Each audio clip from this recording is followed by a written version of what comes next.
gliding be fast? Wouldn't gliding be faster?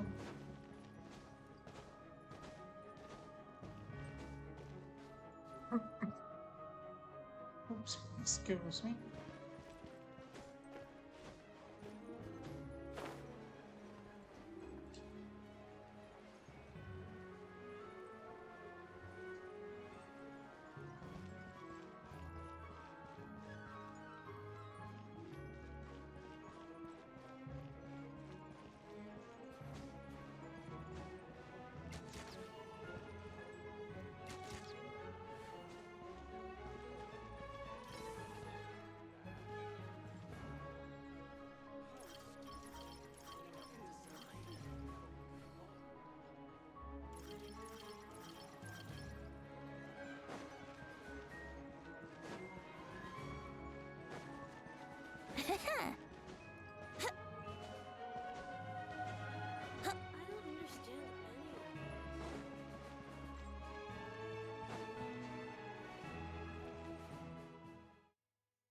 Oh, it's a domain or a special story.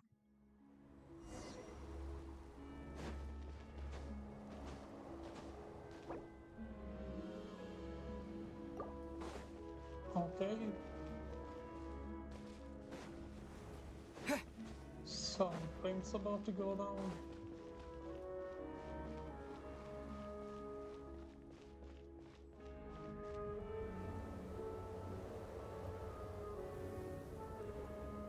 Ooh, it sure is cold today. I wonder how much heavier the snow's gonna get. Here to see Odette? I just need to see your tickets for the preview. Perfect. Thank you. I'll hold on to your tickets. Come on in. It's freezing outside.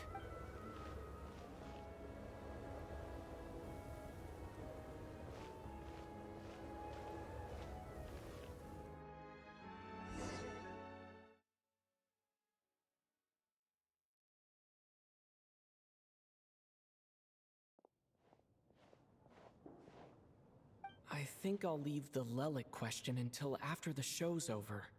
Then I'll go find Odette.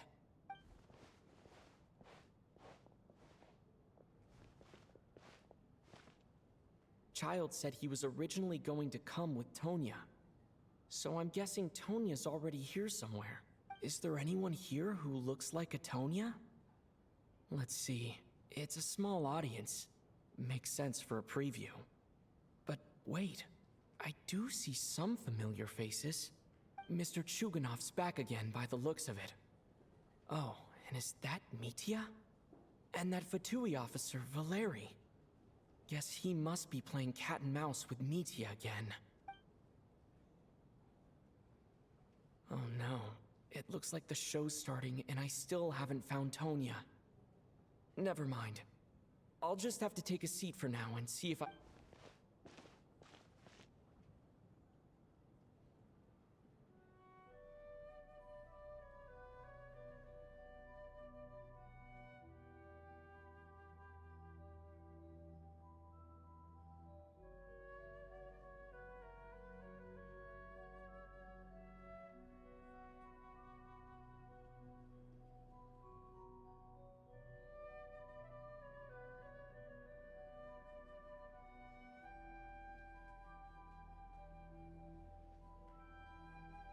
Click on it.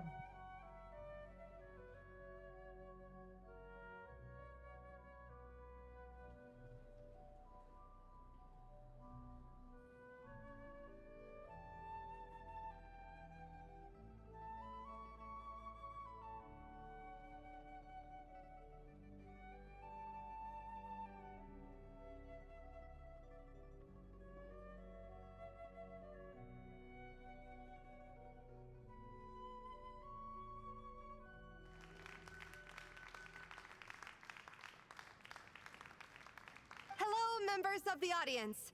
I'm a staff member here. Today's performance was a very special one for us, as it marks the first attempt in a long time to revive the classic Snezhnayan ballet, Spirit Seeker. To commemorate this occasion, we would love to take a group photo of the cast, crew, and audience members present today. Could I kindly ask the audience to please come up onto the stage? Was geil ist das?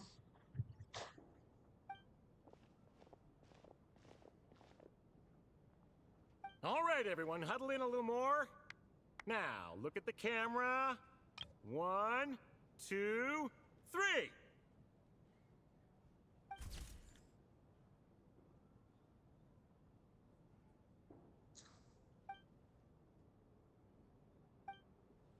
Are you quite satisfied, Mr. Energy Scientist? I rather hope you don't have any other escape plans to add to my workload today. That is a nice voice. What are you talking about, Sarge? This was simply my way of inviting you to watch Miss Odette's new show with me. And wasn't the performance spectacular? In the future, I heartily encourage you to take a leaf out of my book. Find some soul-nourishing pastimes to enrich your time outside of work. It was indeed a fine performance, but I must correct you on one point. This is not time outside of work. These are working hours. Working hours and non-working hours are just a social construct. Human technology can never advance if we're too rigid in our thinking, Sarge. May we leave now? Already? I mean, I was kinda hoping to soak up the atmosphere for a little longer, but... No? Okay, guess I'm pushing my luck. Didn't seem like too much to ask, but fair enough.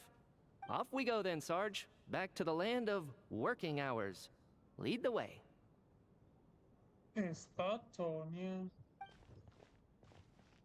That has to be her. She's the only person in the audience around Tonya's age. Excuse me, are you Tonya? Huh?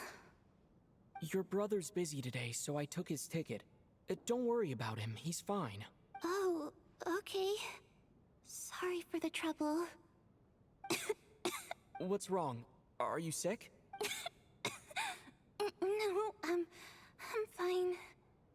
It's nothing. Maybe she caught a cold on the way here because of the weather.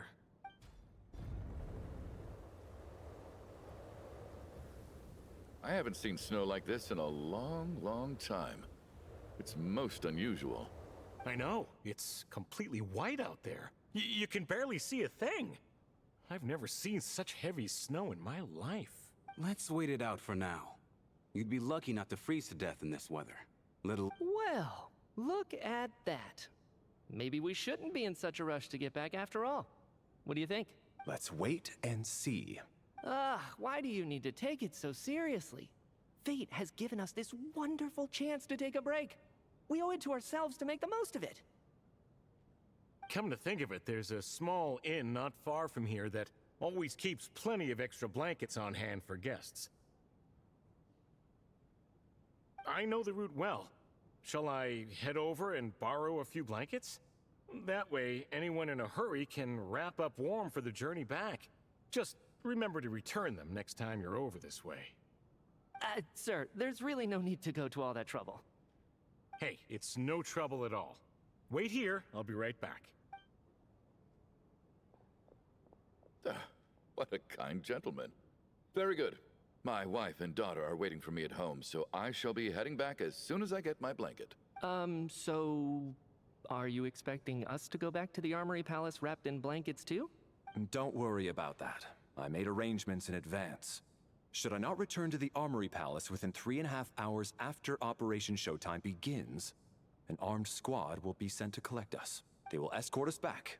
You are one of our key military personnel, so any weather-related risks must be eliminated.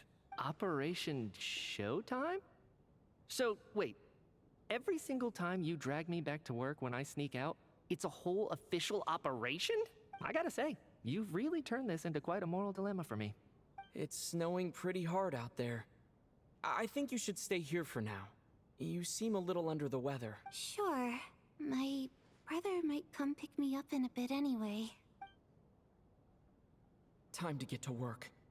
I should head backstage and find Odette. I need to look her in the eye and ask her about Lelik. Excuse me, are you looking for someone? Ah, a fan, I'm guessing? Today is just a dress rehearsal, so Miss Odette won't be meeting with fans. She's taking a well-earned rest right now. sorry, but that area is currently off limits to everyone except the cast and crew. Bad timing, I guess. Well, I might as well stick around. I doubt Odette will be leaving before the snow lets up in any case.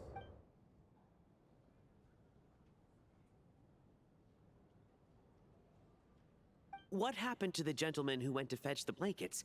How has he still not returned? I was thinking the same thing. It's still snowing very hard. Do you think something might have happened to him? Whatever the reason for his delay, I must say I hate nothing more than people who make empty promises and fail to deliver. Well, I have to treat my employees like that on occasion, but that's different.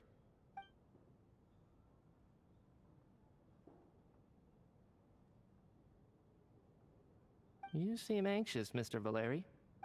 It's been nearly 4 hours since I left the armory. The army should have arrived to extract us by now.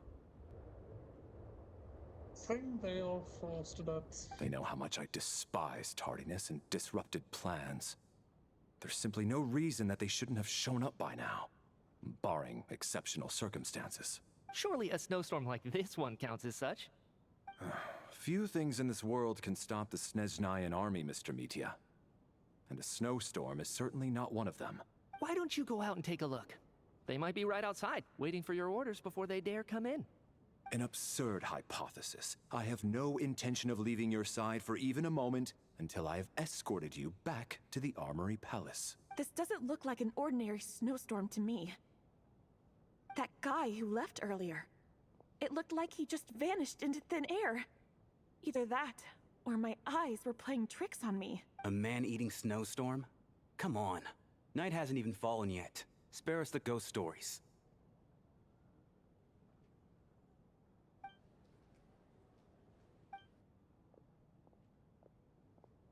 Traveler, didn't know you were coming today.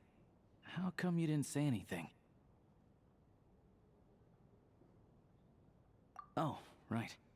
I assumed you were looking for me and Vodenitsa. Odette's still backstage. Whoa, that's quite a snowstorm out there. I've been working backstage this whole time, so I didn't even notice. No wonder the audience hasn't left yet. Is weather like this rare, even in Snezhnaya? Yeah, snow like this. I'm sure I've seen it out in the wild before, but never in the city. Actually, I take that back. I don't think I've seen snow this bad even in the wild. This is something else. It's not normal. If even Alosha thinks snow like this isn't normal, could it have anything to do with that monster people have been talking about? We can't stay cooped up here forever. Someone needs to go out and take a look. No need. I have plenty of experience with snowstorms. Besides, I work here while you're an audience member. I should be the one to do it.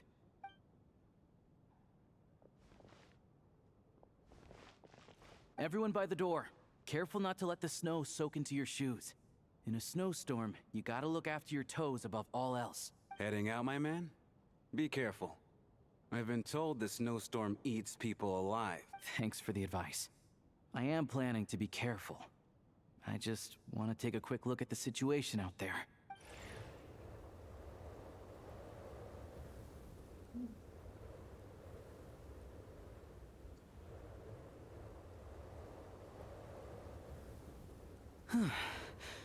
He's back! He's back!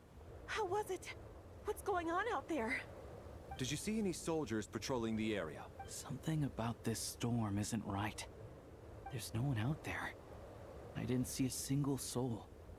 And something in the air gives me the creeps. This isn't your average snowstorm. I suspect it might be related to recent events in our nation. I strongly advise everyone to stay here until the snow dies down. Are you serious?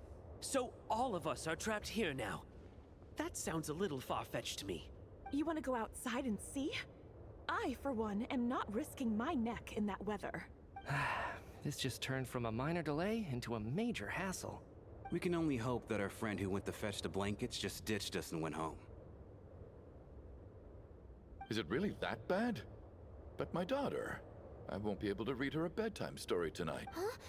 What are you all still doing here? Whoa! It's snowing hard. So now we're stuck here? Oh, this is terrible. Luckily, it was just a dress rehearsal today, so there aren't too many people here. On the bright side, the theater's always well stocked with supplies. If the snow still doesn't let up as we get into the evening, you can spend the night here, everyone. At least, I assume that's fine by me.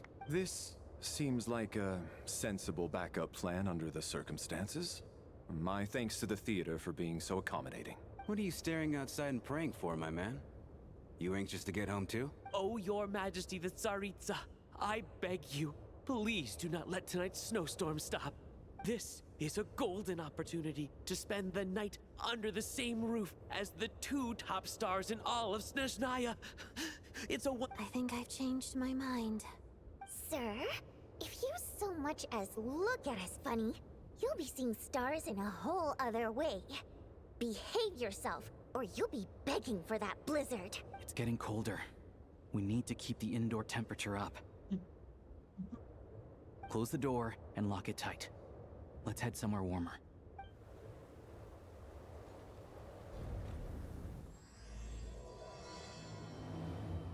Alright, it's nocturne.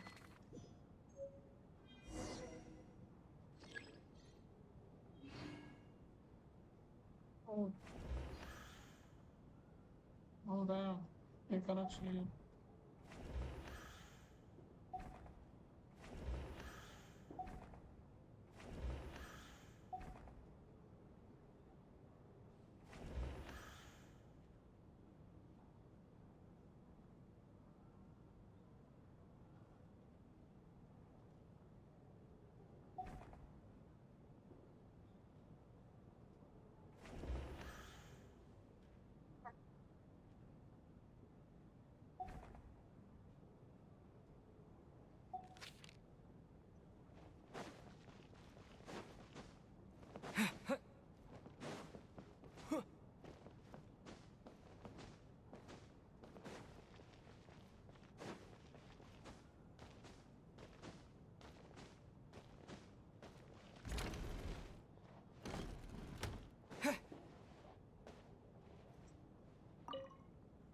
And then there's the aristocrats.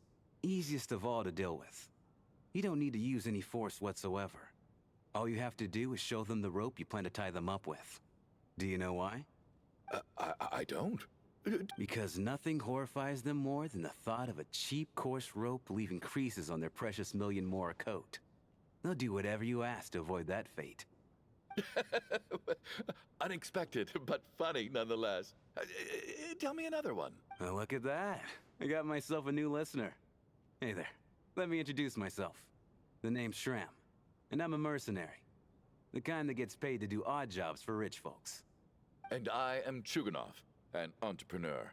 If my name is unfamiliar to you, you will no doubt have heard of my factory, the renowned Iskra manufacturing plant. Are you really that famous, Mr. Chuganov? How come I've never heard your name before? Excuse me? Is that a joke? Or are you being serious? Oh, I'll have to ask my rope later. It's probably tied up more entrepreneurs than I've ever heard of.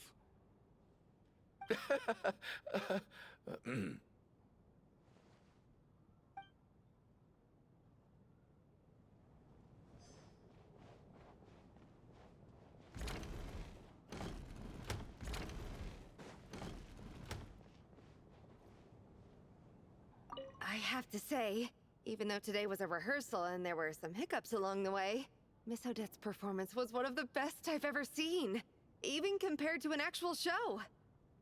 Oh, I couldn't agree more, especially considering the weight of the subject matter. It takes a truly seasoned professional to do justice to a theme like love and regret. Do you think we were coming on too strong? What about you? What did you think of today's performance?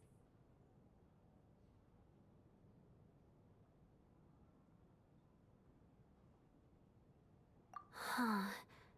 That's actually a more insightful critique than I was expecting. My mother would agree. She's always thought that was my biggest flaw. Maybe I need to work on making... I'll make sure to save a ticket for you when the show's perform... This doesn't seem like the time or place to bring up the subject of... So unfair. Talk about double... And now it looks like I've been... You know Mitya too? No, I don't. I just have a feeling that he might be dangerous.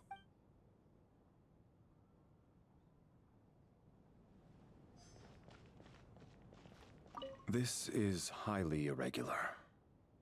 A delay of over an hour during an operation like this theoretically warrants a Harbinger-level response.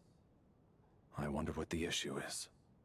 The storm, or something else. Sarge, the day you learn to let go and just enjoy moments like this is the day you'll finally understand the meaning of life. Why, hello, sir. I believe you were the one sitting at a nearby table back at Podvorye Restaurant. Any friend of the theater's star performers is a friend of mine. It's a pleasure to meet you.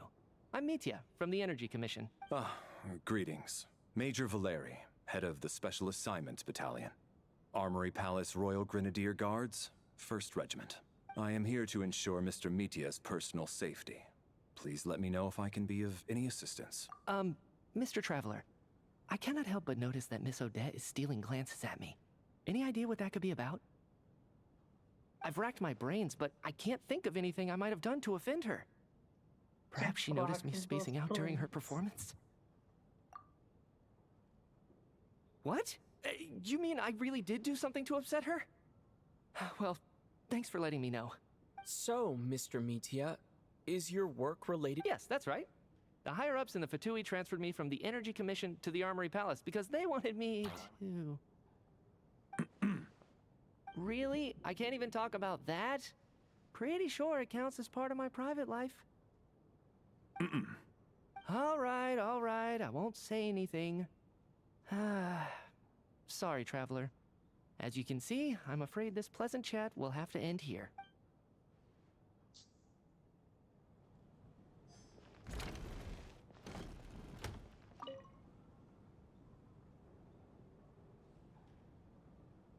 I don't think it's ever been this lively backstage before. I didn't know you were coming today. Hey, have you seen Chuganov? I heard he was coming today. Have you spoken to him at all? I'm with you. This could be just the chance we need.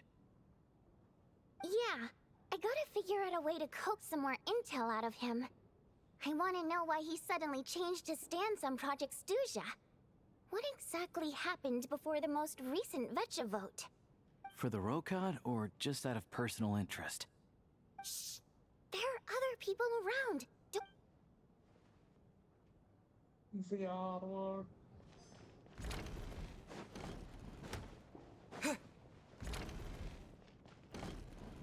How are you feeling, Tonya? I'm fine. Sorry to worry you. I'm used to it by this point. I take medicine for it. My brother usually helps to get it ready for me. Child must take great care of his sister. He's never mentioned Tonya's illness, though. You know, I actually find this whole thing kind of exciting. Stuck in a strange place thanks to a snowstorm. Having to spend the night with a bunch of interesting characters. It's pretty cool, don't you think? Exactly. It's like one of those stories where an ordinary school trip turns into a magical adventure. I've always wanted something like that to happen in real life. I'm fine. Look after yourself. Otherwise, your brother will come after me.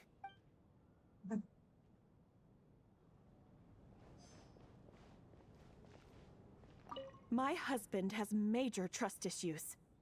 To him, I doubt even this snowstorm is a good— That's the price of marrying into wealth. You'll get hello?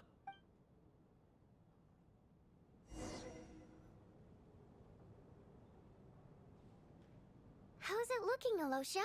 No change from this afternoon. Heavy snow with no sign of slowing down. May I have your attention, please? The storm is unlikely to stop tonight, and it'll be even more dangerous outside at night than it was during the day.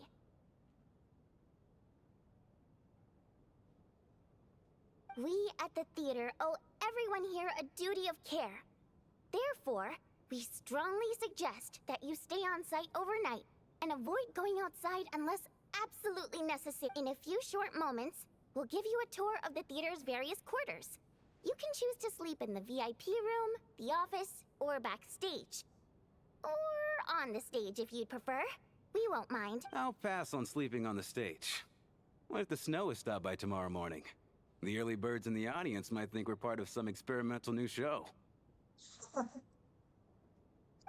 A drama about sleeping?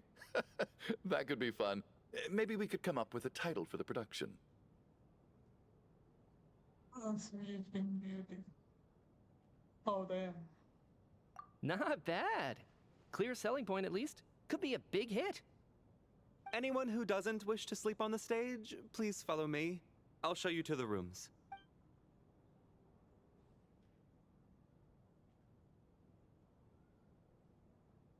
I guess I'll call it a night. Though I feel like I won't sleep very well without Paimon here. I'm sure she'll be worried that I haven't made it back yet. But as long as she looks out the window, I wonder if she's feeling any better yet. At least she hasn't been getting any worse. Still,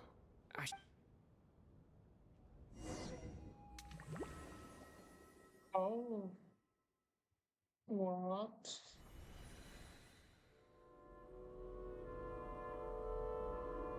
Ah, finally. Welcome back to the world of the living, lazy bones. I was about to wake you.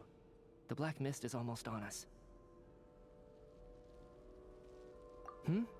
Still waking up, huh? You know, the black mist. It's been chasing us from below ever since we were born. You're just dozy. There's no way you've forgotten. Come on, let's keep heading up. Onwards and upwards is the only way to survive. Don't listen to a word those black mist cultists say. Here we go again. The endless march toward survival. what's going on? That black mist down there is creeping me out. And it's rising. Guess I should head upwards and get away. The Black Mist cultists believe that being swallowed by the Black Mist leads to everlasting peace. But if you ask me, they're just lying to themselves. We're the only heretics left. The only ones who refuse to give in. We have to keep going. But how do you actually know that they're wrong? Dangerous question there, Torgov.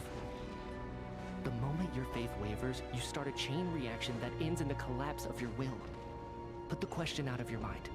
Stay strong and believe that the Black Mist means certain death. Okay, but it's not my mind that's the problem. My body's about to give up.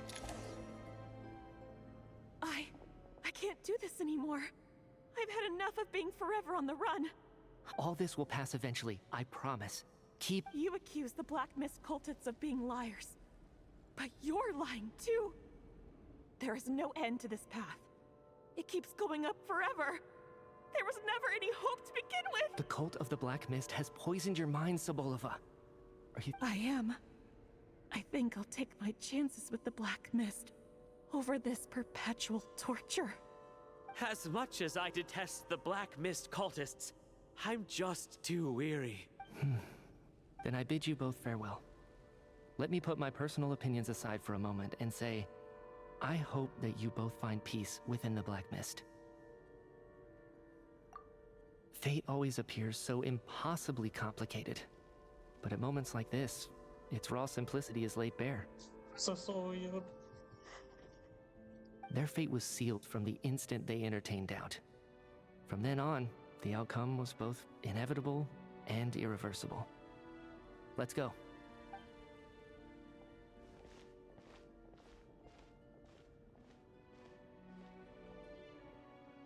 Torgov and Sobolova are gone. I never thought the day would come when even they would be swallowed by the Black Mist. It's just you and me now. Yes, it looks like it's satisfied. For now. This happens from time to time. But it won't be long before the Black Mist starts chasing survivors once again. No one knows... Well, we should make the most of the precious moments of rest that those two bought for us. Huh? Are you...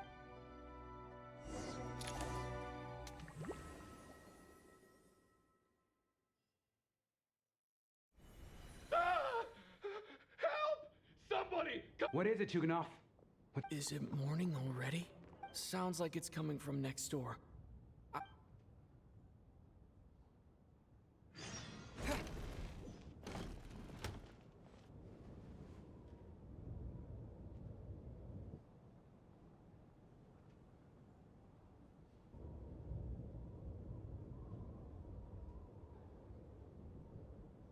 Don't look, Miss Tonya.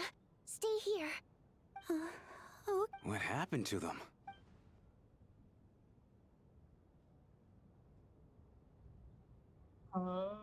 So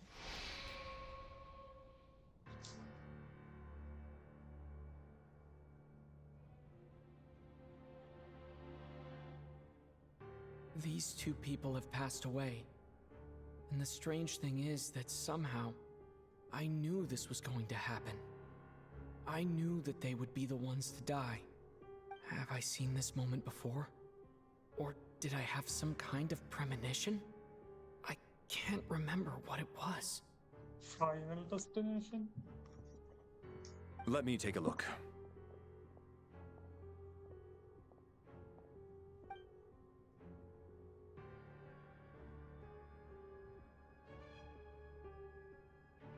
No vital signs in either of them.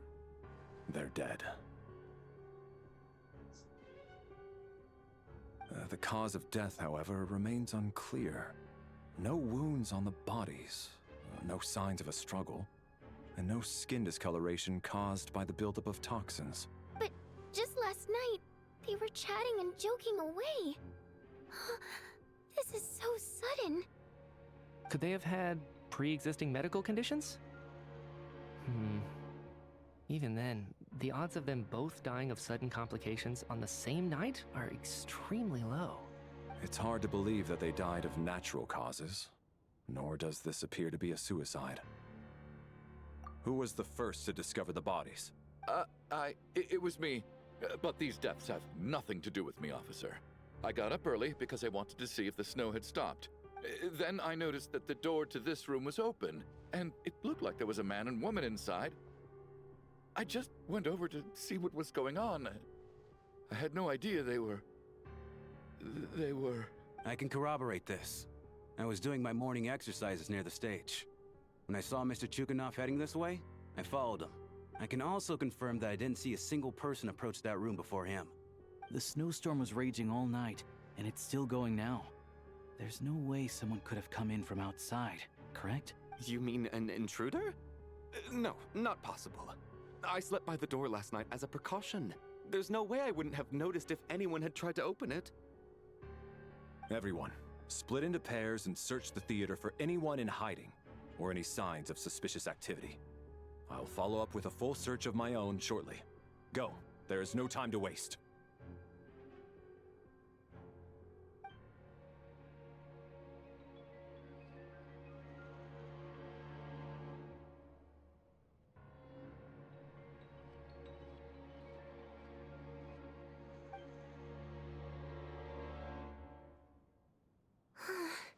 Nothing on your end either? Backstage is clear. No signs of suspicious activity. We checked the basement. Also clear. I don't think there's anywhere here that a living person could hide. Are we certain that the theater doesn't have a back door? Or any tunnel or passageway wide enough for a person to fit through? No, there's nothing like that. If people were sneaking in through some secret tunnel to avoid buying a ticket, we'd have sealed it off ages ago. I also checked the windows. All of them are locked from the inside, and there's no sign of anyone entering or leaving. It sounds like we can safely rule out the intruder theory. If anyone came in during the night in this weather, there'd be no way for them to avoid leaving footprints or water stains. This can only mean one thing.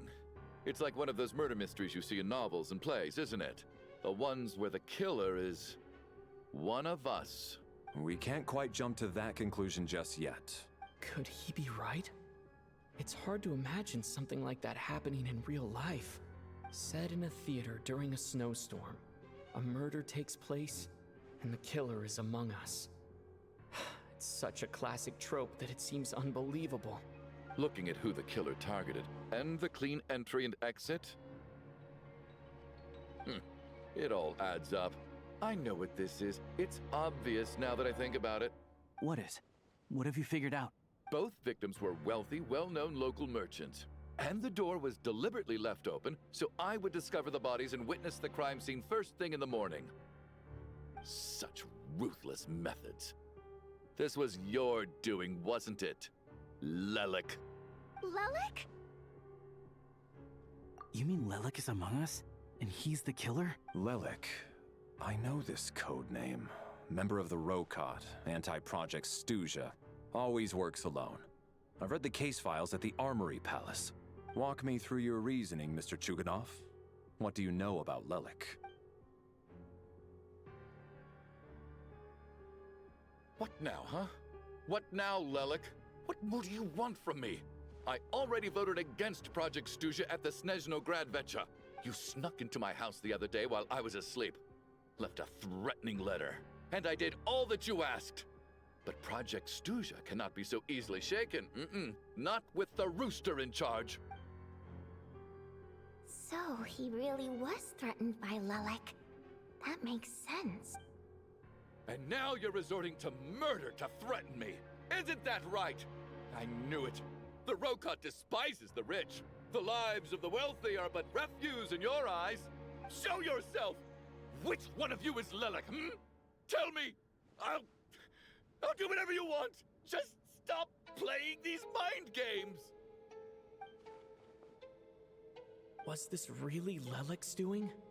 Would Odette really do something like this? If Odette really is Lelik, this seems out of character. But then again, how well do I really know her? I'm probably the only one here with a compelling theory about Lelik's true identity. But if I reveal it now, I'll be putting Odette in the line of fire. What should I do? I don't think it's likely that Lelik killed anyone. At least from the stories I've heard, he's never killed anyone before. And his name has never come up in connection with any murder cases. Besides, even if Lelik did want to threaten you, why resort to such an extreme and roundabout method? It's not his style at all.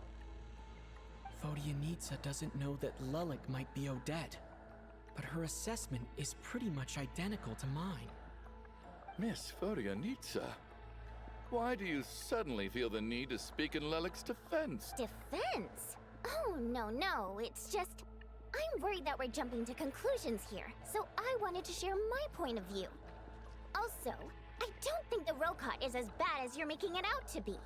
Well, if you think I'm so wrong, what's your theory then, Why don't you tell us who the killer is? The case is still evolving, Mr. Chuganov. Please do not prevent others from expressing their opinions so early on in the discussion. Even so, there's no denying that the recent threat received by Mr. Chuganov may well be an important clue. So there's still a good chance that Lelik is right here among us. I can't do this anymore. I don't care if it's still snowing outside. I have to get out of here. Whoa, take a beat. We all know it's far too dangerous out there. Even the soldiers couldn't get to us. Go out that door, and you might not live to tell the tale. And whoever this Lelik is, they're surely not going to murder anyone in broad daylight. Be sensible, my man. You're safer inside. As much as I regret having to say this, I'd like everyone to cooperate and refrain from exiting the premises until further notice.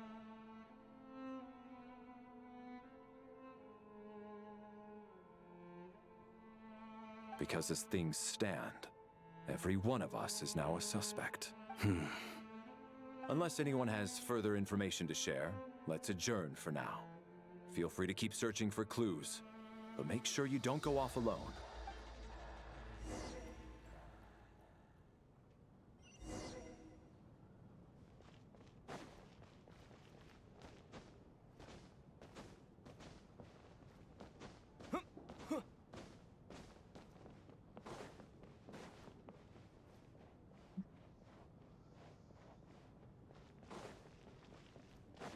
So confused as to what's going on.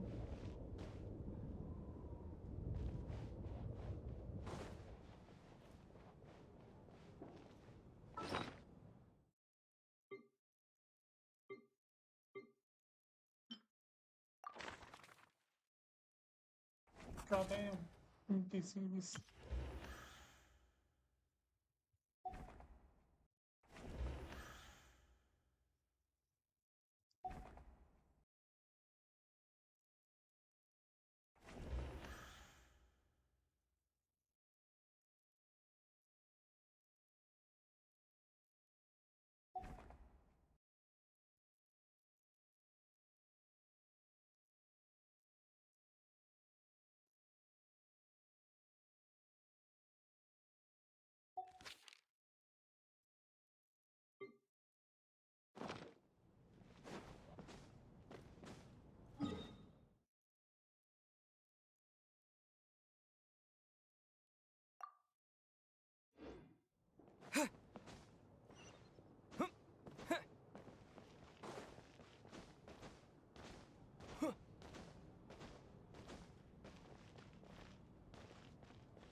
You're right. That was my bad.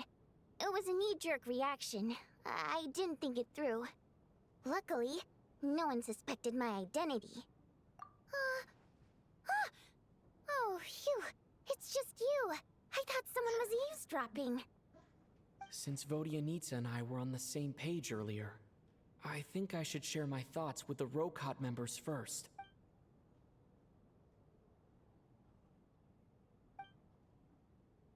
Whoa. Are you serious? I don't know if this counts as gossip, but it's definitely on track to be the juiciest this whole year. Odette? Really? Odette? Oh god, how dumb does this make me look? Lelek has been right under my nose this whole time, and I didn't notice a thing. Actually, it's exactly what you'd expect.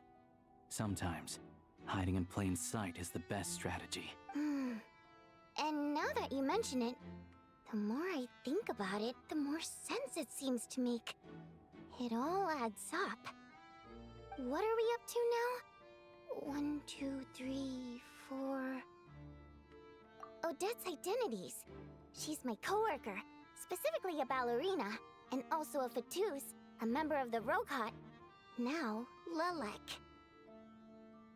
It must be so exhausting. I guess since I've always known her as a member of the Fatui, it never even crossed my mind that she could be involved with the Rokot, let alone be Lelek.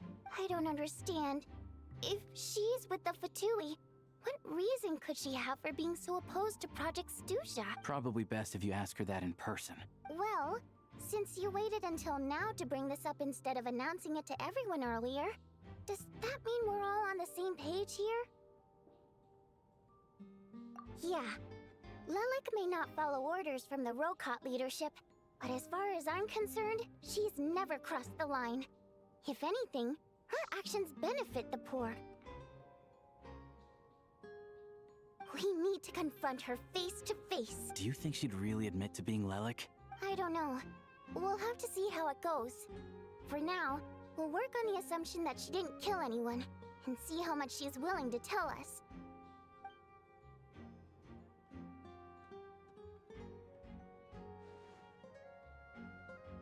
Now's her chance.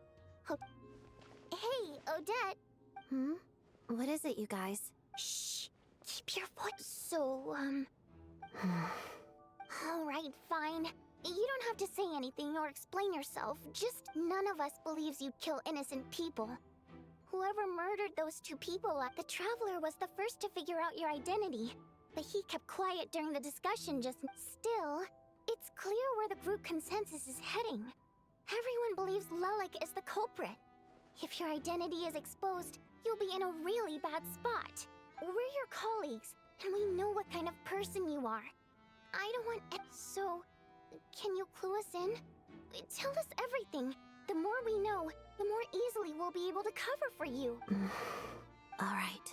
Yes, I'm Lelek. And no, and thanks, but I don't need you to cover for me. Actually, I'm planning to reveal... Huh? You're gonna reveal... That's right. I'll admit, I was surprised at first when Shuganov guessed that I was here. It was just a lucky guess, but it caught me off guard. But after taking some time to assess the situation and confirm where everyone stands, I don't believe I have anything to worry about.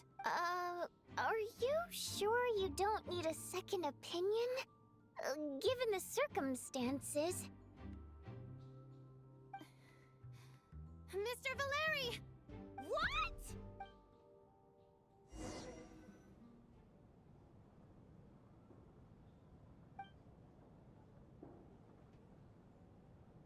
So... I don't know what game you're playing, but you've got a lot of nerve. It's just one identity. So what if it's exposed? I can disappear and adopt a new identity anytime I please. I made my peace with this when I chose to become Lelik. But more importantly, I promise I am not the murderer. So, if anyone still insists that I did this, you'd best produce the evidence now. Otherwise, I suggest that you bite your tongue. Because if you really believe I killed 2 people without making a sound or leaving a trace, pointing fingers at me would surely only make you my next target. Is this really the truth, Miss Odette? That's confidence, all right. I believe you. A real no-nonsense attitude. I can see why Marionette said that she's on track to inherit the title of the Fair Lady. Are you seriously buying this? Hey, officer! She just admitted to being Lelik. Aren't you going to do something about this? I do have one question, Miss Odette. Why have you chosen this moment to come forward and reveal your identity? If I didn't say anything, everyone would be focusing all their efforts on finding Lelik, and that is exactly what the real culprit wants. I don't want to be the scapegoat who lets the murderer get away with this crime. Despite all the accusations, she made the smart choice. A remarkable display of rational thinking under pressure. Clearly, Odette's talent extends far beyond the art of dance. She thought so far ahead. Ugh, why do I always feel like I'm one step behind her in everything? You've convinced me. Dealing with the murder case remains the top priority right now. Let's put the name Lelik and all related incidents aside until further notice. Nevertheless, the group still considers you the prime suspect. I assume you have no quarrel with that, Miss Odette? I understand. You're welcome to keep an eye on me around the clock. I have no objections. Mr. Chuganov? For my wife and daughter's sake, I'll let you off the hook for now. But don't think you're forgiven for breaking into my house and threatening me. Just wait till we get out of here, Lelik. We'll settle the score then.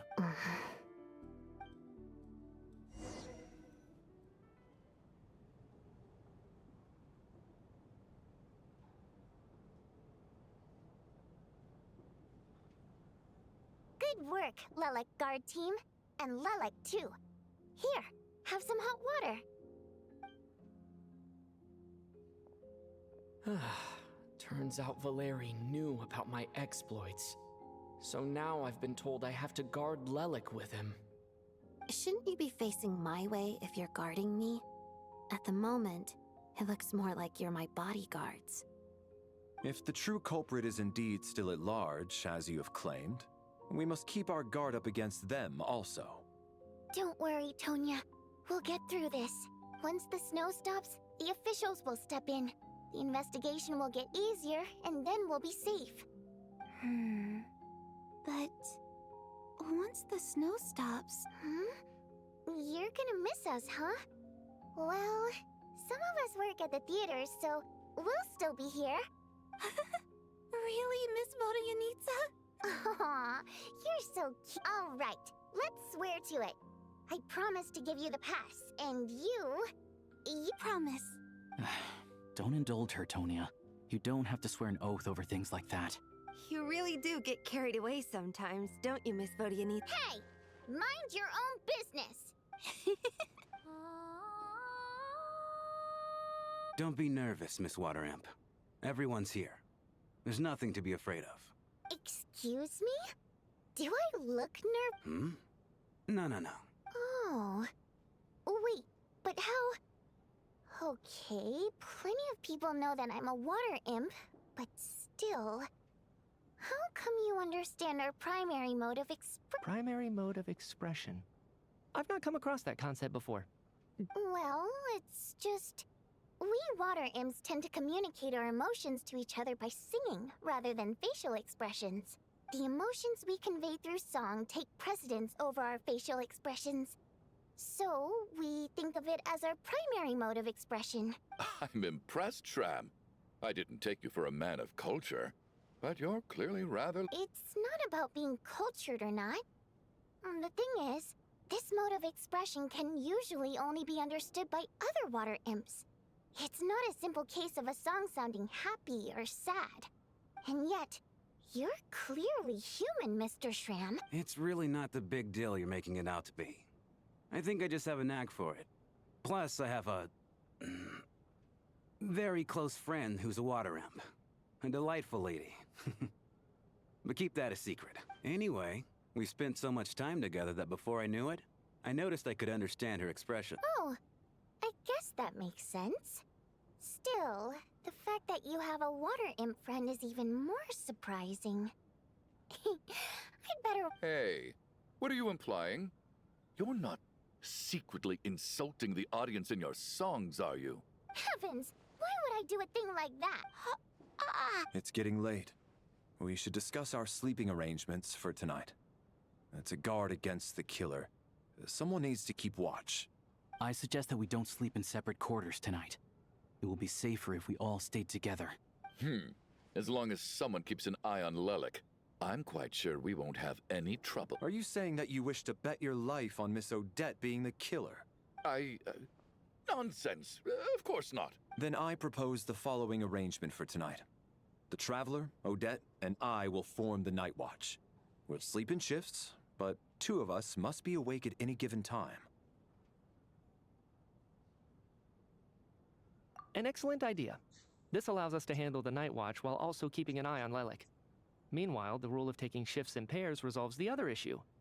Namely that we can't necessarily trust the Traveler or Valeri. I expect that plan took you quite some time to come up with, didn't it?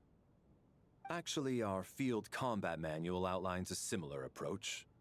Although the scenario there involves guarding prisoners overnight during field operation. That being said, I must clarify that I harbor no... In fact, Lelik's numerous covert operations make fine textbook examples for military aid. I care less about respect and more about the fact that you just robbed me of 2/3 of my sleep tonight. I'm calling dibs on being the first to rest.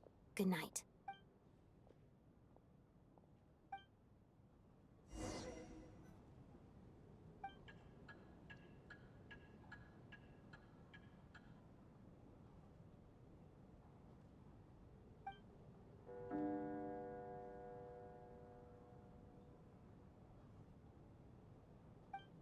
It's almost time. We should wake Odette. How are you faring? Oh, not going to argue with that. I'll take a quick nap. If you start to feel sleepy... It's finally time for Odette and I to share the Night Watch. I should wake her up.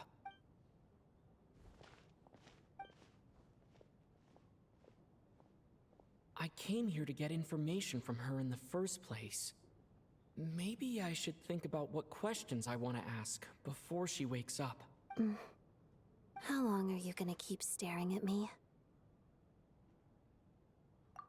Couldn't sleep. Plus, there's something I've been meaning to talk to you about. I had a hunch that you wanted a conversation too. Let's take this chance to clear the air, shall we?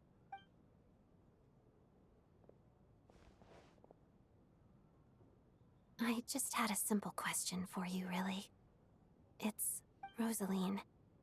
In her final moments, did she have any last words or anything?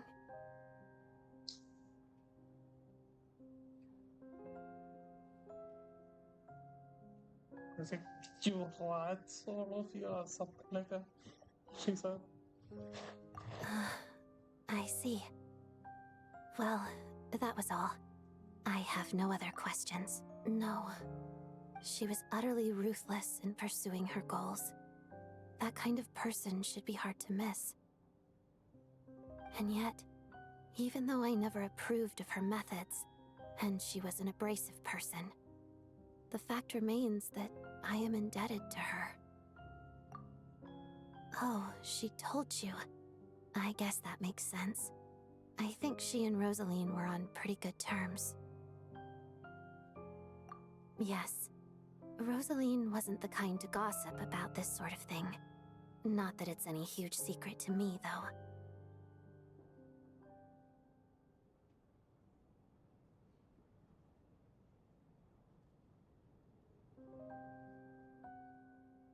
When I was a child, I had to join the Fatui for the sake of my mother and me.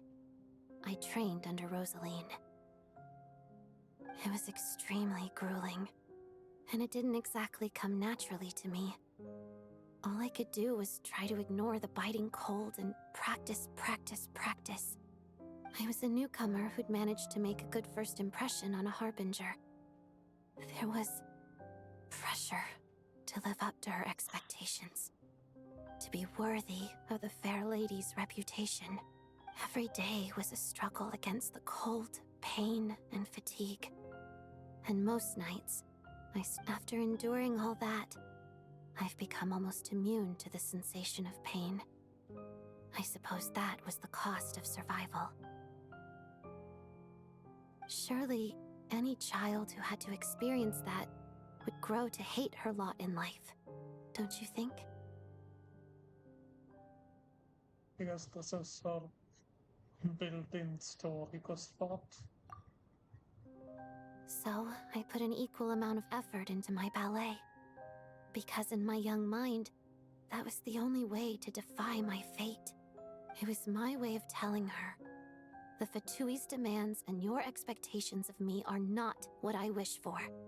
One day, I will leave. I think she probably blamed my poor performance in training on my passion for ballet. She knew my heart wasn't in it. One time, when I was secretly practicing a dance at night, she suddenly showed up. I knew she was there to catch me red-handed. I told her, "You don't deserve to watch the dance I learned from my mother." She looked stunned. I guess she was surprised that I lashed out first, before she had the chance. But strangely enough, on that occasion, she wasn't fierce with me like she was during training. Instead, she fell silent for a moment, and then left. After that, she never interfered with my dancing or asked me how it was going. She never came to watch me dance again either. Not even once. She was. But even now, whenever I take out this core Ignis, I can't help but think of that night. Of the look on her face. Sort of. Although gift might be too kind a term. This is her flame sealed within ice. A symbol of her favor, yes, but also her way of keeping an eye on people. She knew the location of every piece of Core Ignis. If any recipient started acting suspiciously, she'd be on to them immediately. Trust her to make even a mark of approval feel suffocating.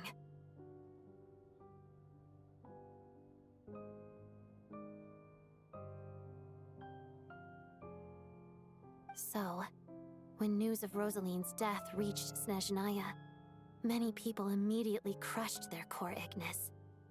It gave them a profound sense of relief, like they'd broken free from her shackles. But I kept mine. With my sensitivity to pain being as dull as it is, the warmth from this core Ignis is one of the few things I can still feel clearly. I still wonder, did she really come to stop me that night? I wasn't sure, but I was scared, so I said some really awful things. I guess she didn't leave anything behind. Not that I expected her to. It's fine. It's just a bit of a shame that we couldn't settle our differences before the end. She did. Are you sure she was talking about this event? No, she didn't. I didn't even find out that she'd gone to Mondstadt until a while after she'd left. Wait, in that case... Okay, I will. Thanks for letting me know. There's something I'm trying to figure out. I'm beginning to suspect that Paimon's mystery illness is being caused by the energy research behind Project Stuzha. Paimon's very important to me, so I have to get to the bottom of this. I figured that since you're Lelik, you might know something about all this. The ultimate goal of this energy experiment is to create a weapon for the final battle. No. The weapon's construction was completed in Nodcry. Now, all that remains is to arm it with a sufficiently powerful energy. Yes, the weapon's development and all the related experiments are overseen by Lord Piero, the Jester, and the lab is located deep within the Armory Palace. I'm not sure why this experiment would be making Paimon feel unwell, though. The best way to get to the bottom of it would be to go there in person.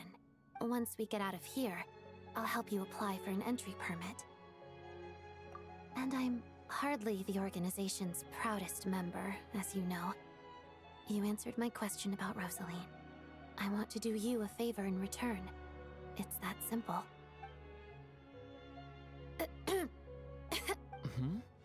What's wrong? You two seem to be hitting it off. I thought you were sleeping. Of course I was. In the military, one learns to fall asleep quickly, even in the most inhospitable environments.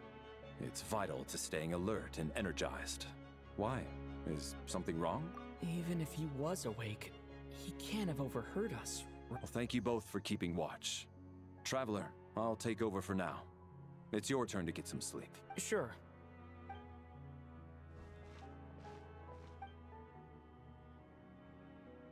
This is our second night here, but at least I found... I hope she's been sleeping while the Why do I feel like... Seriously? Is this payback for when I stared at her earlier? But I... Never mind. I'd better try and get some sleep myself. Oh. Who's gonna die now?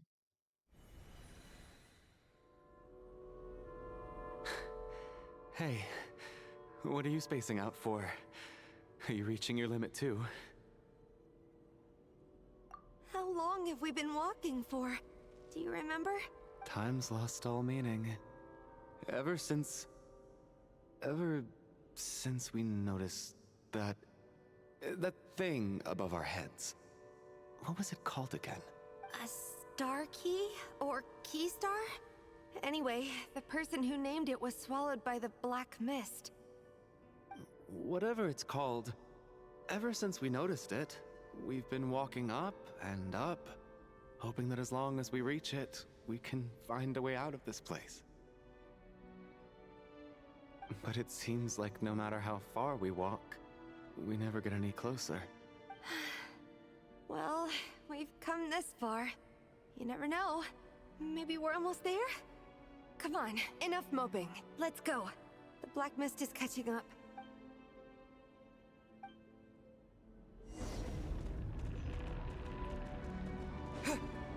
Let's try this ghost train.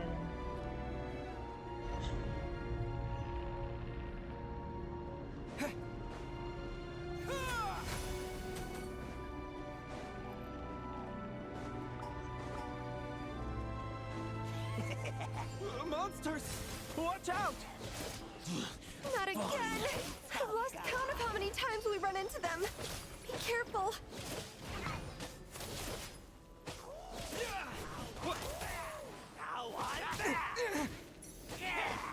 And Kate!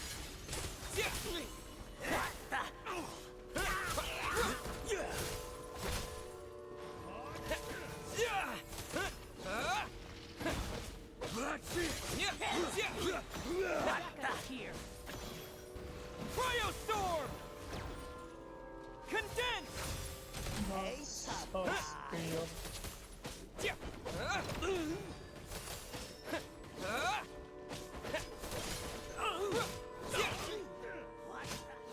Shut up. Run faster. Oh, that's so cool.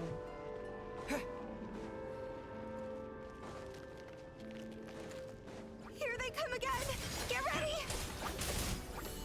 You wanna fight? Let's go! Gonna clean ya! 6 seconds, boss.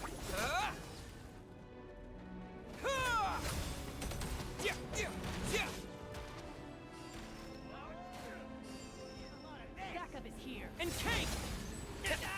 What the?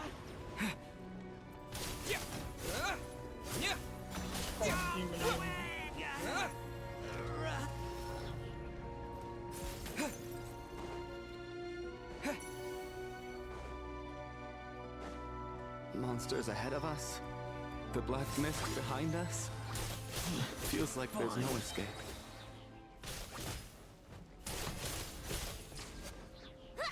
Fighting frog! Shut up. Run faster. Backup is here.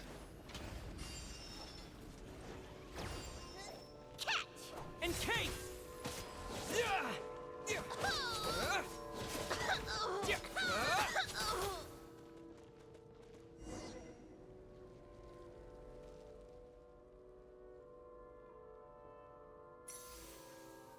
Are you hurt, Coolish? No. I'm fine. It's just... Suddenly I don't want to walk any further. I get you. In fact, I reached my limit a long time ago. Sometimes it feels like there's hope where there shouldn't be. Yeah. The hope that the star gives us is the only thing keeping us going. But I'm not sure it's real at all. It may just be a collective illusion. Otherwise, why would it always be out of reach? We know you mean well, but you're only saying that to try and encourage us to keep going, aren't you? Thank you, friend. But enough is enough. Please don't give me any more false hope. Hope is poison in this place. You're going to continue, aren't you? I admire that.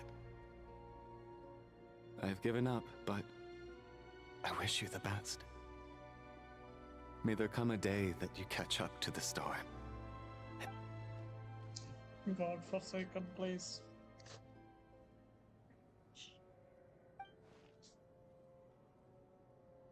It's not an illusion. We really are getting closer to the star.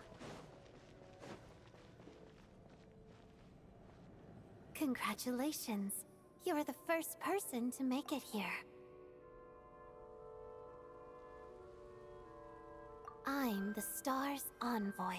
The black mist has stopped rising. Its hunger is satisfied for now, having devoured your two companions. This is a good opportunity. I'll let you get some rest before we continue. What do you mean, leave? The star represents the starting point.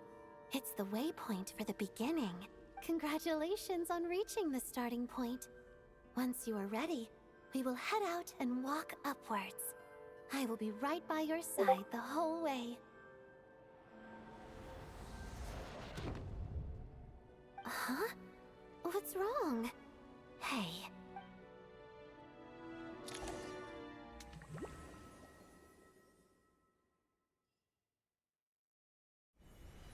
Rampana!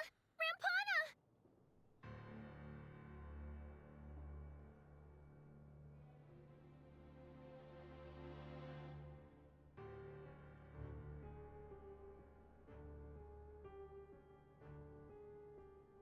Is that... vote... Coolish, wake up! Please wake up!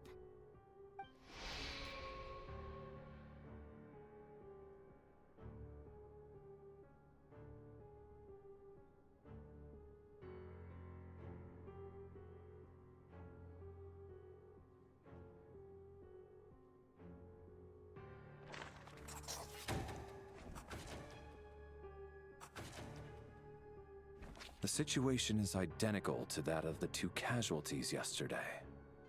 We cannot ascertain the cause of death. Yeah, I'm too hooked. I cannot stop now. This is getting interesting.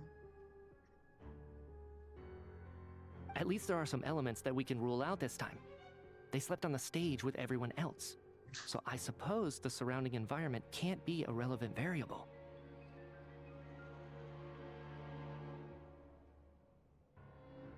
Rampana. Coolish. Weren't some of us keeping watch last night? 3 of us, in fact. How could you not notice something was wrong? I'm as confused as you are. Certainly nothing unusual happened on my watch.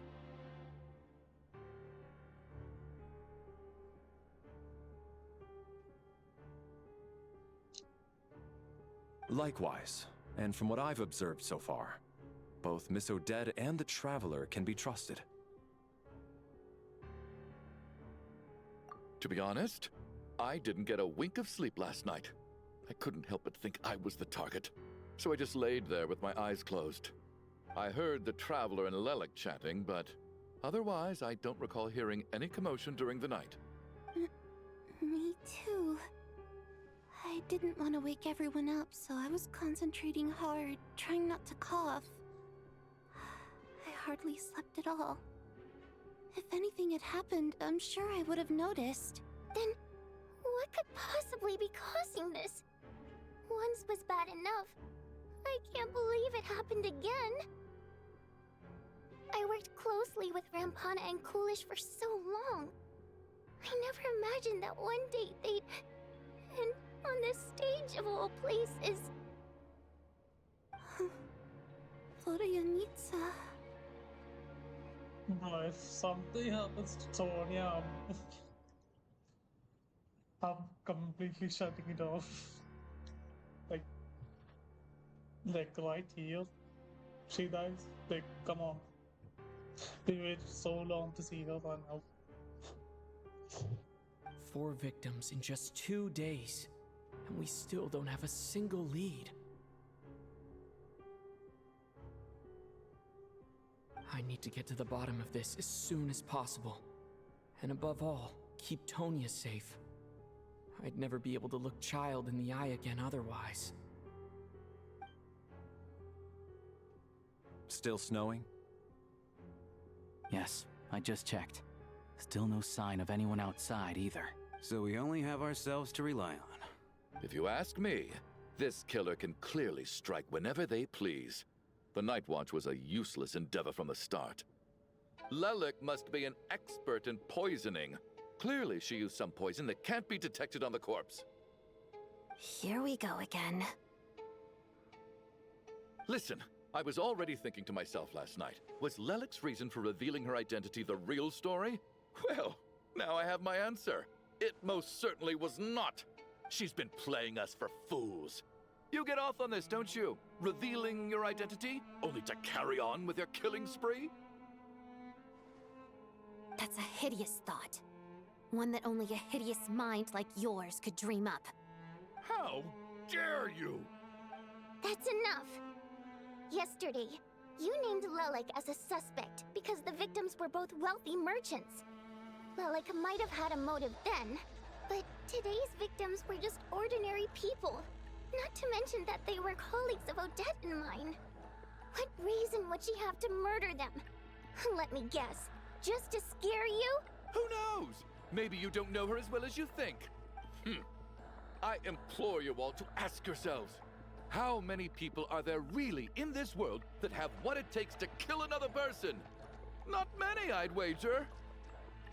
Lelik is well known to be a ruthless operator, and now she has revealed her identity. How could it be any more obvious? Everything you've said so far is still just conjecture, which doesn't constitute a concrete lead. You need to back up your claims with some evidence. How can you defend her, officer? What did she say to you while you were on Night Watch? Maybe I shouldn't be so surprised. You military types are always colluding with criminals to target the rich. All so you can get your grubby paws on our hard-earned fortunes, then tell us to fall in line. The Fatui, the Druzhna, and the Rokot. Thugs, the lot of you! Don't you dare! Sir, but you were the one who told us not to stop other people from expressing their opinions yesterday. 4 people have already died. Only yesterday I was chatting with Mr. Coolish. Then we woke up in the morning and he's... Turning against one another is the last thing we should be doing right now. Little girl. Even if Mr. Chuganov is a puffed-up, pig-headed windbag who doesn't have a clue what he's talking about, he's still one of the victims. Quite. I had no intention of resorting to violence. But you're right, Miss Tonya. I ought not prevent him from... In any case, I believe Mr. Chuganov has calmed down a little now. We may I don't think there's any need for that. What is there to discuss? Nothing about this situation is normal. Did you have an idea, Mitya? You're the brainiac here, right? Come on, clue us in. I've been mulling something over. All the leads we have so far concern things from outside the theater. Miss Odette's alter ego, the threats Mr. Chuganov received.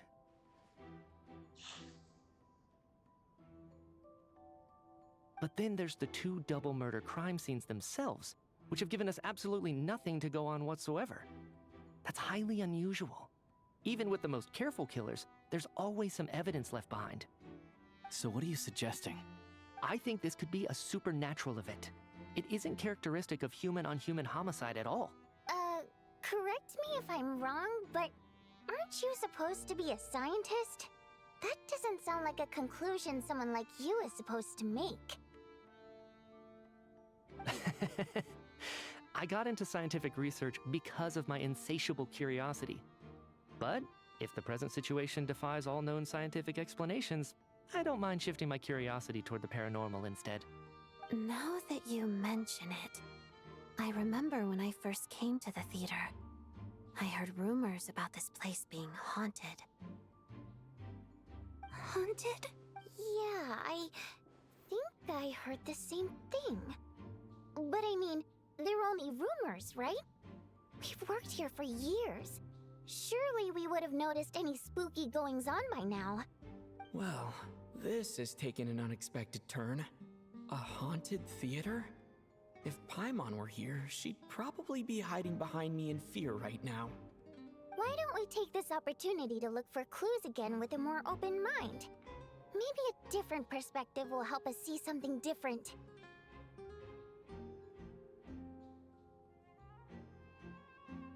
It's weird not having Paimon here. Very well. Whether it's criminals or ghosts we're looking for, the same rules apply. Everyone needs to tread carefully. I'll move the bodies into the same room for now.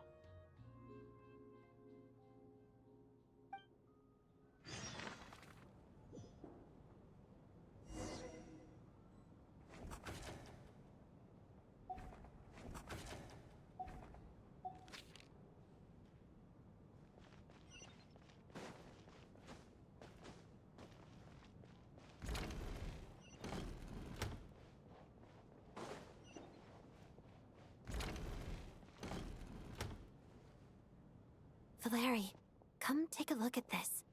You too, Traveler. Some sort of notebook. It's the on-duty logbook for the theater. Coolish was the main person to use it. He mostly used it to record any unusual incidents during a show, audience numbers, exit times, and so on.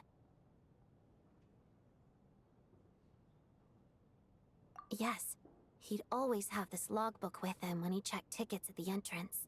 This should confirm a lot of key details about the recent show. So? Yes. The number of people. I've checked and double-checked, but the numbers just don't match what's recorded in the logbook. Apparently, we have an extra person among us. Are we certain that logbook is accurate? Could someone have sneaked in without buying a ticket or something? Unlikely. Coolish took his duties very seriously. I've rarely seen any errors in his work. Not to mention that this was a dress rehearsal. meaning smaller audience numbers and tighter ticket restrictions than usual. Everything would have been well within his control. We no longer have our tickets with us, do we? They got collected on entry. I assume there's no way we can check them again. Unfortunately not. The theater recycles tickets. Once people are in the door, they don't tend to leave until the show ends, so we collect the tickets at the point of entry. Still, I'm inclined to believe that this discrepancy in the head count is significant somehow. Did an extra person just materialize out of thin air?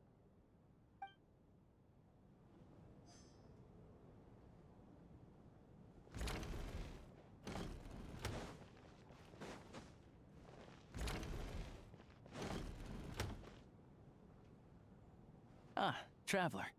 Since you're here, come take a look at this.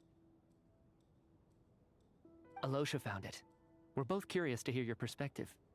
It appears to be an investigation report. And the focus of the investigation was the rumors of haunting we heard about earlier.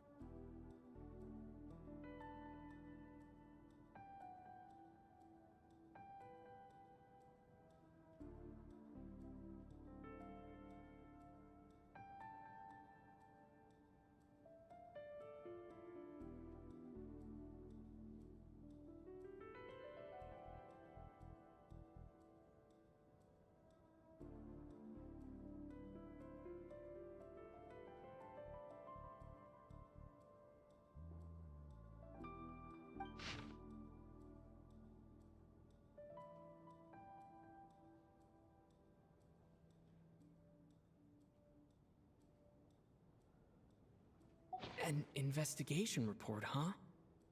Looks quite old.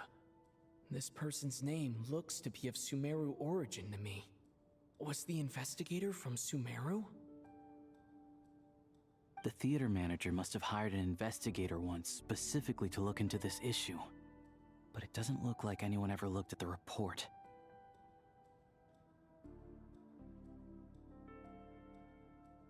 Presumably, the manager wanted to know if the supposed haunting was dangerous, while also being fearful of word getting out in case it affected the theater's business.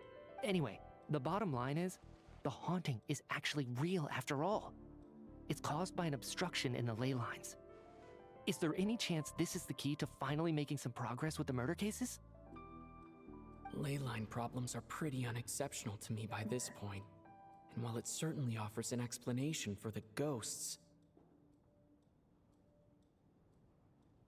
it's hard to imagine what connection it could have to these two murder cases. Some of the language that appears at the very end of the report caught my eye. Angel civilization, ley line renovation? Name drop? My area of research doesn't touch on any of that, so it's completely outside of my wheelhouse.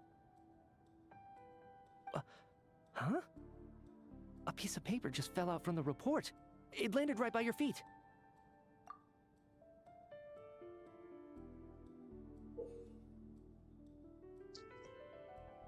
Lord,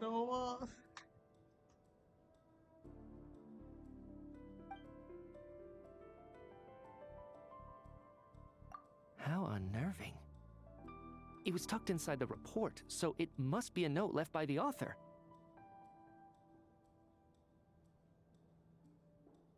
Death is near. Is that supposed to be what's going on here? With us, in the theater? But if so, how did the author foresee it? Could he predict the future somehow? Maybe things are more complicated than we thought. No, wait a second.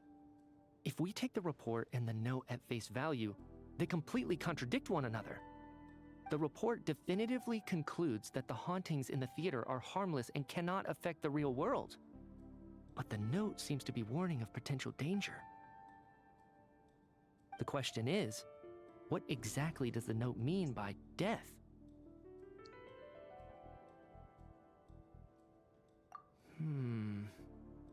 The various ways we could interpret this keyword lead in completely different directions. Let's pause our analysis here for now. I think we need more information.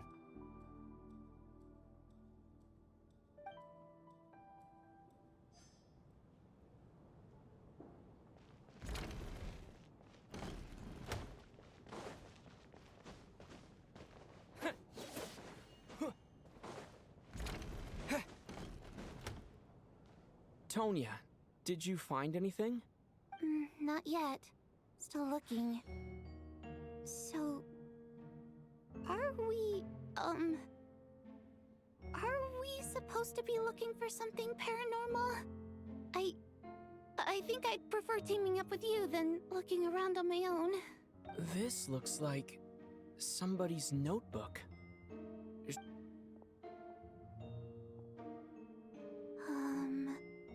Well, it doesn't look scary or anything, so I guess it should be fine.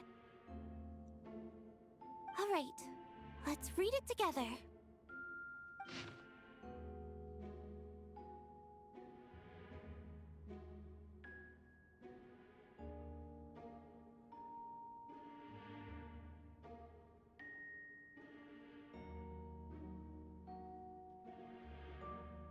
Huh. This has to be Vodyanitsa's writing, surely. Maybe it's a little rude for us to peek at this. I feel like I just read someone's secret diary by accident.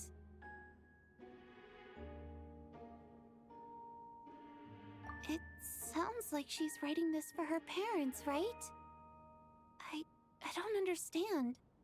Why put this stuff in a notebook instead of mailing it in a letter? Because her water imp parents belonged to the aristocracy, who were driven out of Snezhnaya by the Tsaritsa long ago.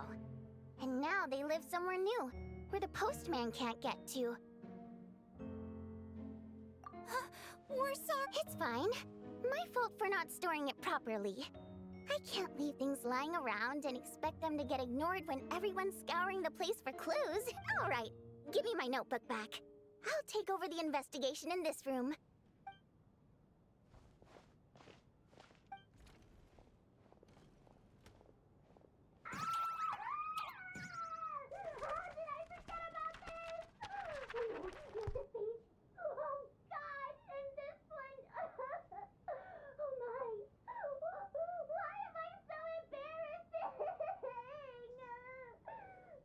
Is she good?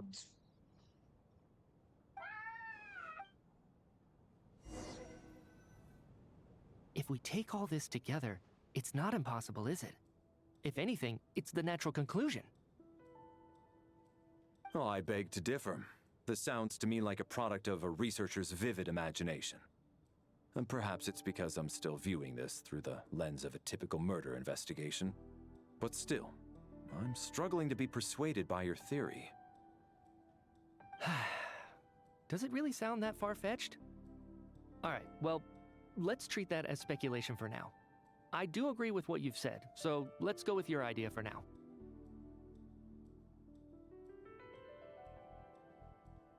Good. Okay, now that we finally have some meaningful leads, I think it's time to reconvene. Let's get the others.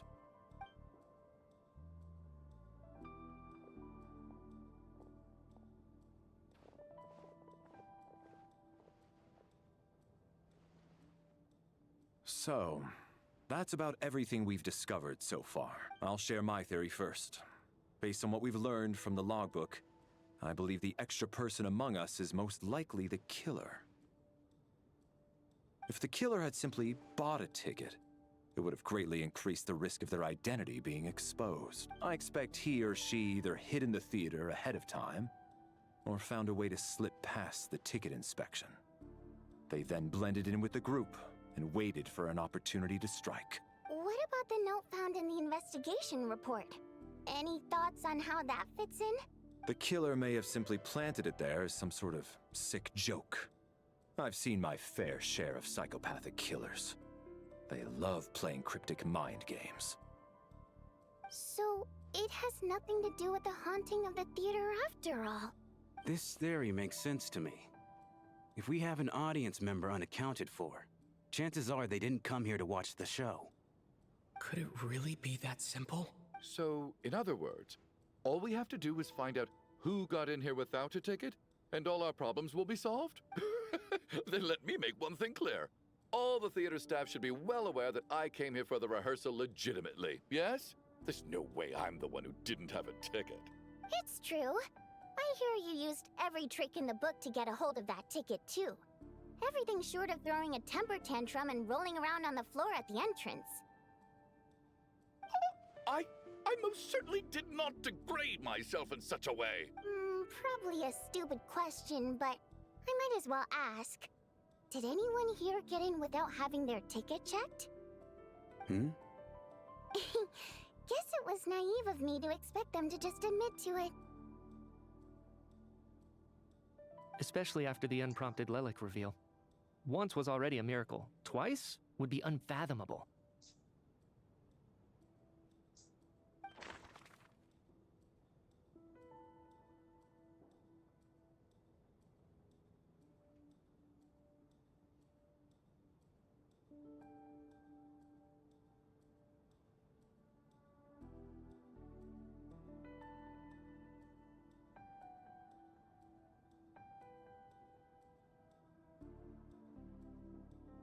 I think it's him.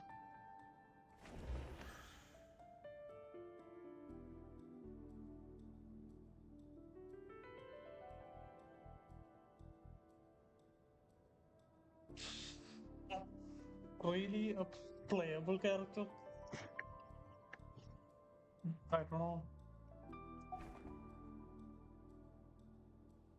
There is a chance that's this guy because he was kind of sus.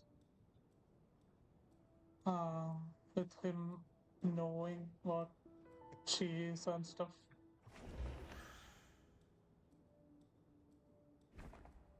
I don't believe any of us here knew Shram before all this.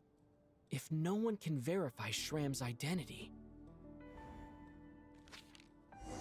Mr. Yeah. Shram, did you really go through the ticket inspection to get in here? Huh? Me? Why am I being singled out, my friend? Do I seem that suspicious? It's not that you stand out as suspicious, more that everyone else has been ruled out as trustworthy. Okay. Well, we spent the best part of 2 days together now, so I'm sure you can all tell what kind of person I am. I'm a true gentleman. I never dream of doing something like sneaking to the theater without a ticket. Yeah, I have no doubt that you're a good person. But the problem is, none of us here actually know you, so no one can say for sure that you are who you claim to be. Although, actually, what was it you said last night? Yeah, you're friends with that water imp, which is why you understand our primary mode of expression.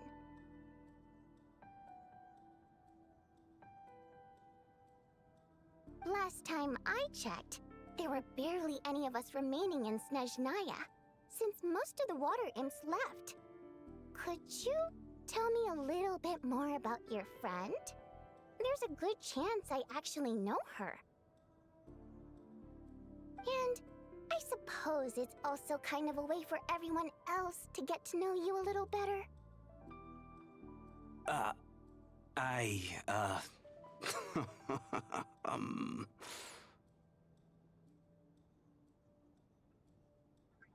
Knew he was sus when he mentioned the watering.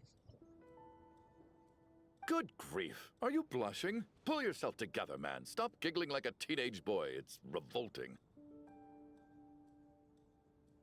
Hey, revolting is a little strong. All right, fine. I'll admit it. That water imp friend of mine, the truth is, we're dating. Wait. I was just the bodyguard hired by our family. But the stars must have aligned, because sparks began to fly between me and their daughter. Never in my wildest dreams did I think I'd get so lucky.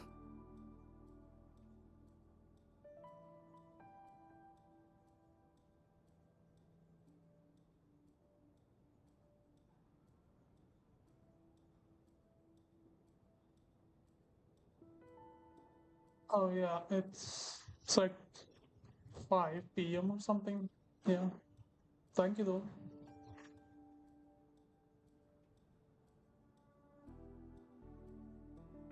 We don't need details. Just get to the point.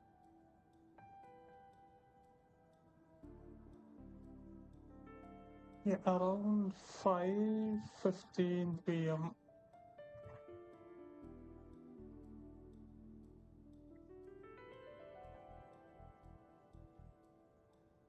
Okay. I'm just a little hesitant to reveal her name, that's all. You know how it is. These are delicate times.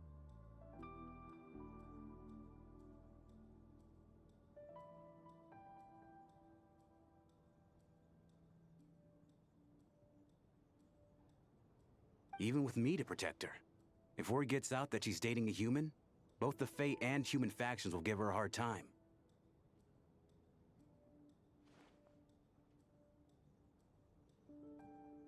I lost my train of thought.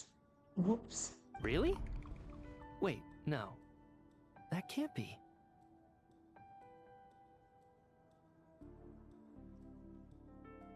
Huh?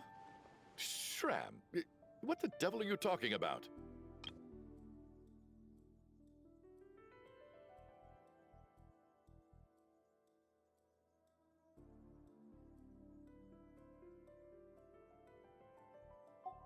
It does seem like a lot of people are loving the Nitya character. I do kind of feel like he is gonna be a 4-star. Just a thought. But we'll see. Why is everyone looking at me like that? Surely you can understand where I'm coming from. Delicate times? Factions? Yes? You know, the Civil War? Last time I checked, the Fae and the humans were still at each other's throats. If I'm not mistaken, the last significant civil war in Snezhnaya history was over 400 years ago, when Her Majesty the Tsaritsa had just taken the throne and was consolidating her reign.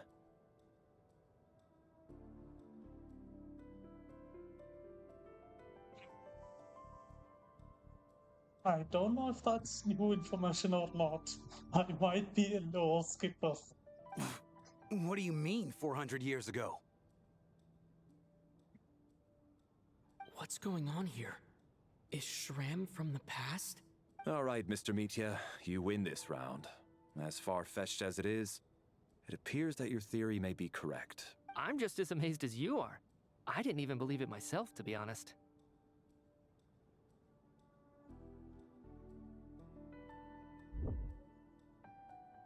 Is someone going to explain what's going on here?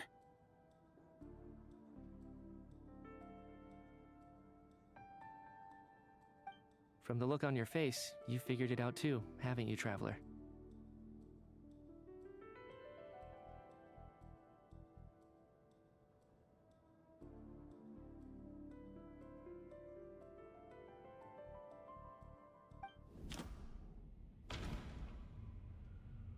What the fuck? This reminds me of Fontaine.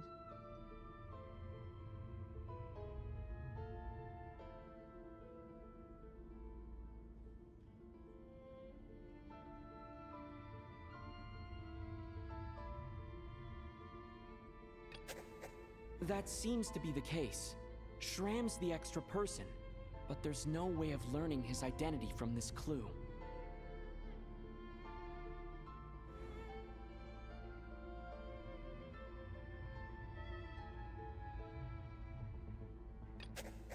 Vodyanitsa's private letter touches upon the history of the Water Imp aristocracy's exile, but reveals nothing about Shram's identity.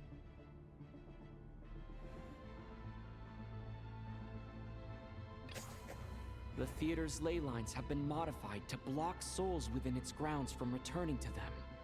Some souls can even wander this place forever. Mr. Shram's statement proves he is from hundreds of years ago. And according to the investigation report on the theater hauntings, Mr. Shram is very likely a lost soul wandering the theater. Spooky.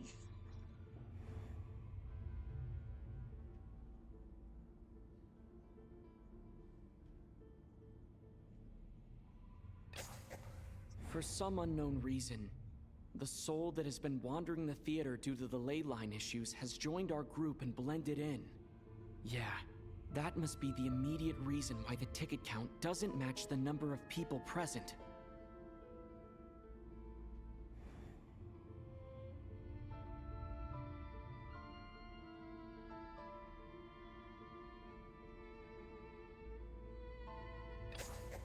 The contents of the investigation report have been verified. There are indeed leyline issues and wandering souls in the theater. Death likely symbolizes the deceased. Mr. Schramm, for instance. Death is near. That must mean that there's a dead person in our midst. That's the truth, isn't it? Or, you know, that could also mean... Okay. I'm gonna stop.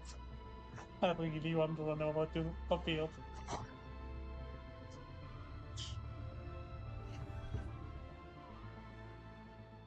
Yeah, the logic is clear now.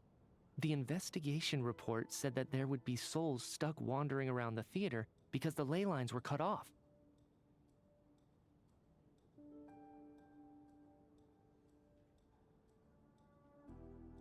Mr. Schramm must be one such soul who died in the theater a long time ago. In which case, that also makes him our extra person. So when the note said death is near, it must have been referring to death as in the deceased, people who died a long time ago. Someone who died a long time ago. In short, there's a dead person among us. The extra person we've been searching for is a ghost from the past. You mean I'm a ghost? No. Don't make jokes like that, my man. There must be some mistake. But even if I was dead, I know for a fact I didn't kill anyone these past 2 nights. Yeah. Even if all that's true, the report also said the souls inside the theater can't affect reality, right? They're harmless. Then what if the problem isn't the souls at all, but the ley lines themselves? The ley lines have a powerful ability to attract and devour souls. Let's say that the ley lines are like a black hole, constantly seeking to engulf souls. But the souls that don't want to return are trying to avoid being sucked in. Huh. Why does this analogy sound so familiar? What happens when the black hole can't achieve its goal? I'm only speculating here, but what if it ended up swallowing innocent souls by mistake, or intentionally taking other souls to compensate? That could explain why we weren't able to determine a cause of death. If you're right, and their souls were devoured by the ley lines, it does make some sense. It does seem to explain a lot of the things we couldn't make sense of.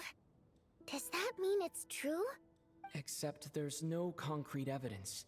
Mitya's relying on a lot of logical leaps. Still, it seems like the best explanation we have under the circumstances. All right, so how could Schramm not know that he's dead? Seems a little unlikely that he hasn't noticed anything unusual even after several days interacting with us. On the contrary, it's perfectly normal for a soul to wander the theater for centuries without questioning their existence or reason for being there. It's simply what's natural for them.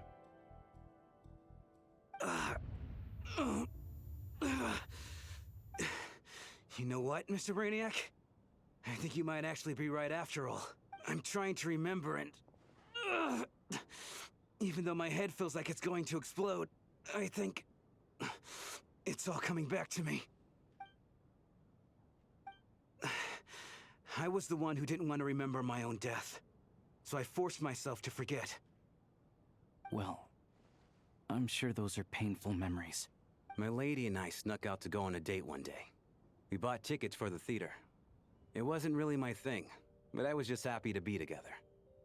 All of a sudden, a group of people burst into the theater, shouting for all the water imps to get out, performers and audience members included. It was clear the conflict between humans and Fae had reached a boiling point. This time, the extremists were even coming after the water imps who had nothing to do with the war. I thought I could pull one over on them, so I took off my jacket, draped it over my lady, and tried to sneak out amid the chaos. But I got caught. They started shouting, calling me a traitor to humanity. But I was going to do whatever it took to buy our chance to escape, no matter how many people stood in my way. I had to, both as their bodyguard and out of love. It's all right, friend. You can stop there if you want. You don't need to dig all that up again.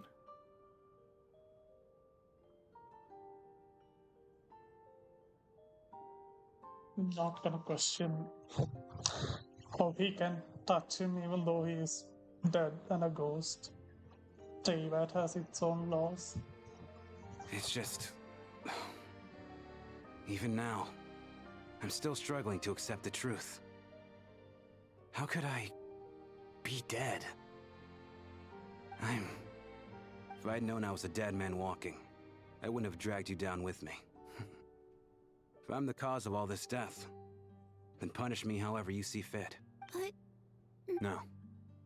I refuse to be a burden. I know what I have to do. You said I've been wandering the theater for centuries, right? I guess it's high time I got a breath of fresh air. Out there, I mean.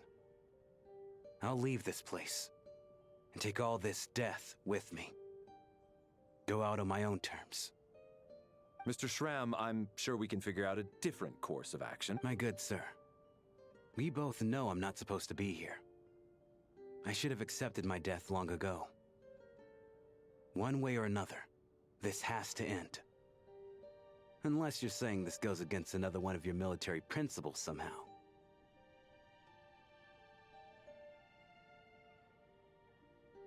No, I'm speaking on a personal level this time.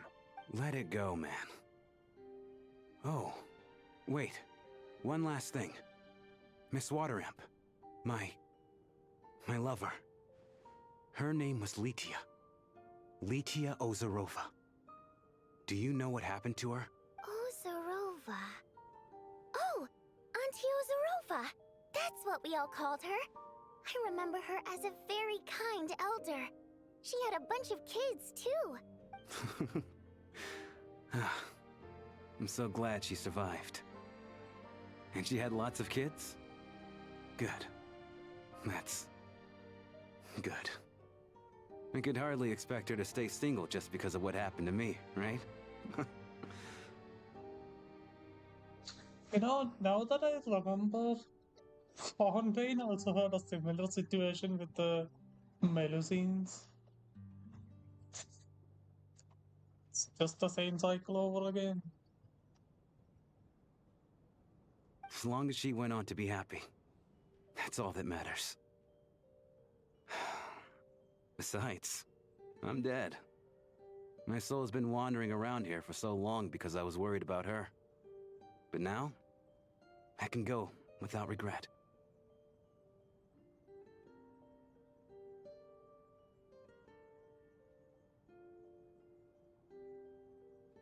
There's no need to see me off, my friends. I've enjoyed our time together over these past few days. Perhaps we'll meet again in the next life. Oh, 7.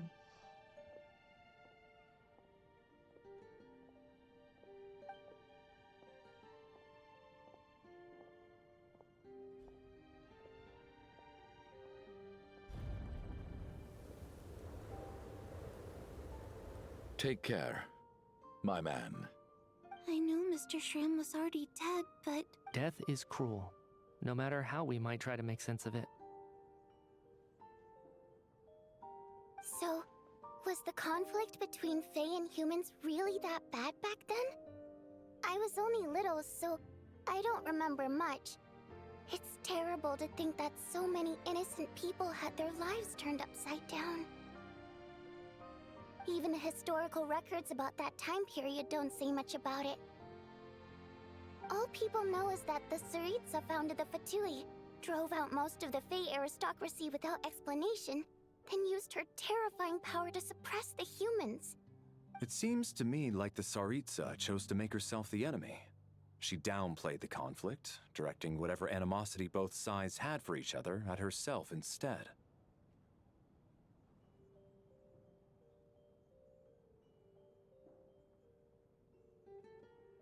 That's also why, despite how brutal the conflict was at the time, there hasn't been much lingering tension between humans and Fae since. Things have been fairly harmonious for the past few centuries. So, the Tsaritsa banished the Fae to protect the Fae living in the city? She offered herself up to be hated in exchange for peace. Maybe it's not quite as bad as it sounds. I don't think Her Majesty is too concerned if mortals hate her or not. And besides, there are very few who truly do. All this time, I had no idea. All right. If Mitia's theory is correct, then I think we can consider this matter settled. Let's all take a break. Ugh, if only this blasted storm wasn't still raging on.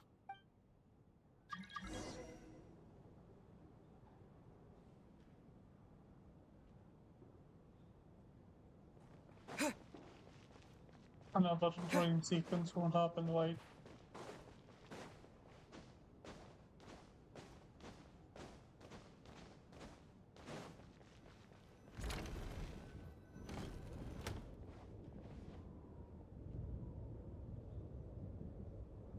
Looks like now we can just rest until the snowstorm stops. I still can't believe Shram turned out to be a ghost who'd been in the theater for hundreds of years. To think he was dead this whole time. What a strange turn of events. Knock, knock. Huh? Knock, knock. You know the door isn't closed, right? You don't have to knock. Think of it as a signal then. When I'm entering someone else's room and I knock, I'm here as Odette. If I don't knock, it's Lelik. Thanks. So, why did you come to find me? Is there something I can help with? Vodyanitsa said you knew about my secret identity from the start. But when everyone was discussing who Lelik could be, you were worried that revealing what you knew would be unfair to me, so you kept it to yourself, right? Yes. It's nothing. I mean, you didn't hold what happened with Signora against me, so I should thank you for that as well. Actually, there's something else as well. I found myself in a situation similar to the one you were in when you helped conceal my identity, so I thought I'd come and ask you for advice. It's about Mitia. Before all of this, the last time I saw him, he was dead. What? Literally what? As I'm sure you know, my goal as Lelik was to stop Project Stuja. Well, when I found out the tech lead for the experiment behind Project Stuja was Mitia, I immediately started planning to track him down and threaten him to back out. I often saw him around the theater, but I soon concluded that making my move there would risk exposing my identity. So I decided to infiltrate the Armory Palace and go directly to his lab. That way, the threat would be much more effective. Excuse me?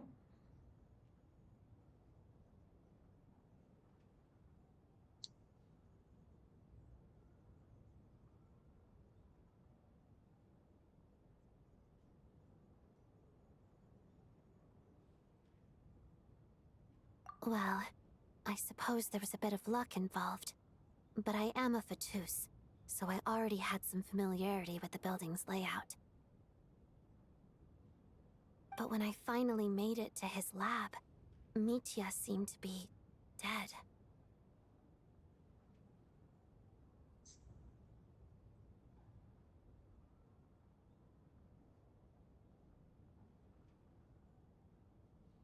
But doesn't really make sense if he's dead though. I mean, he's gonna be a playable character, like, come on. No way. I checked his breathing and his pulse. He had no vital signs whatsoever. I'm certain of that. I thought maybe another anti-Project Stuja activist had beaten me to it, and chosen a much more brutal method. So I made myself scarce. That's why you were so on guard around Mitia that first night here. Yes. When I saw him sitting in the audience during the performance, I could barely contain the shock. To me, it was a miracle. Somehow, he'd come back from the dead. But then, The murders started happening and things got so complicated that it wasn't really at the front of my mind. That is, until Mitya himself said there must be a dead person among us. Then I couldn't ignore it any longer. And yet, you thought that bringing it up right away would single Mitya out. Just like when everyone was suspecting Lelik. Exactly. I thought there could be something I was missing. Besides, we soon figured out that Mr. Schramm was a ghost. And we knew there was only one extra person. So we thought he had to be the one. But now, it seems like there's another candidate. I understand why you kept it to yourself. There was so much information being thrown around during that discussion. Bringing up Mitya would have just introduced more confusion. So, what do you think we should do? Let me confirm one thing first. When was it that you found Mitya dead? Around a week ago. Sometime in the afternoon. A week ago? That's earlier than I thought. I saw him just a few days ago at a restaurant. That definitely would have been after you found him dead. He seemed completely normal to me, chatting with Vodyanitsa, trying to avoid Valeri. So he was definitely alive on that day. Huh. Well, all I can say is I know what I saw. Here's a thought. The reason we even suspected a dead person could be among us was because of the problem with the theater's ley lines. But Mitya's death happened inside the Armory Palace. The ley lines affecting the theater shouldn't reach that far. You're right. I guess he doesn't fit the profile of the person we were searching for. I think the chances of it being him are very low. Surely he can't have died for real in the Armory Palace. Unless... Unless what? Unless he really did come back from the dead. You're right. Do you think we need to disclose this to the others?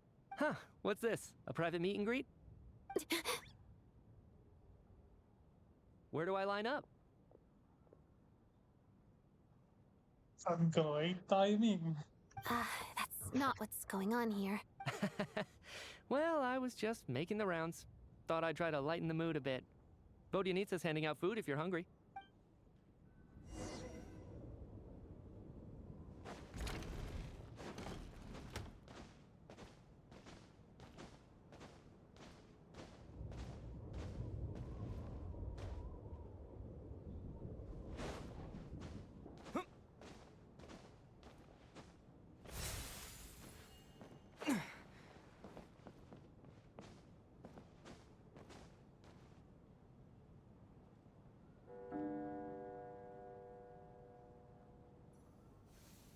What is going on with this storm? Could it be connected to that monster that just arrived in Snezhnaya? I almost hope it is. Her Majesty the Tsaritsa left to vanquish that beast herself. We just need to wait for her triumphant return. Do you think people still feel the cold after they die? I'm wondering about Schramm. Oh, maybe we should have given him a coat before he went out there. Death itself is cold, isn't it? I'm sure the storm will embrace him. Well, I hope he has a safe journey. I'm going to miss him, I think. It's not like we can blame him for Rampana and Kulish's deaths. Thinking back on it, we barely made it out alive ourselves. Once we get out of here, how are we going to explain what happened to their families? Are you okay? Here, take this. Look who's Mr. Nice Guy all of a sudden. Is it because Tonya stood up for you this morning? At least you know how to return a favor. Yeah, without Tonya, who knows how badly he would have been hurt. She really likes roasting this guy. I told you already, I never intended to resort to violence. Bunch of rascals. Little girl? I was rather surprised when you spoke up for me this morning. I didn't think I had many admirers here, so, No need to thank me. I said some bad stuff about you too. I've been too embarrassed to admit it, but You remind me a lot of my daughter. So kind to everyone, but never lets her old man off the hook. Unless my wife and I are having a fight, then this night. she's always on my side. Especially when she was little. Every time I took her out. All right, easy now. How long have you had that cough, Tonya? I don't know. It's probably been a while. Are you taking anything for it? Yeah. I'll be fine once I see my brother. He's gonna pick some frost fairy flower leaves and brew a tonic for me. I'll feel much better once I drink that. I see. That's good to hear then. We should probably discuss arrangements for tonight. Now that the deceased has left our midst, there shouldn't be any more incidents. However, out of an abundance of caution, I'll keep watch. Shouldn't we take shifts? I can take one if needed. No need. I managed to get a nap in earlier, so I have plenty of energy right now. After all the tension of the past few days, everyone else should just focus on getting a good night's sleep.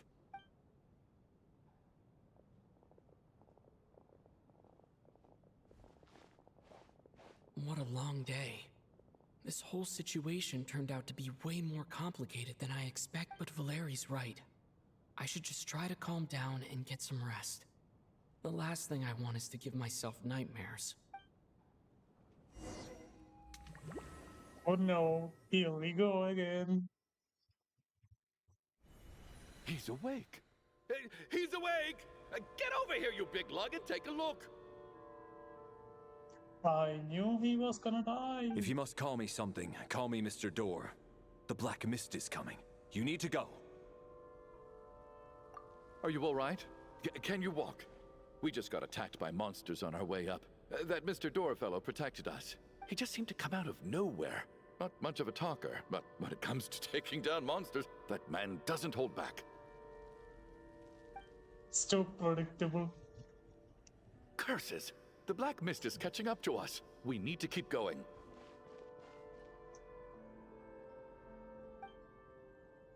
Mr. Door, I don't believe I've ever seen you around here before. Why is that? There's no need to try to get to know me. I'm just Mr. Door. I have to find the door that belongs to me. I didn't actually notice this. Anyway, we're lucky. Ah, man.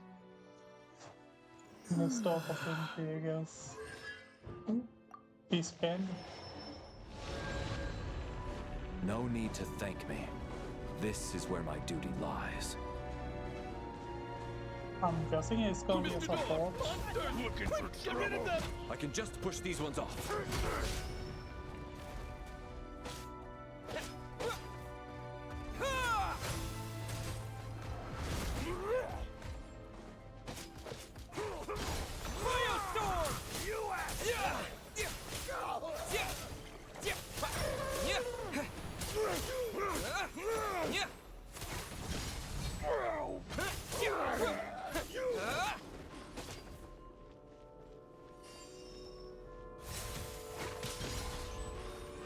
So I don't know if you noticed, but Traveler's ult is actually it's a spear. Fighting frog!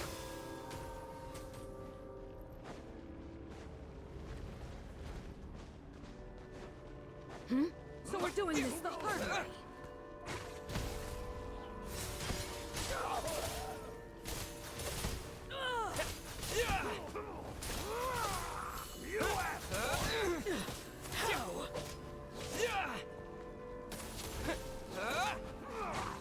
Oh, remarkable work, Mr. Door. If I had your muscles, I'd do the same.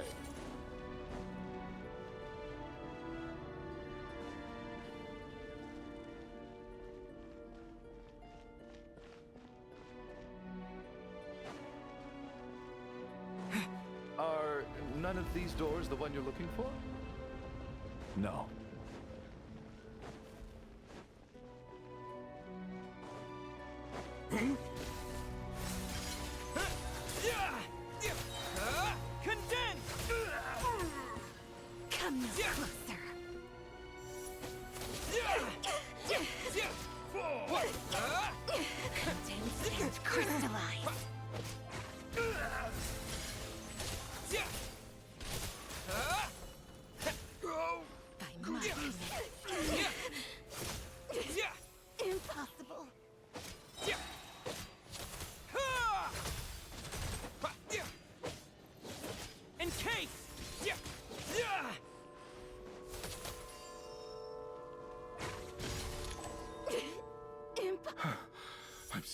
exhausted. And the black mist is still rising. Oh. Wait, look! There's more monsters down there. Are they coming from within the black mist? No, no! They're gaining on us! Quick, keep going, or they'll be at our heels any second!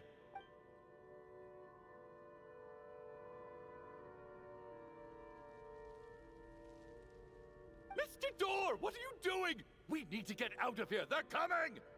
Found it. This is my door. What? You mean you're going to stay here? I am a door. This is where my duty lies. No! You saved us. We can't leave you behind. You must keep going. A door can only keep things out for so long. You must make haste. But... Oh, you're right. Let's go. We can't let Mr. Door's sacrifice be in vain.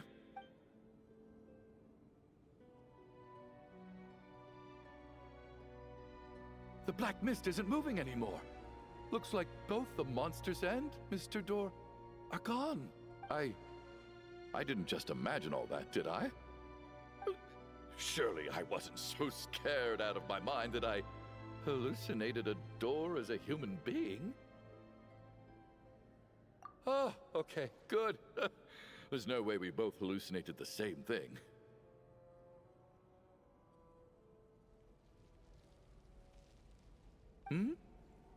Getting sleepy? Well, looks like we're safe for now. Go ahead. Let's get some rest.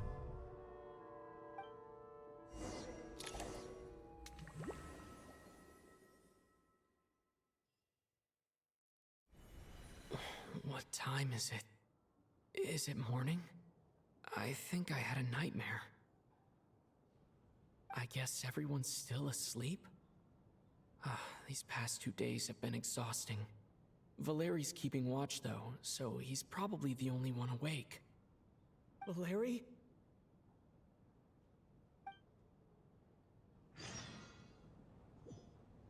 No shot, he died.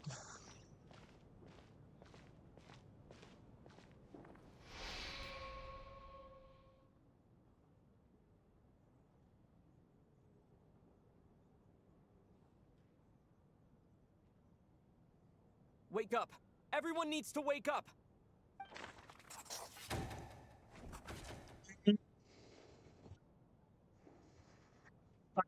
He was gonna be a playable character.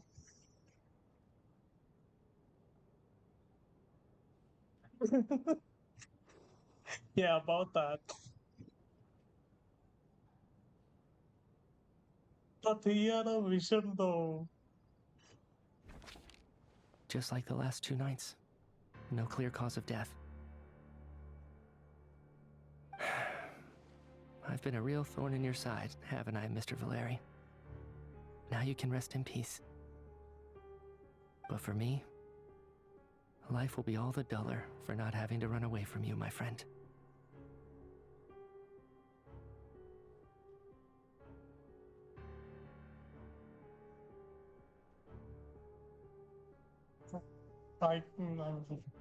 Yeah, I guess you were right.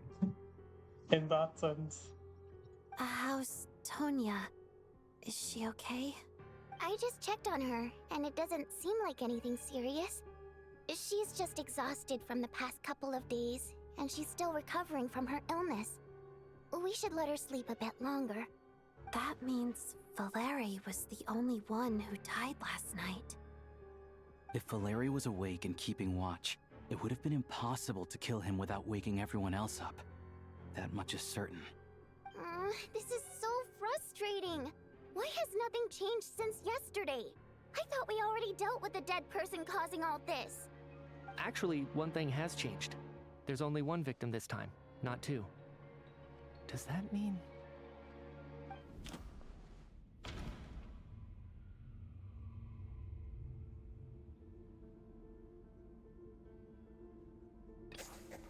After the deceased Shram left, there was 1 less victim last night. That more or less tracks. It's a reasonable conclusion, considering the only variable that changed.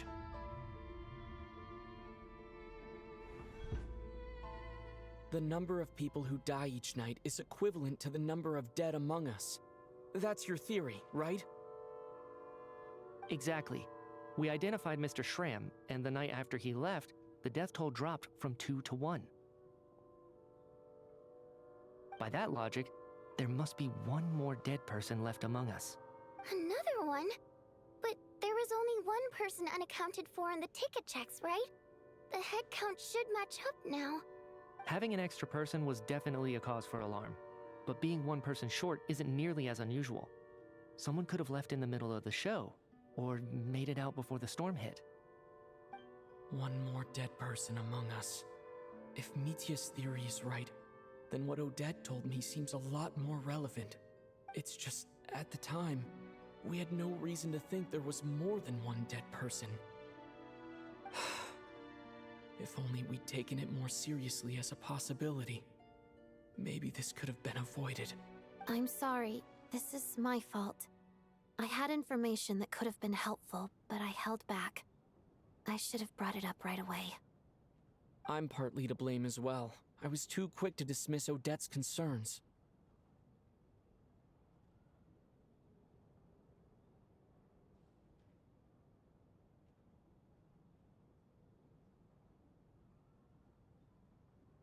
What is this about? What have you two been getting up to behind my back? Sounds like there's some big news you've been keeping from the rest of us. Well, we're all ears.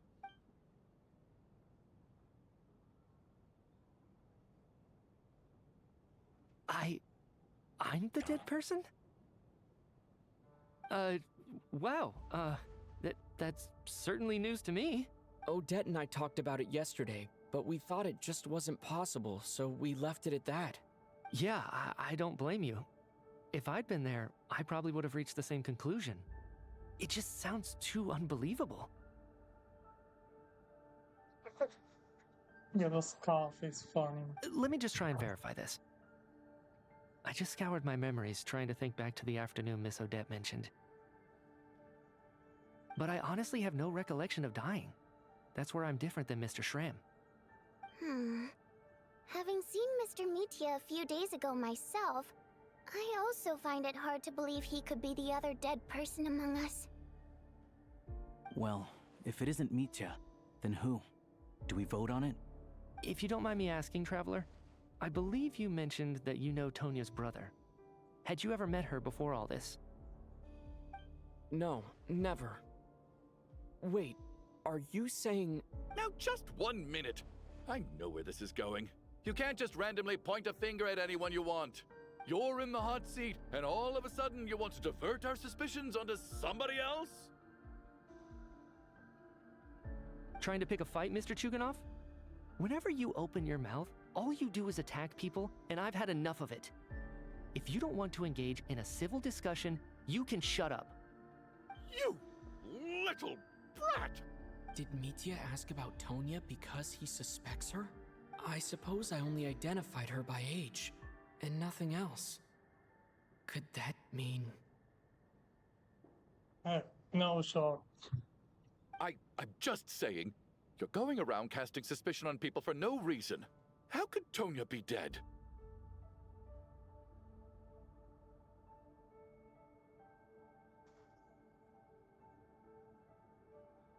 I can vouch for her, if nothing else. I've seen her before. She's the sister of that Harbinger, isn't she? The one called Child. Oh, really? You're telling the truth? Since being here, I don't think I ever mentioned she was Child's sister specifically. Does Chuganov actually know her? If Chuganov can vouch for her, then it can't be Tonya either. In which case, it seems unlikely that there's another dead person among us at all. Miss Odette, could you go over that afternoon with me one more time, when you found me dead? No problem.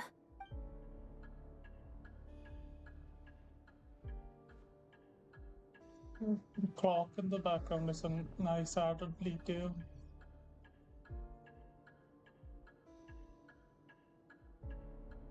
Huh.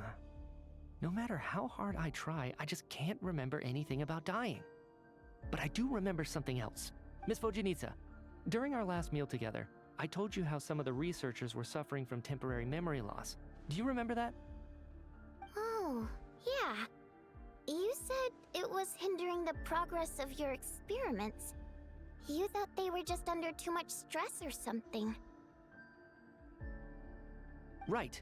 And even though I don't remember dying that day, I'm pretty sure I experienced something like amnesia. Some of my memories from that afternoon are missing. Are you suggesting you're missing the memory of your... Of course. How am I only just realizing this? Humans aren't necessarily aware of their own death. You mean being silently assassinated, or dying in your sleep? Situations like that?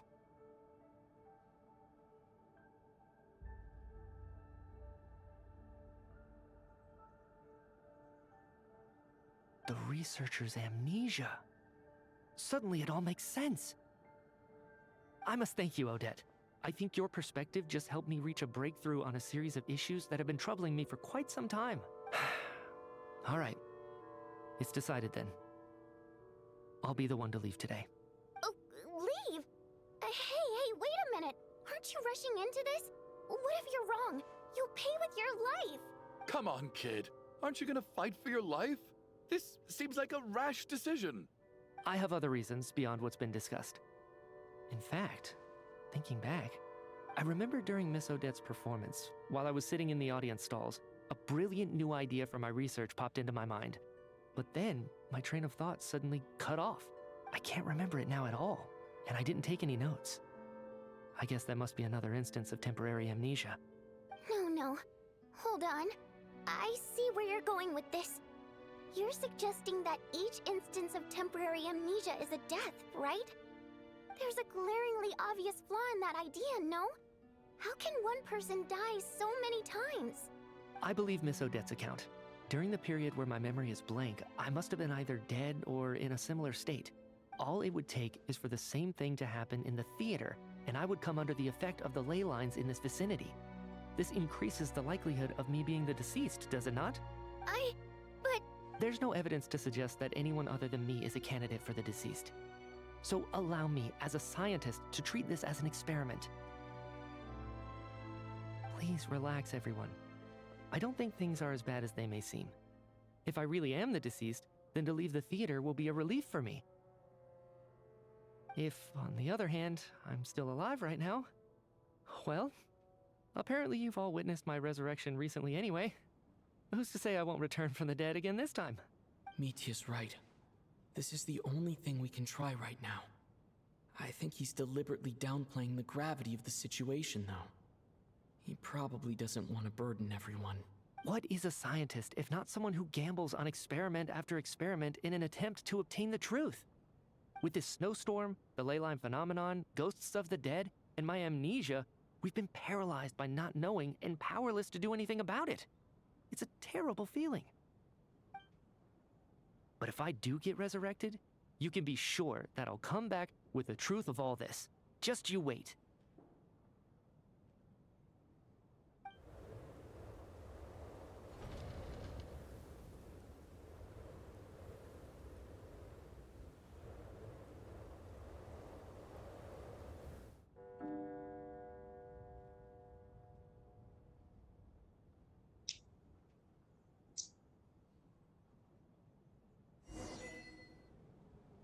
Beyond the loop.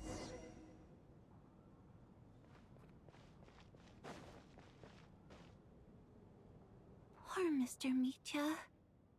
I didn't even get to see him one last time. Maybe it's a good thing that you weren't there to see it. It was a hard thing to watch.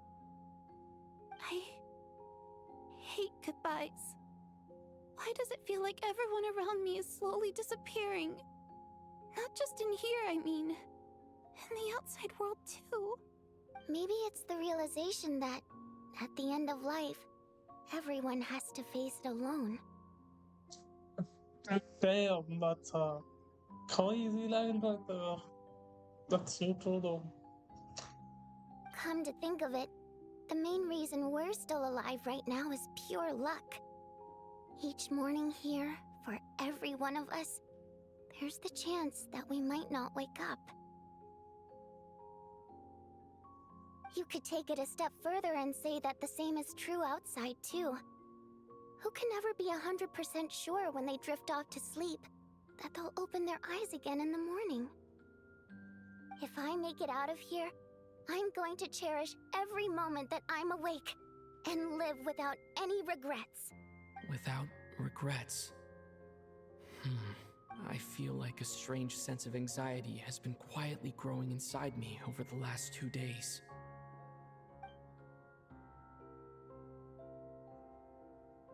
Are you okay? If something's bugging you, let's talk about it. There's only a few of us left here now. After everything we've been through, what's the point in keeping things bottled up? I have a travel companion named Paimon. Alosha and Odette have met her before. She's been feeling unwell recently. You're worried about her, aren't you? That makes sense. We've been trapped in here for days. To be honest, I used to feel like I was just a spectator in this world, watching everything that happens from the sidelines. Maybe it's because I'm a descender. A descender? But with Paimon by my side, over time, I slowly felt my connection to this world growing stronger. She loves eating, sleeping, and having fun, but she's also a great guide. It's her authenticity that makes this whole world feel more real for me. Will we finally get to, like, know her true identity? Over the last few days that we've been apart, I've often caught myself wondering, what would Paimon say if she were here right now? And Lisa only just said that a few minutes ago. There.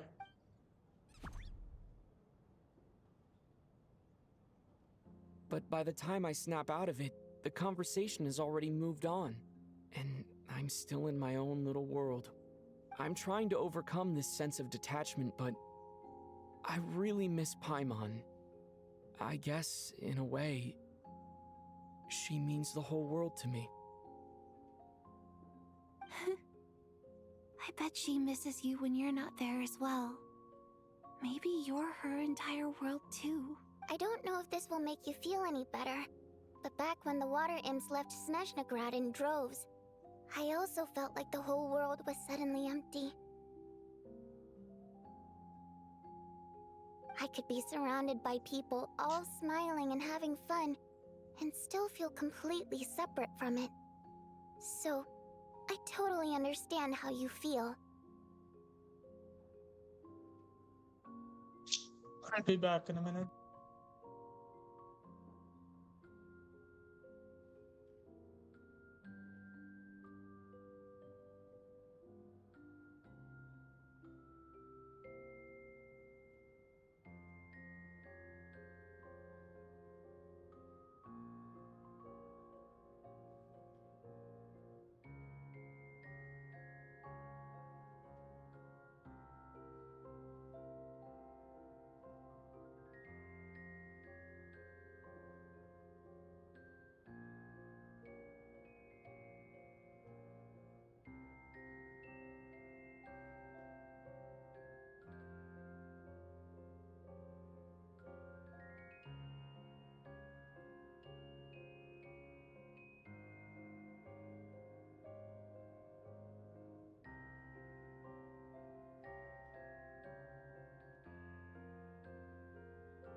Hello?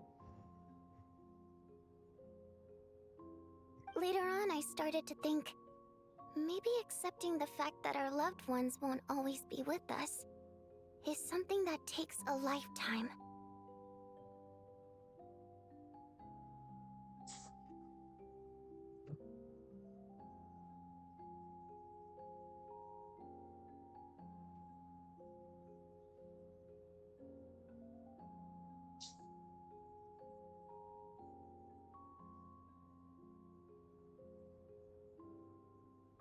All we can do is cherish their companionship from moment to moment.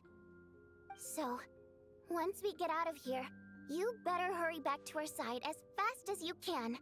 You can't let your story end in regret. That's the trope I hate the most. Thank you. That's exactly what I needed to hear.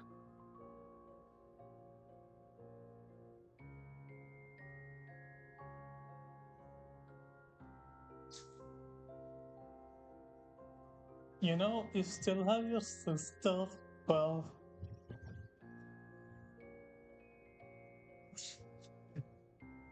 I didn't even ask for it when coming to this nation. But Vodyanitsa, if you hate goodbyes too, why didn't you leave with your people?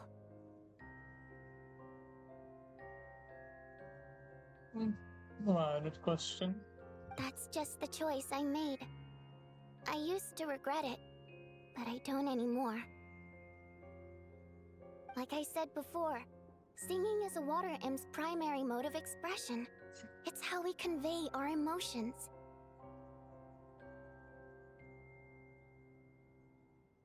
Our songs have echoed through this theater for hundreds of years, each one a story pieced together through moments of joy and sorrow.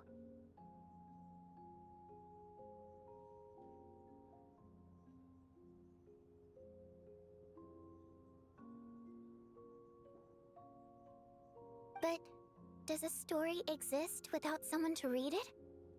To me, the answer is no. So I made the choice to stay. That way, there would still be someone left to sing these songs and listen to their stories. Otherwise, they could have been lost forever. Could you teach me how to understand your people's songs sometime? I want to be able to truly hear them, like Mr. Shram. A fan after my own heart. Thank you, Tonya. How about I sing something for you, and you tell me what you hear? Oh, okay. I'll do my best.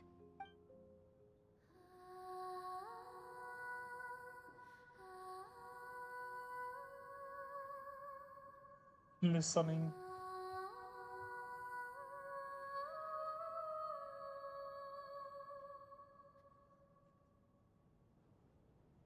I've never heard that one before. I feel like I can hear a sense of longing somehow. I wonder why that is. Color me impressed, Tonya. You're a keen listener. Most people can only tell if a song is happy or sad. I didn't think you'd be able to pick up on such specific details. So, what's the song about then? Come on, tell me! I've actually never performed this song in the theater before, because it has more of a ceremonial purpose for our people. It's not meant for the stage. It means something like, "May those we have lost watch over us, and follow this song back home in the night, so that we might be reunited once more."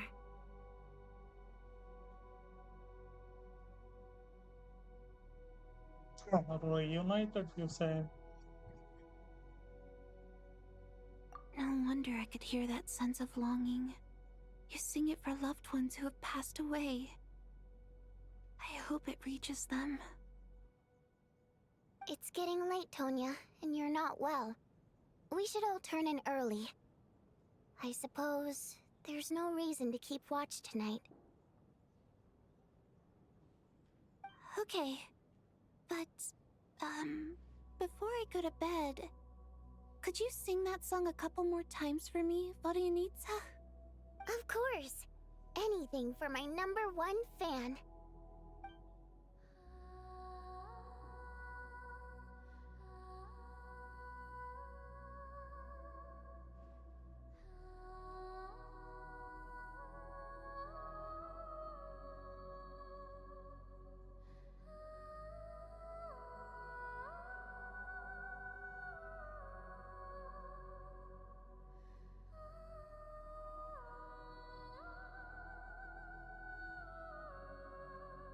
Once I get out of here, I definitely don't plan on ever coming back.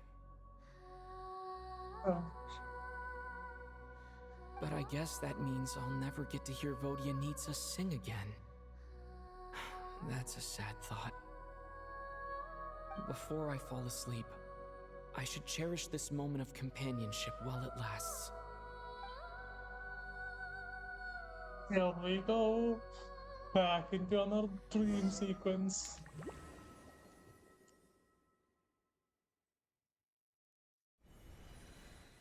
Where am I? Oh, spoiler of the fun. It's so dark in here, and I feel kind of dizzy. Am I alone? What the fuck was that?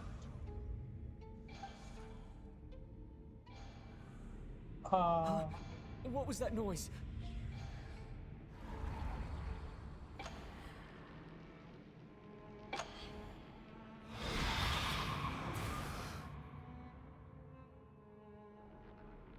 Okay then.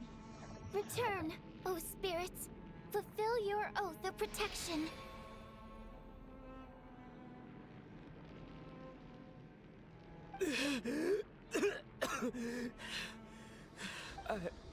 I'm alive? What just happened? No time for questions. Quick, over here. Turn on the switch. We need to bring back the light.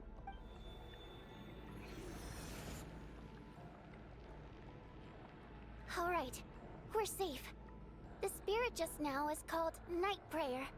The light subdues her, but she'll attack without a second thought in the dark. Sort of.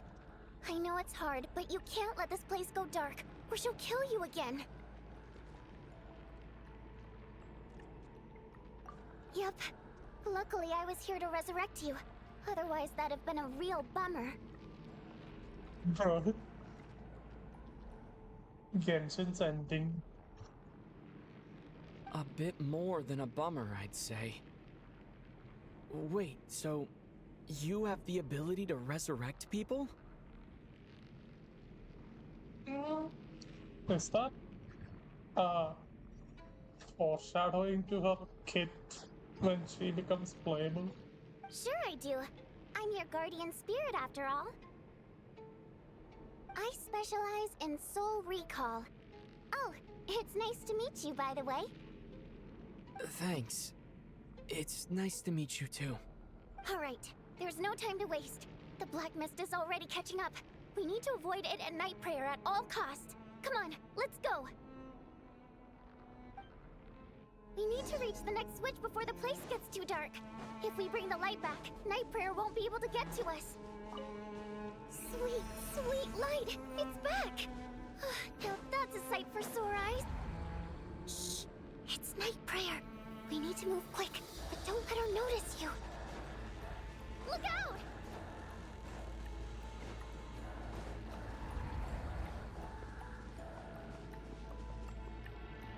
I will be...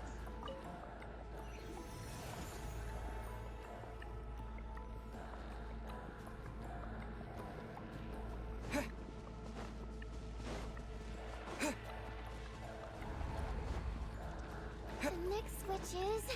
over there!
Night Prayer is here too.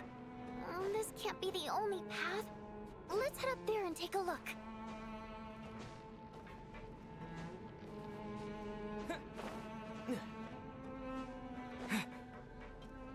The switch is just up ahead. Hurry! It's too dark. We're not gonna make it. Come on, faster!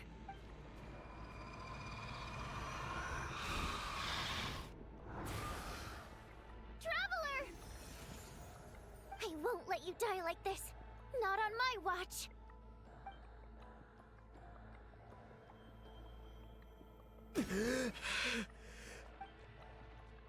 Even though it's not permanent, dying is definitely not a pleasant experience. Great.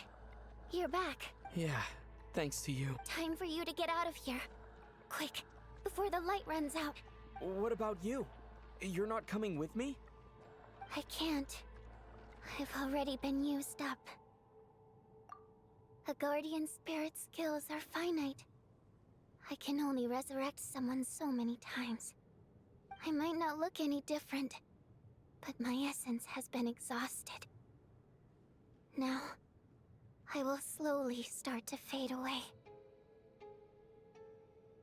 I can go no further. The black mist is where I belong. It's okay. Why didn't you tell me sooner?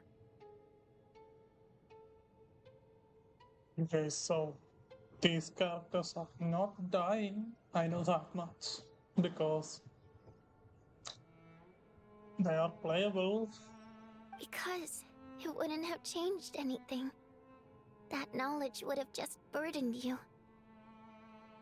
And a guardian spirit's role is to protect. But... Go. Now, before it's too late. I already hear Night Prayer approaching.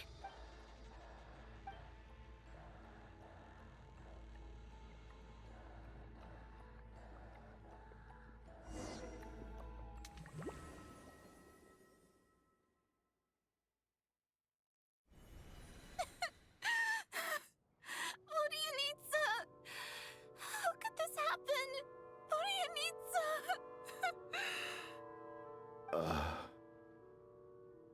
Well, I guess there's no need to inspect the body.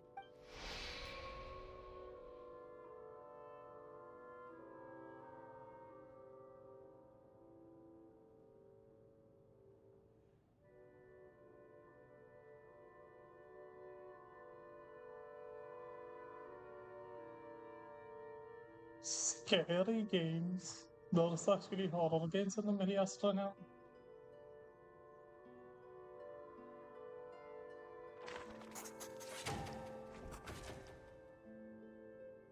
This wasn't supposed to happen.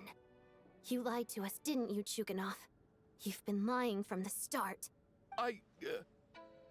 Take a long, hard look at yourself before you go around accusing other people. I suspected you on day one, Lelik, and now look where we are. By some strange coincidence, you've never been targeted. You just happen to have survived this long? No, you should be the prime suspect. And you, little hunter, ever so content with staying on the sidelines. Yet, you were the one who stopped us from leaving from the start! Why are you trying to keep us here? Now you're just lashing out indiscriminately. That's either a sign of anxiety or a guilty conscience. Where was all this passion and bravado before? Decided to fight until the bitter end. Is that it? Is that a threat? Fine, bring it on. You think I'm afraid to die after all this? You want to kill me? Go ahead. I'd like to see you try. After all the trauma of the past few days, everyone's been pushed to the breaking point. Valeria and Mitya aren't here anymore. Someone else needs to step up and take charge. But first, I need to think this through. Considering everyone left, who's the most likely candidate for the deceased?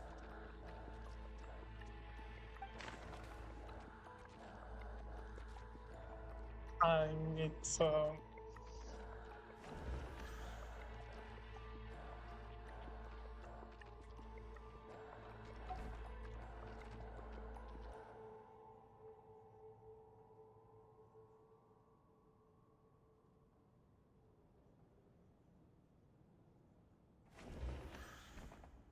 Of those who remain, the only person we've never met before is Tonya. There is room to doubt her true identity. People are easily misled by first impressions. Now that I think about it, Child's sister was in fact a label I imposed on her due to my own assumptions. But Mr. Chuganov vouched for Tonya's identity yesterday. With basically no other possibilities left. Could it be?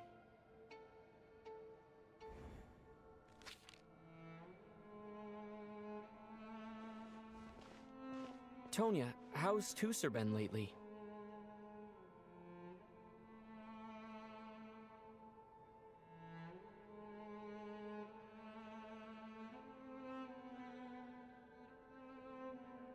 Tusser? Aha! Your brother Ajax must have mentioned me in his letters home, right? Did he say anything about a blonde traveler? No. And my brother's name is Razik, not Ajax.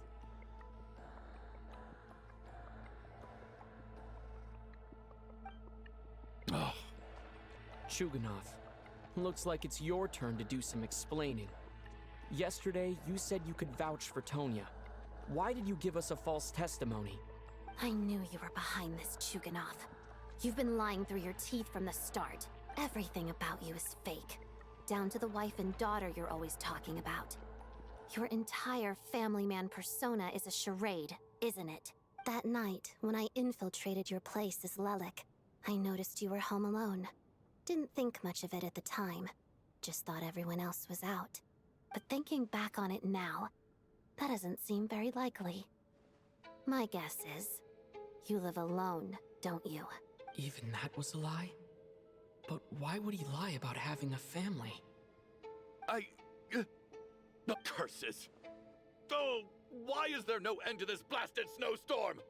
If it would just stop! If it would just stop. I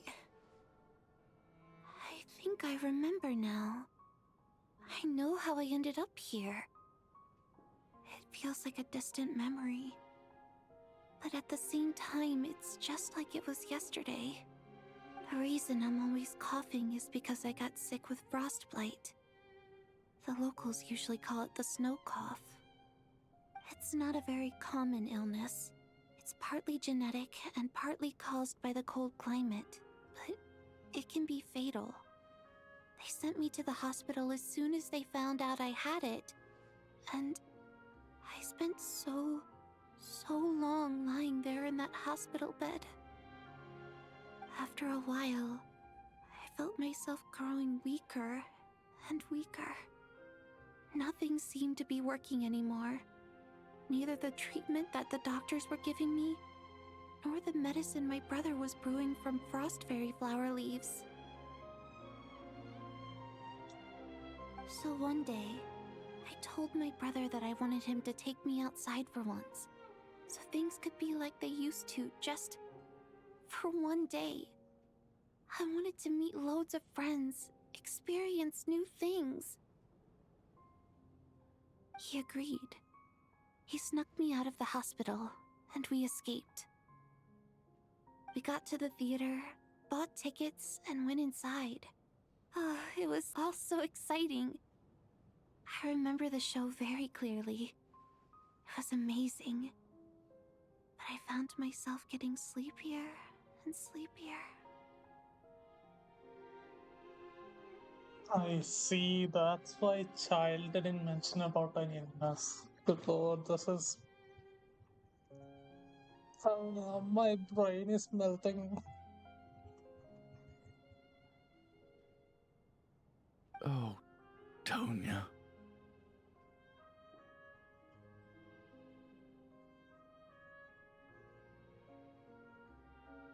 When I woke up, I couldn't find my brother anywhere, so I guessed he'd already left.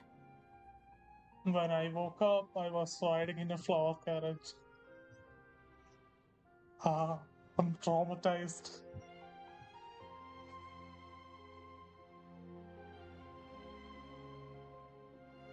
But there's no way he'd leave me behind.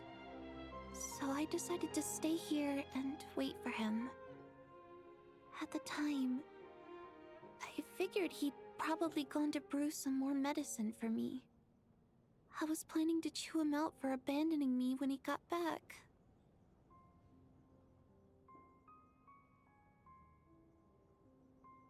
Tonya, it sounds like by then you'd already... Yeah, I know. I understand now. Dead, aren't I? This cough and the feeling weak, it's probably just my body's memory. After all of that, it turns out I can't blame my brother after all. I was the one who abandoned him. I'm sorry, everyone. I realized this much too late. It seems like death skewed my perception. And now I've dragged you all into this mess. Your name probably isn't even Tonya, is it? Didn't that ever strike you as odd over the last few days? Well, when I was little, my brother and I read a storybook, and Tonya is the name of one of the characters. When we escaped from the hospital, our family and the hospital security were looking everywhere for us. So when you first approached me and said my brother had sent you, and called me Tonya, I thought he must have chosen a fake name that only the two of us would know. Because he was afraid of getting caught. No. It seems like that was just wishful thinking. At least your memory of death isn't painful. That is a small comfort. Now it's your turn, Chuganov. Talk to us. I believe no lie is ever told without a reason. You're right. I was lying. I happen to know that the Harbinger child and his sister Tonya managed to get tickets, so I lied to you and pretended I knew them. And yes, I was lying about my family too. The truth of the matter is, I lost them a long time ago. I just refused to accept reality. And now I've spent the second half of my life living a lie. I'm a joke. My daughter's name was Iskra. And before you ask, yes, Iskra, as in Iskra Manufacturing Plant. She also died from the snow cough. She was just 6 years old. If she were still alive today, she'd be around the same age as little Tonya here. Yes, these past NPC voices have been really fucking good.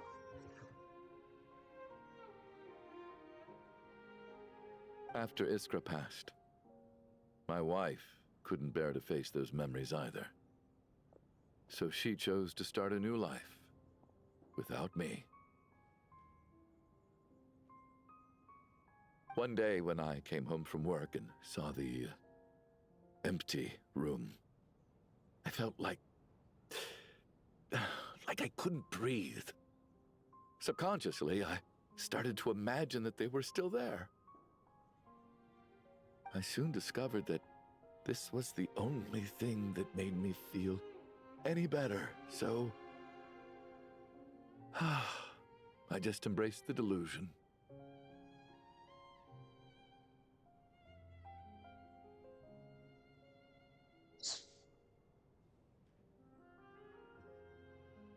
Nothing more than a pathetic means of escapism, I know. But at least it's not a crime.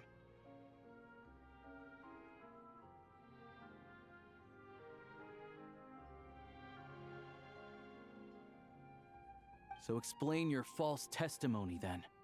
The night before last, when I was chatting with Tonya, she mentioned that her brother would brew medicine for her from frost fairy flower leaves. Combined with her various symptoms, I suddenly understood everything, including the fact that she was deceased. The snow cough used to be an incurable illness. I would pick Frost Fairy flower leaves to brew medicine for Iskra too. It took hours and hours on the stove. But the year after my daughter passed away, the Jester of the Fatui announced that a cure for frostblight, also known as the snow cough, had finally been developed.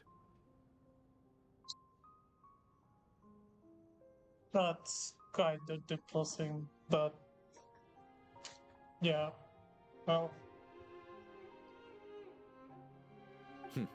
It turned out that all previous treatments were completely ineffective. No better than random concoctions.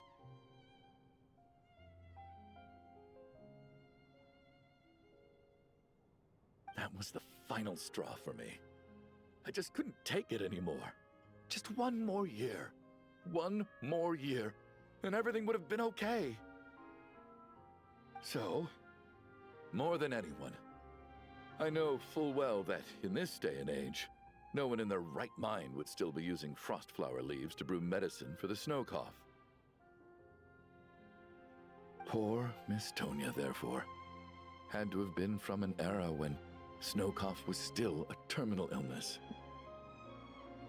So, you projected your daughter onto her? Even though you knew she was one of the dead?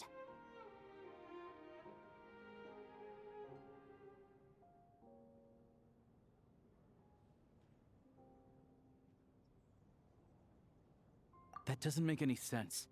You knew she was already dead. What did you hope to achieve by protecting her? I just don't believe in your crackpot theories. Nor do I approve of your actions. How can you just declare a living person dead and throw them out into that snowstorm? Nitia's gone.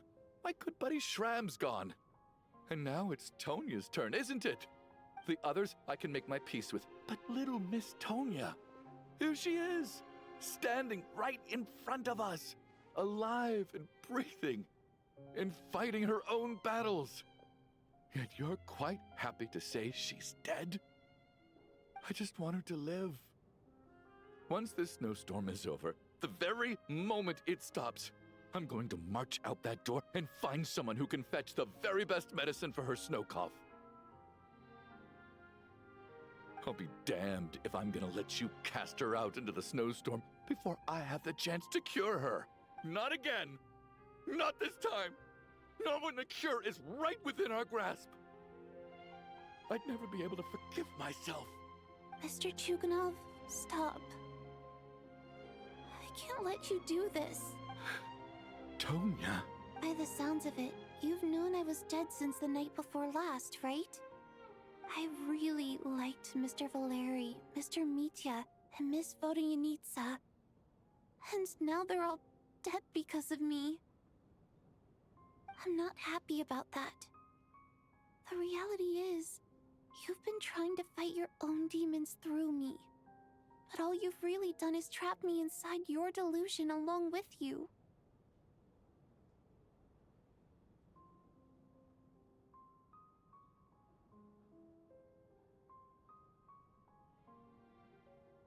You know who was a piece of shit, selfish and broken inside?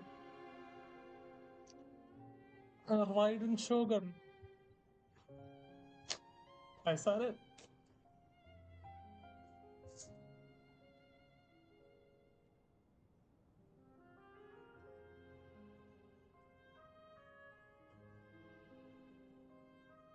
No!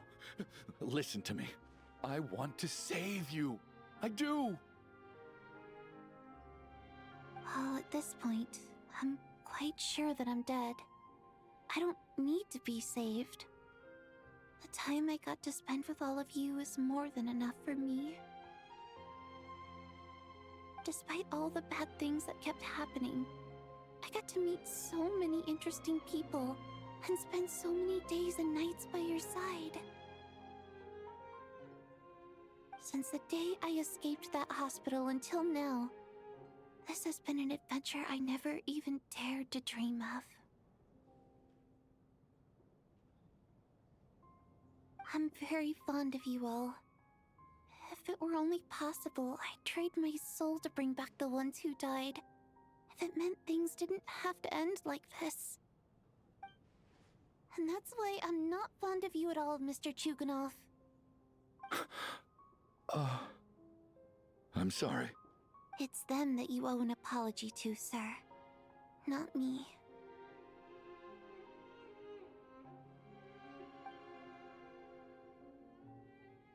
Well then, I suppose this is it. Oh, 7. It's time for my adventure to end. I've caused enough trouble. You're leaving already? It's still early. Don't you want to stay a little longer? No thank you. Oh, and by the way, my name is Patashka. It was nice meeting you all.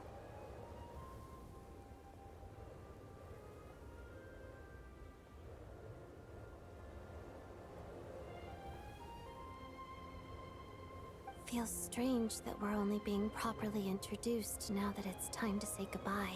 Patashka?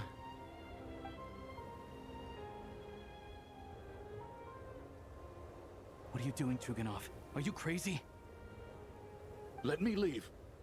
I can't keep lying to myself anymore. In your dreams. Don't think you're getting off that easy when you had a hand in the deaths of so many people. The Fatui have honed quite an array of enhanced interrogation techniques since they were founded.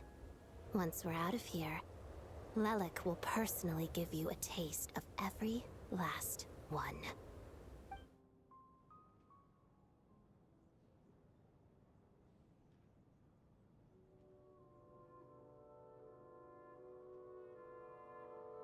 I think we should leave.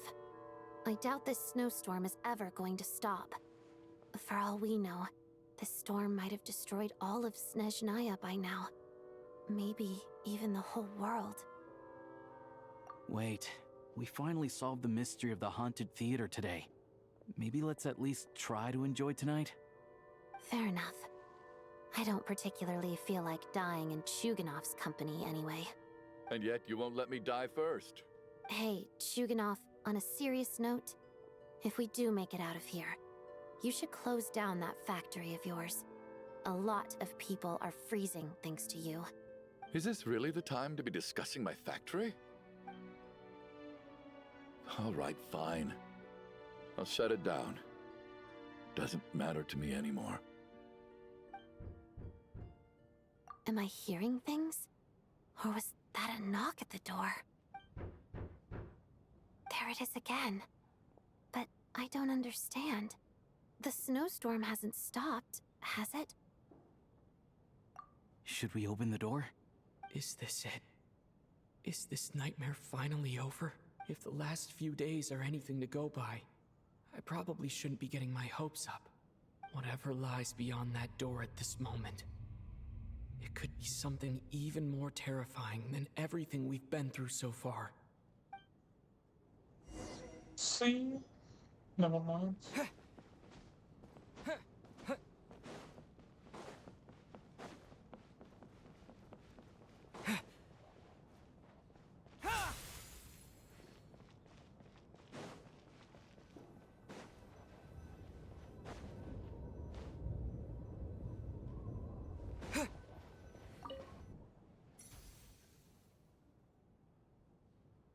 What the?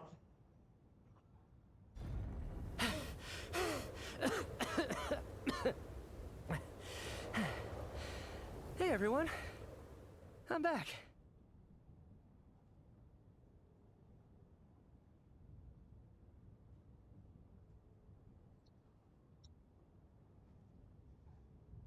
Excuse me. Oh, that is so true. How are you doing? Feeling any better? Much better, thanks. Whew, it is so good to have you guys here. I was a little worried that the theater would be empty by the time I got back. Let me see. Tonya and Vodyanitsa are missing, which means Vodyanitsa died last night. And then you discovered that Tonya was the other dead person. Am I right? Not Tonya. Patashka. First, tell us how you made it back here. Given the conditions outside, no one should be able to return alive.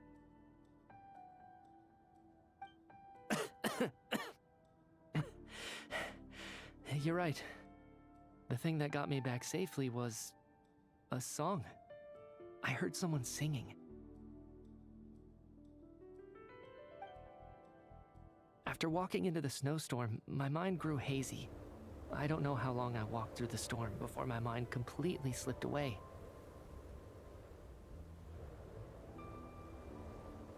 Then, suddenly, I heard the sound of singing. The voice instantly brought me back to my senses, and I regained consciousness. So I followed the voice, searching for the source of the singing. I searched and searched, until finally, just a few moments ago, there was the entrance to the theater, right in front of me. I've actually never performed this song in the theater before, because it has more of a ceremonial purpose for our people. It's not meant for the stage. It means something like, "May those we have lost watch over us, and follow this song back home in the night, so that we might be reunited once more." That must have been Vodyanitsa's Requiem. Who knew it actually worked? That song is meant to guide the souls of the dead. Mitya, that must mean that you... Huh. No kidding. Seemed like I guessed right then. This is what I've been so desperate to tell you about. When I first stepped out of the theater, I was still quite lucid. My memory of it is still pretty intact.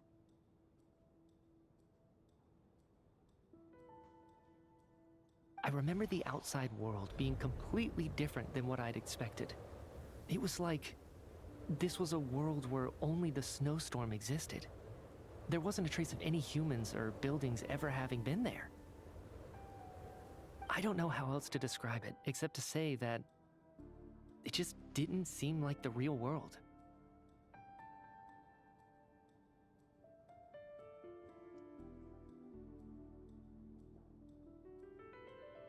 This was so weird.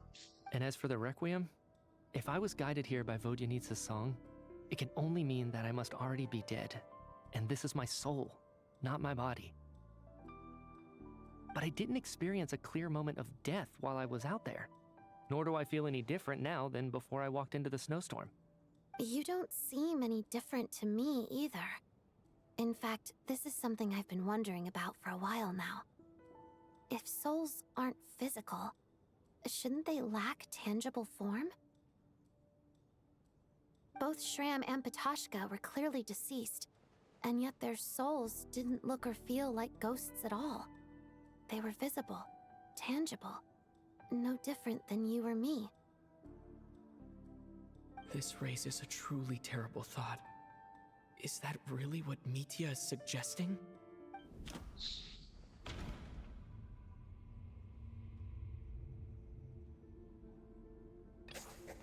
Mitya's soul was summoned back by the Requiem, confirming that he is indeed already dead. And yet, he looks no different from us.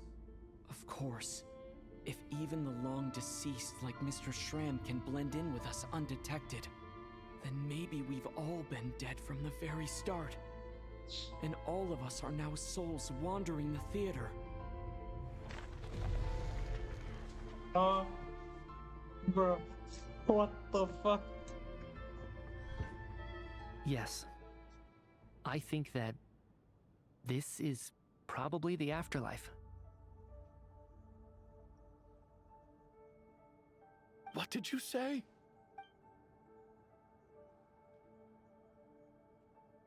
You heard me. We died in the theater. All of us did. But due to an obstruction in the theater's ley lines, our souls are trapped here, while an endless, infinite snowstorm rages outside.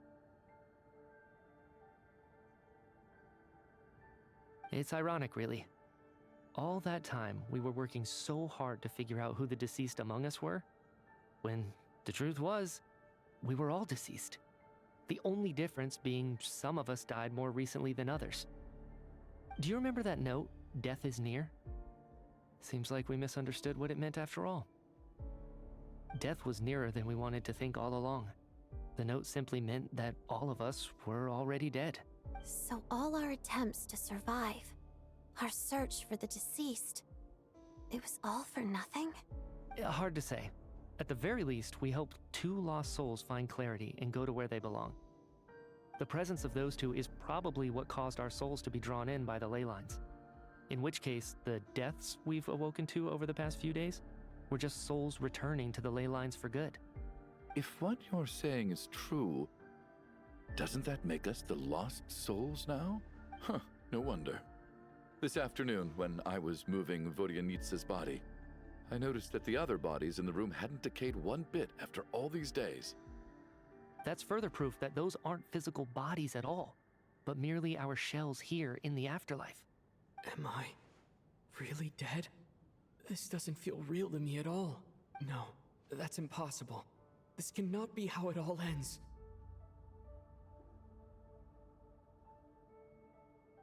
I still find it hard to believe that all of us are dead.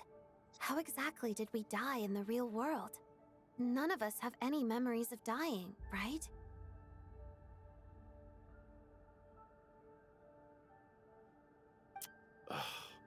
Not even knowing how we died is preposterous.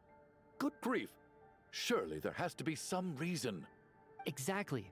It's hard to rest in peace when you don't even know how you died. It gave me lots to think about as I strode out into the snowstorm. I racked my brains trying to remember the cause of my death, the exact moment I died, the root of all of this, right up until my consciousness faded. Wait. Hold on. Right before I lost consciousness, I think I saw something. I can't remember. And I think I lost my notebook and pen. Mitya, your hand. Is that blood on your fingers? Huh? You're right. There's blood on the fingertips of my right hand. Looks like it's already dried. When did that happen? What the? Here we go. Ooh, I'm excited.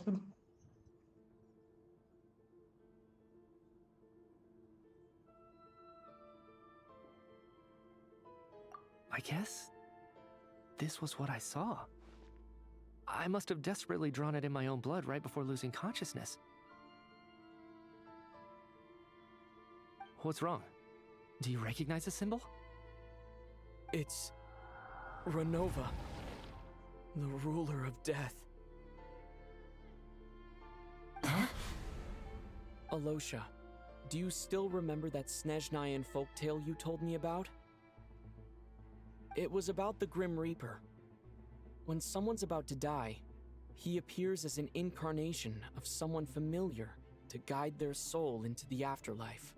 And as soon as you recognize his face, your life is over. I heard a similar tale when I was little. You think the Grim Reaper in this story refers to the ruler of death you mentioned? That's right. In which case, death is near could also mean that the Grim Reaper is here disguised in a familiar form. Death, the deceased, and the Grim Reaper? So it's a triple entendre. When I first saw this note, I thought it contradicted the investigation report. But now it seems like that was the whole intention. So the Grim Reaper deliberately misled us. Then, we started suspecting each other and searched for the deceased while they hid in plain sight. By that logic, the one person most likely to be the Grim Reaper incarnate is...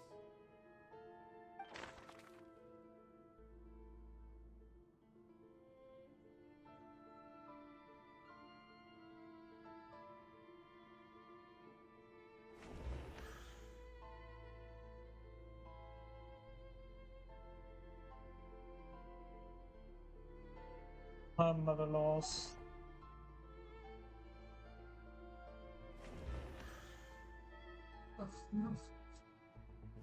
Identifying the Grim Reaper is a major decision to make.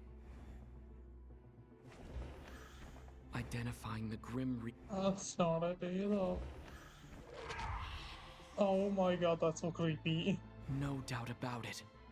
It's Alosha. Looking back at how everyone has acted over the past few days, Alosha is most likely the Grim Reaper lurking among us. That is so creepy. Cutscene. Is it you, Alosha? You were the first to discover the investigation report, and you had plenty of time to slip the note inside to mislead us. So?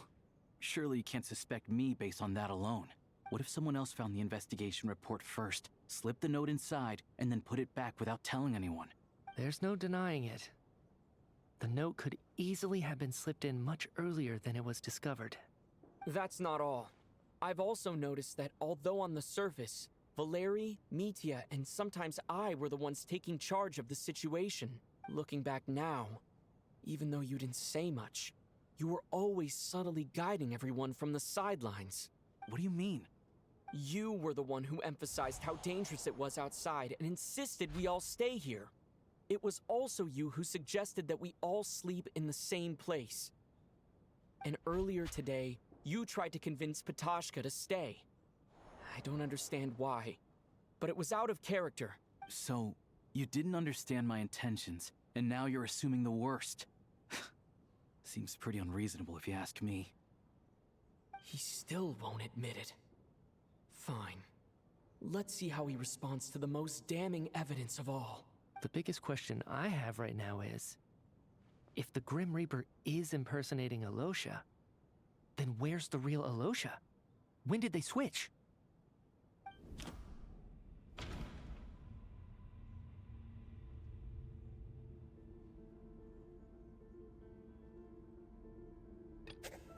No, nothing related to Alosha happened that night. I should think about this again.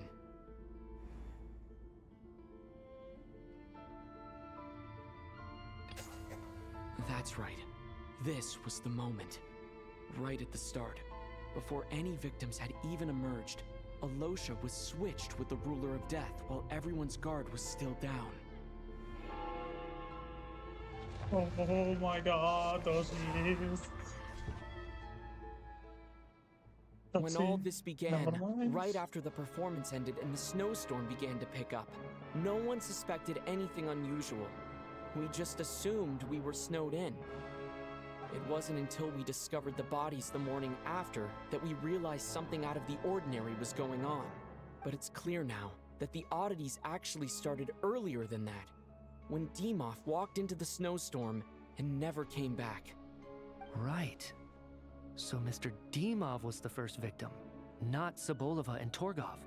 And if we pinpoint that moment as the beginning of this incident, then one thing becomes clear. Alosha, you are the only person who walked into the snowstorm and came back without the help of Vodyanitsa's Requiem. More precisely, Alosha never came back at all. The one who came back was the Grim Reaper. Not bad. Well, since you've backed me into a corner, I suppose there's no point in keeping up the act anymore. Alosha? You're the Grim Reaper? I am no such tired cliché. Mortals should address me as the ruler of death. Before being wiped out for good, you identified the two deceased, and even sensed my presence. A commendable achievement. Far beyond what I expected. I heard you can ferry souls. Those deaths each night. Were they your doing? Your initial conclusion was correct. Due to the existence of the two deceased, the ley lines yearned to reclaim those long-lost souls. Every night they devoured an equal number of souls to fill the void. This required no intervention from me. Though, of course, ferrying souls is indeed my authority. Here, take a look.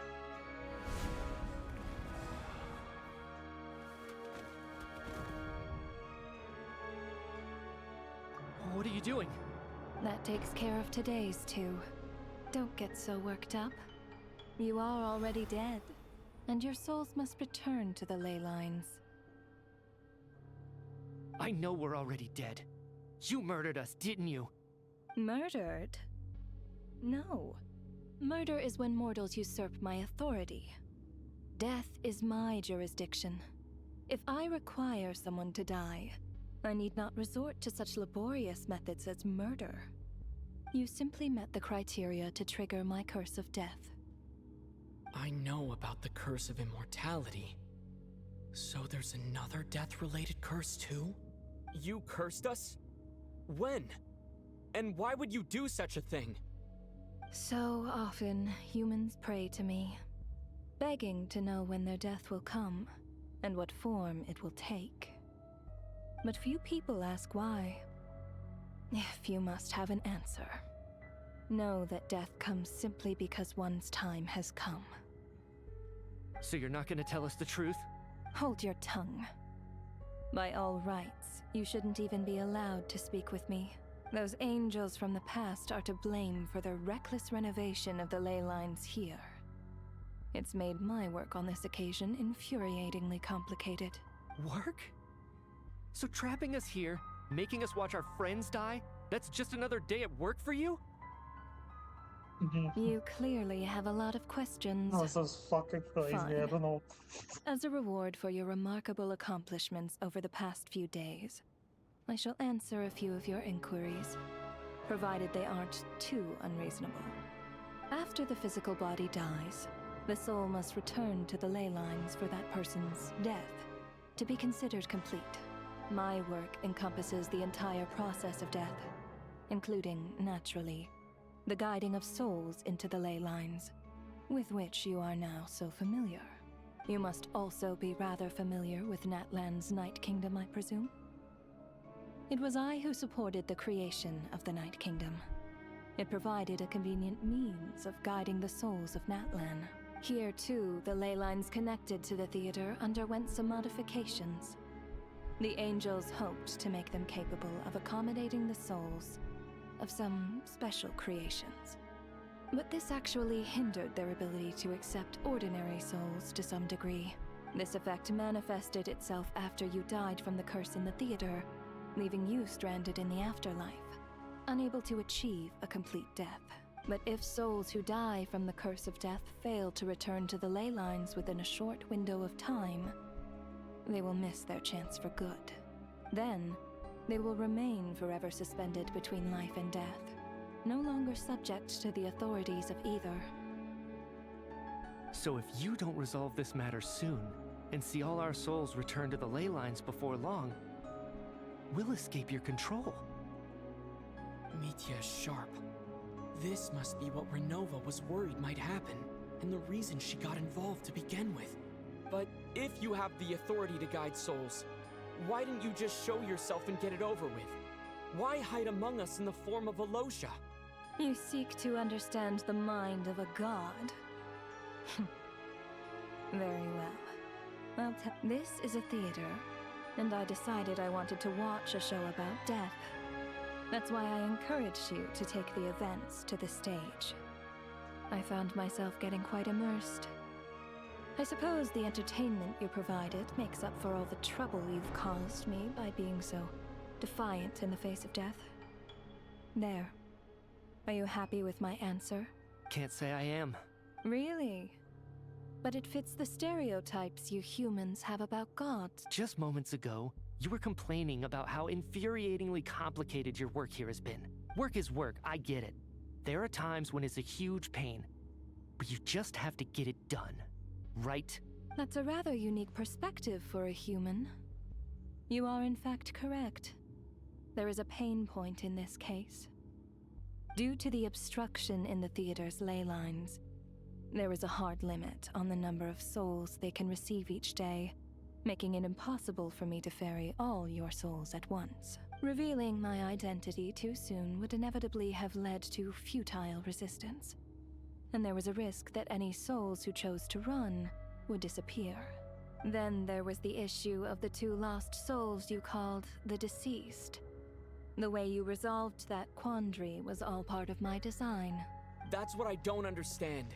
If all of us were souls of the dead, what made their presence among us special? For centuries, they have refused to return to the ley lines, exploiting the issues created by the angel civilization to resist being drawn in.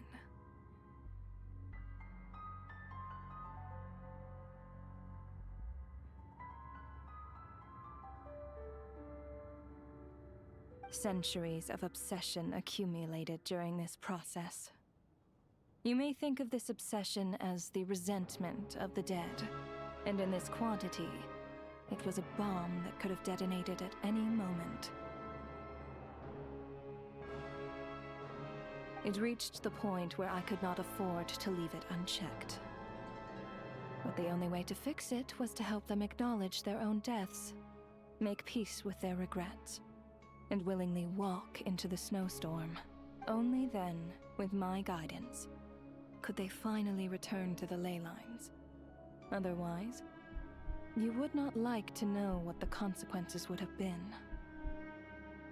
I vaguely remember seeing Batashka, but in the most terrifying form. Was that in a dream? Is that what would have become of her if she hadn't returned to the ley lines? I see your dreams brought you many revelations. So you see, death in fact grants wisdom to mortals. Souls connect to all things in the world and see the chain of cause and effect between them. It's nothing unusual. Anyway, giving psychological counseling to lost souls is not my strong suit. That is more of an angel's role. It was something I could not resolve directly using my authority, so I decided it was easier to leave the bomb defusal to you. Meanwhile, of course, their presence caused the souls of other members of your party to return to the ley lines each night. From where I stand, that was killing two birds with one stone. As both issues slowly resolved one another without me having to lift a finger, all I had to do was stay close by and keep the situation under control. Then use my authority to wrap things up at the end. And, of course, while I was at it, I thoroughly enjoyed watching this drama, dealing with death from a mortal perspective, play out on the stage. Sounds like you had it all figured out, Grim Reaper. I just did the math. You said there's a hard limit to the number of souls the ley lines here can receive each day. It's 2, isn't it? That much is obvious, even to a fool. It's time to review this whole affair. If the ley lines can only take in 2 people per day, I need to go over the deaths from these past few days again. The fuck, man?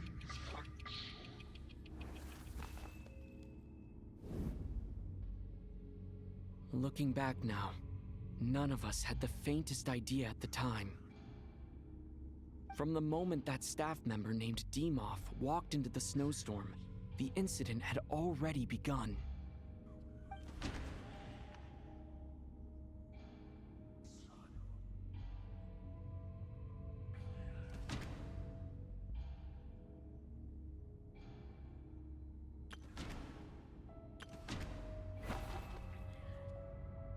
No.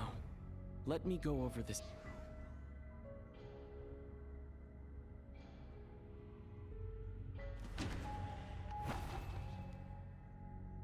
No.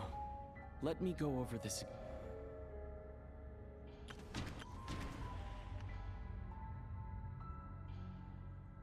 Hold on. Oh, wait.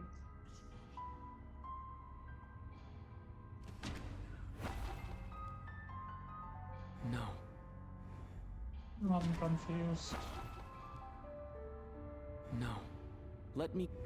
Oh, wait, yeah, true. Alosha was the second to walk into the snowstorm after Demoff to investigate. During this process, the ruler of death assumed his identity, making him one of the victims.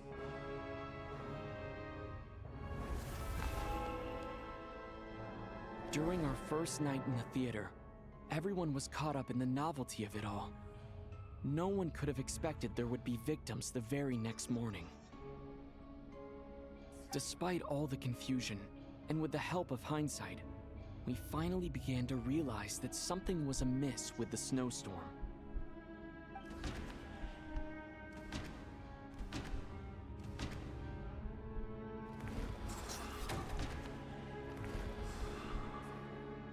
The ley lines devoured Torgov and Sobolova on the first night. At the time, we thought this might be a murder case connected to Lelik.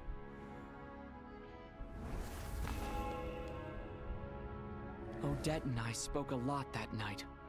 3 people were on watch, but in the morning, we discovered that someone had fallen victim all the same.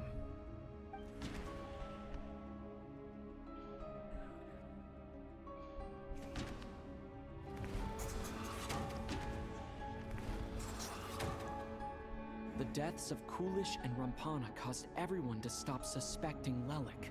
Unexplainable phenomena occurred one after another, leading Mitya to suspect that we were caught up in a supernatural event.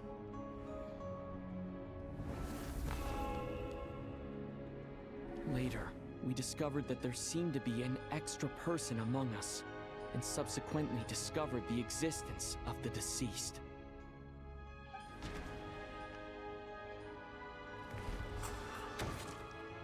Mr. Schramm realized he was the deceased and walked into the snowstorm to return to the ley lines of his own accord. It turns out there really was a dead person among us.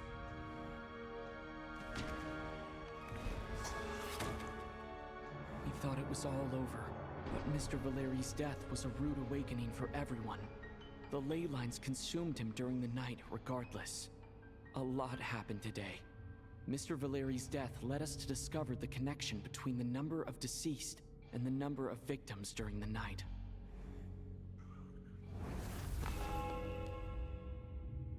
The fact that there was more than one deceased seemed to bring us back to square one. Odette revealed some information she had been keeping to herself.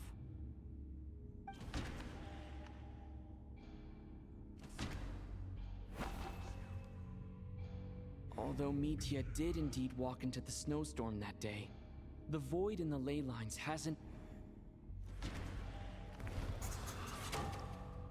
Vodyanitsa was swallowed by the ley lines in her sleep, but the requiem she sang before falling asleep was quite a game changer.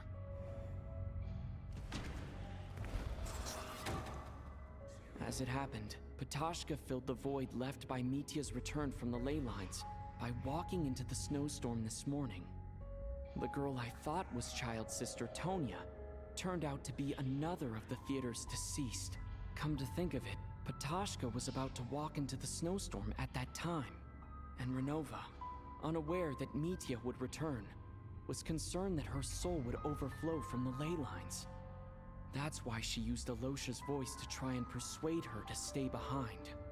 Looking back, I suppose that was an early slip-up on her part.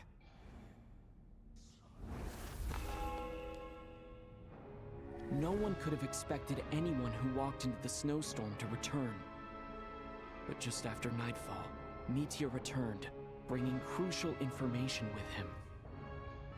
Various truths began to surface, including that all of us were already dead, and that the ruler of death was here among us. Then, after revealing her true form, Renova callously claimed 2 souls.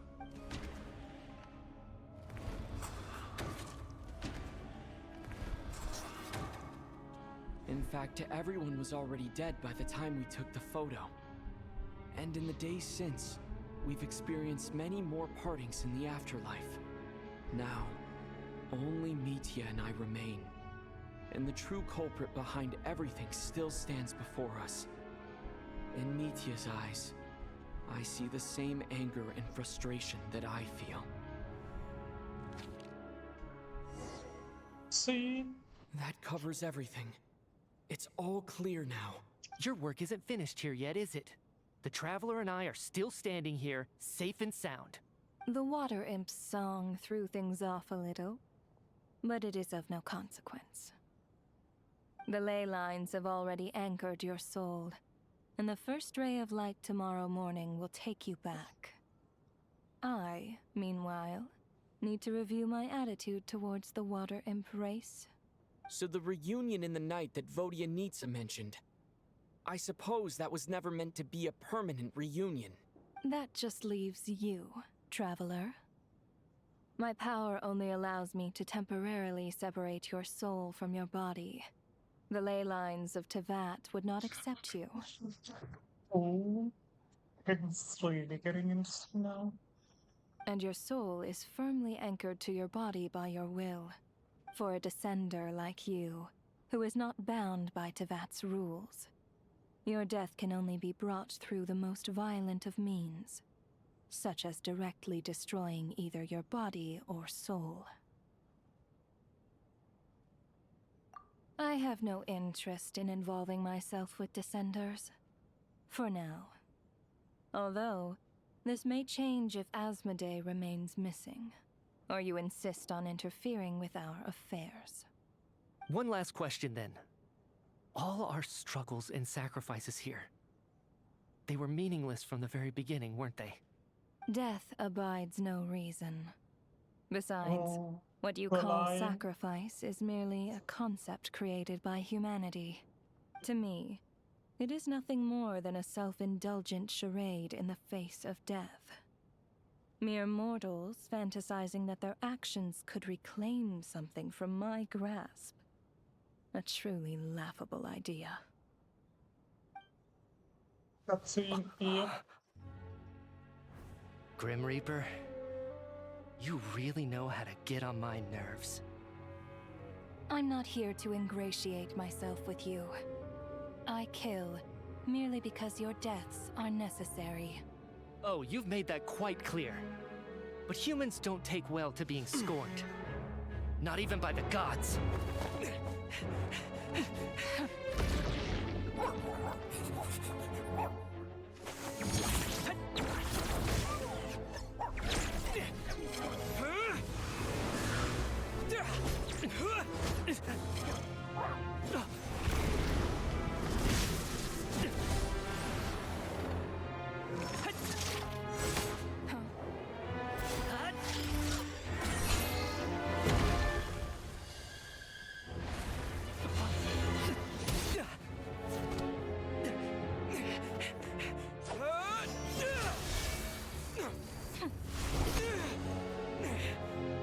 This is futile. You must know that you are powerless against me in my own domain. I suggest that you save your strength. For what? Maybe we can't change it. But if nothing else, we can at least teach you to have some respect for the dead. Audacious.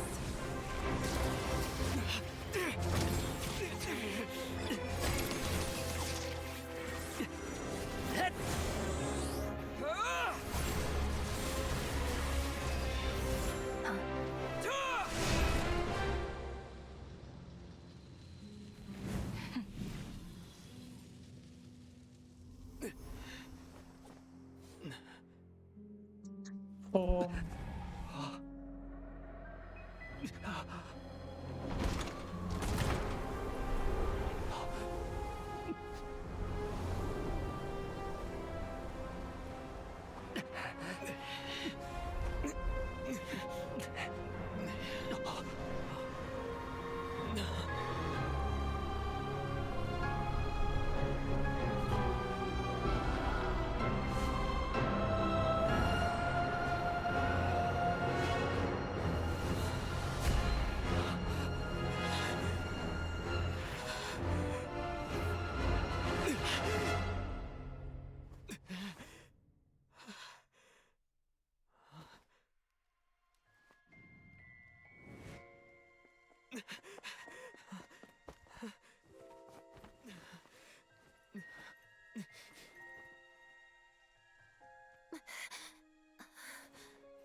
No, scary. Okay, now my eyes are watering. How are you holding up, Odette? What happened to me? How much do you remember? What do you mean? Is the performance over? I can't seem to recall what happened. Has Odette already forgotten? Mitya? Oh, I'm sorry. I guess I spaced out there for a second. Remind me who you are? Don't you remember anything?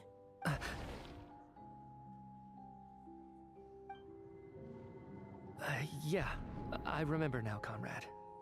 Looks like we guessed right. Just like me when Odette found me at the Armory Palace. For some reason, everyone killed by the Ruler of Death eventually came back to life. Just with one catch. They forgot what happened while they were dead. Odette and the others have already forgotten everything. Why were you able to remember this time? Could this be the reason? You said this is the Ruler of Death's symbol, right? I don't see anything there. You don't? Huh.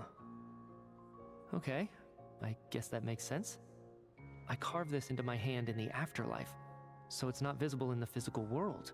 Does that mean I carved this symbol into my soul?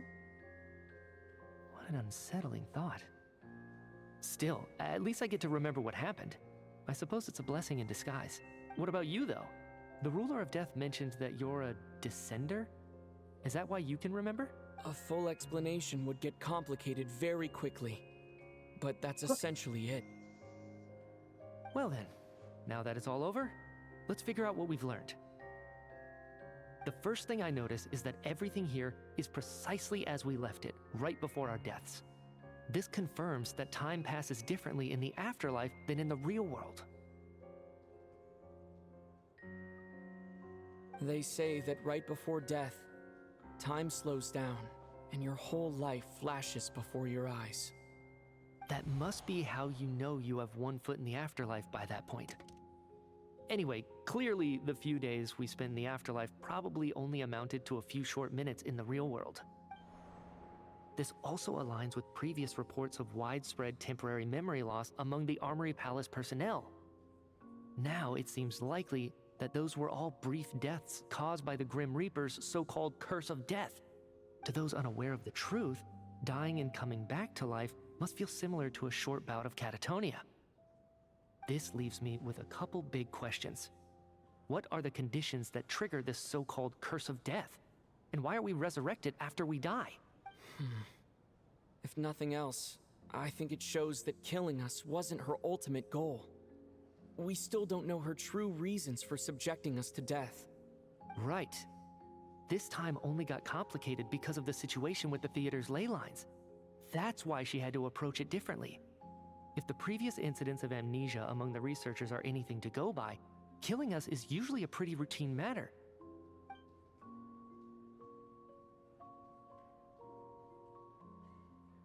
Come to think of it, wasn't I about to note something down before I died?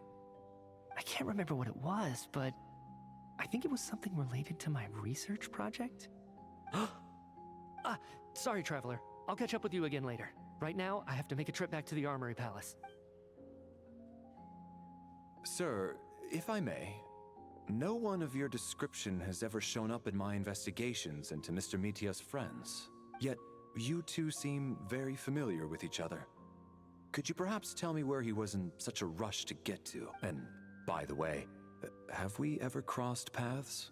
Forgive the presumptuousness, but I feel a vague and indescribable sense of familiarity about you. I can explain everything. Could you help me gather everyone in the theater in one place?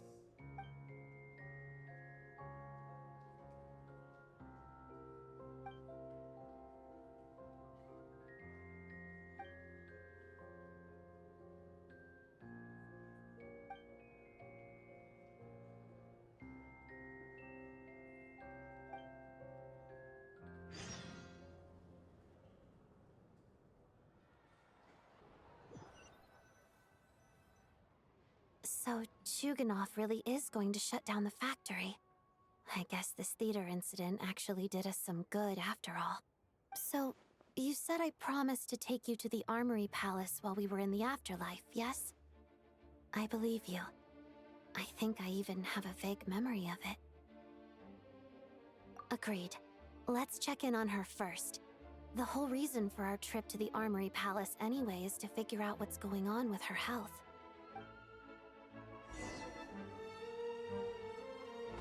That's of fate.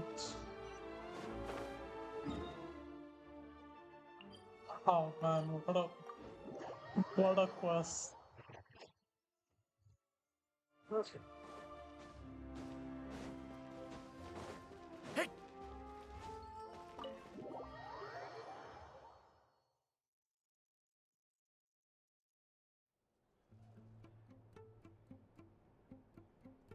I'm finally back, even though a long time has passed from my perspective. As far as Paimon's concerned, I probably just went out to watch a very short show. I should keep my emotions in check when I see Paimon again. Wait. The atmosphere here feels off. Shh. Stay quiet. Have we still not been able to notify Child yet? We need new orders. What if that person comes back again? I'm so sorry. Tell me, what happened to It was the Jester. He came here in person and escorted Miss Paimon away. He's the director of the Fatui. His authority supersedes all others and cannot be questioned. There was nothing we could do. How long ago did he leave? And what was Paimon's status? It was about an hour ago. Miss Paimon was fast asleep at the time. The Jester simply walked off with her as if it was only natural. I assure you, he absolutely did not use any force. Do you know where they went? The Armory Palace, most likely. Lord Piero, the Jester, has been overseeing the experiments there lately, keeping a close eye on their... I'm surprised he came in person. Whatever his reason for taking Paimon, he'll most likely return to the Armory Palace first. Then lead the way, Odette. Okay, let's... Another special story. Oh wait, we never left the special story, I think. It's just up ahead. Quick. No, I'll go alone. You know I'm planning to force my way in. You're with the Fatui, so you should stay outside. I was hardly planning on taking you through the official channels anyway. I'm here to force my way in. I may be a Fatus, but I'm also Lelek. And Paimon's safety is paramount right now. With me around, you'll have an extra pair of hands. There might be devices inside that are easier for an insider to deal with. If you say so. Let's go. There's no time to hesitate.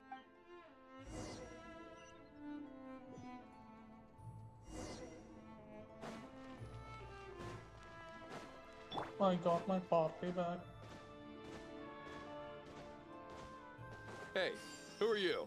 This part of the Armory Palace is under restricted access. What do you think you're doing? No questions, please. We're short on time.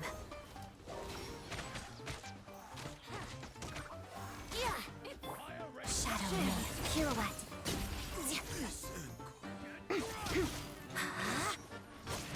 Mission over. Let's play!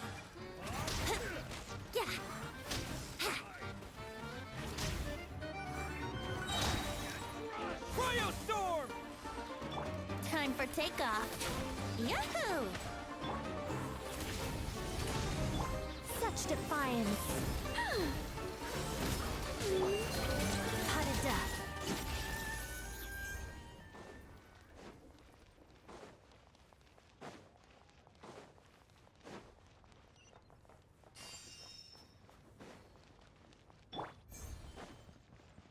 Incoming storm. Encase! Condense! Witness the snow swan's grace. Together. A little gliding before. Here we go. Oh, no. My lyre is broken. Begone. Are you in secret?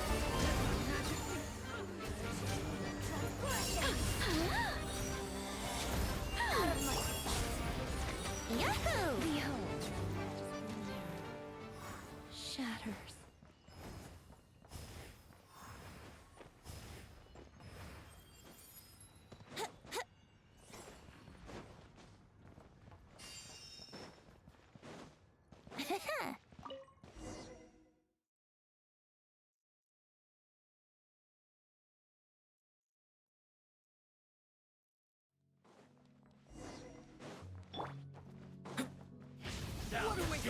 have a pass. Where are you coming from? So, you're intruders, huh? Don't blame me for what happens next!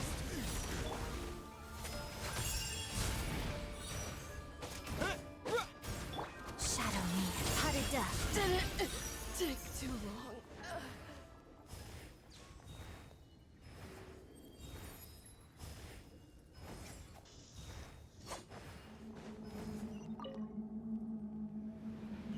The Armory Palace is hidden this deep in?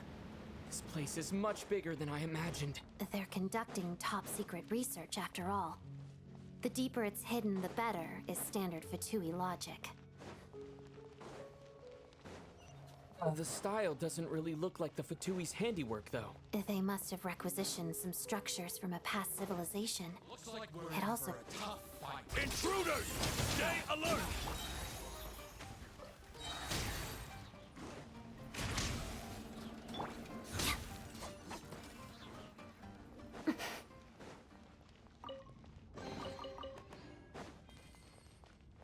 Oh my god, that's never mind. Intruders? Don't come any close. Just what are you guys trying to do here? Make short work of your skull! Think you can get away? I'm big one!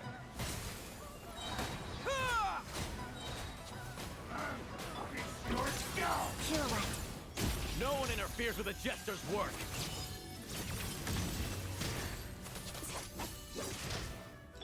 Here we go. Pretty sir.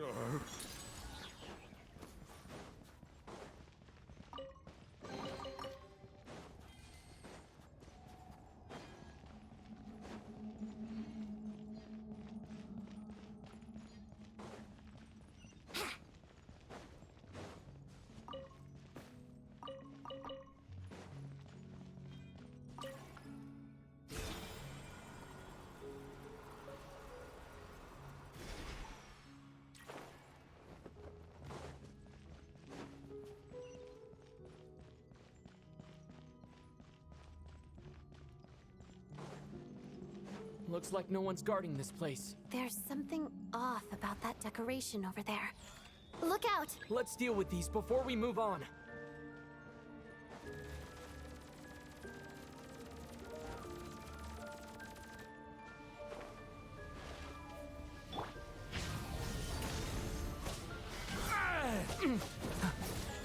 Let's begin.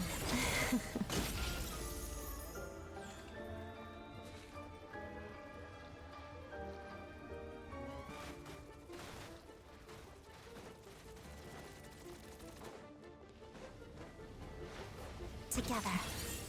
Harida.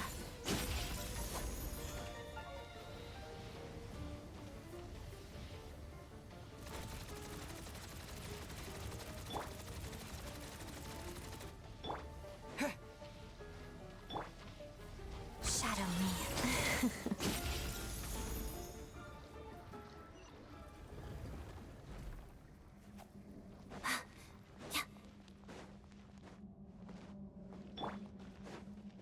Why would the Jester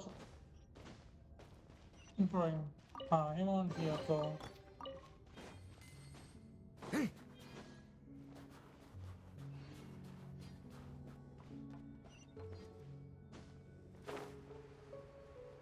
The researchers here probably don't know that we're uninvited guests. Let's try not to hurt them. Hmm? What's the big star from the theater doing here? That's Miss Odette.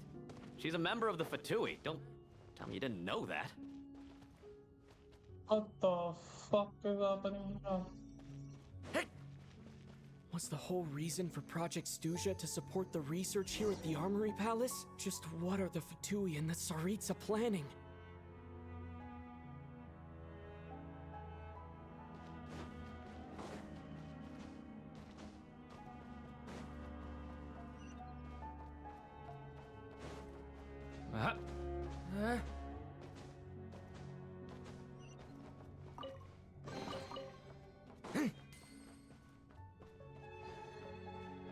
Whoa!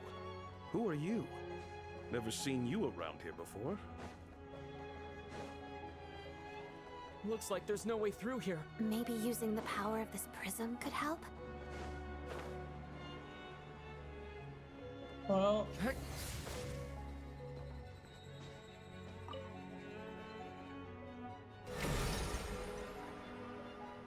I think I see some images. It's the prism's power at play, causing images of the past to reappear, albeit...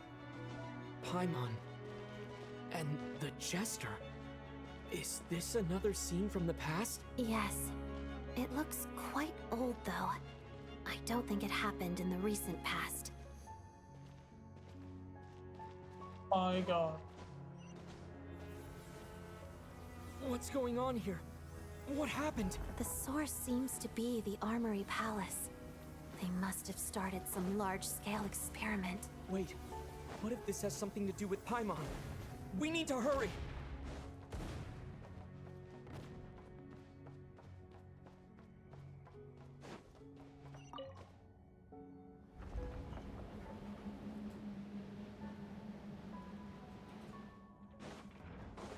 We're almost there.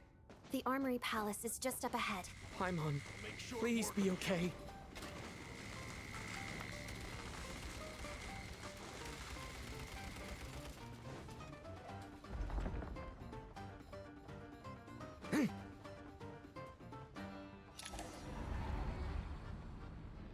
What's going on? Wait, I remember this feeling. It's the curse of death. No, not now! Why is the curse of death striking again already? Odette.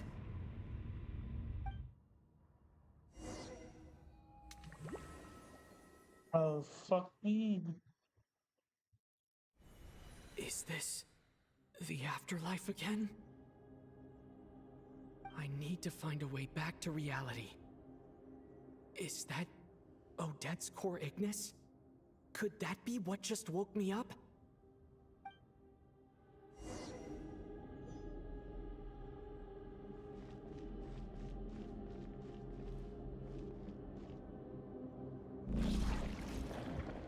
Creepy.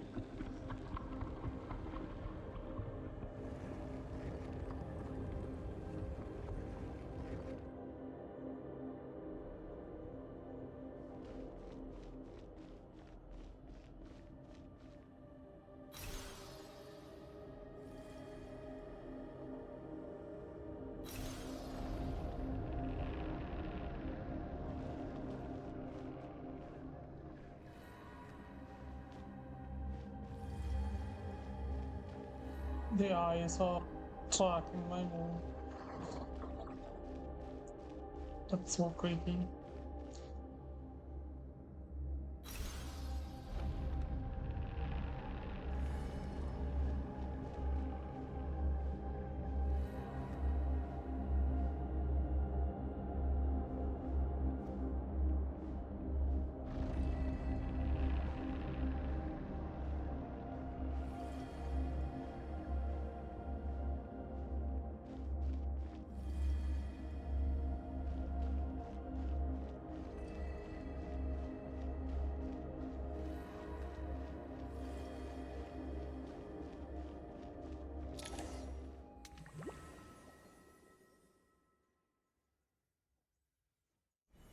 Odette?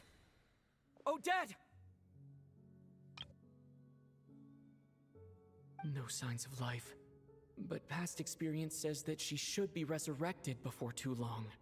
Right? Did Odette intentionally use her core Ignis to guide my soul? I feel like something similar happened in a dream I had before. Thank you, Odette. If not for you, my soul wouldn't have found its way back to my body so quickly.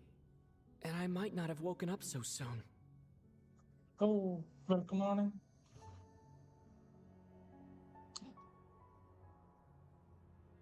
But I'm sorry. I don't have time to protect you. I have to use the time you bought me to get Paimon back.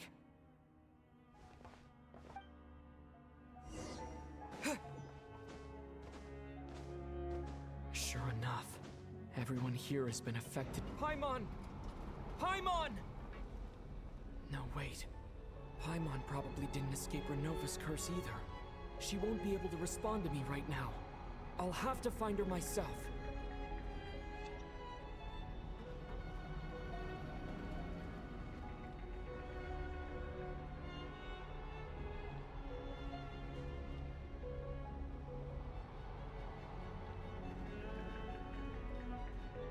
Mitya! Is this the laboratory he works in? What happened here to trigger the curse of death again so soon? I'll have to ask him when he wakes up. Finding Paimon has to take priority now. Found her! Paimon really is here!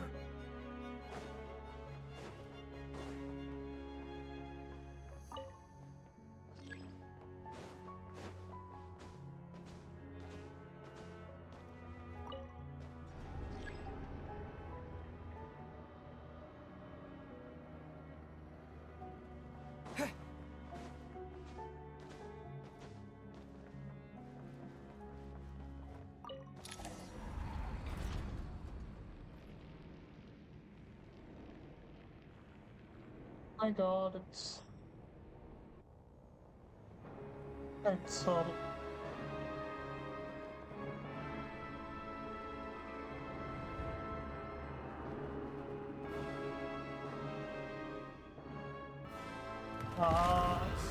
Oh my god, they don't have a dual screen. You don't learn, do you?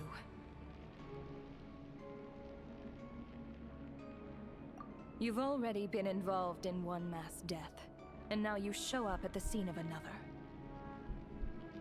This might have passed for a coincidence the first time, but a second time? Am I to assume you are intentionally interfering in Snezhnaya's affairs? I've been streaming for 5.5 hours, I think.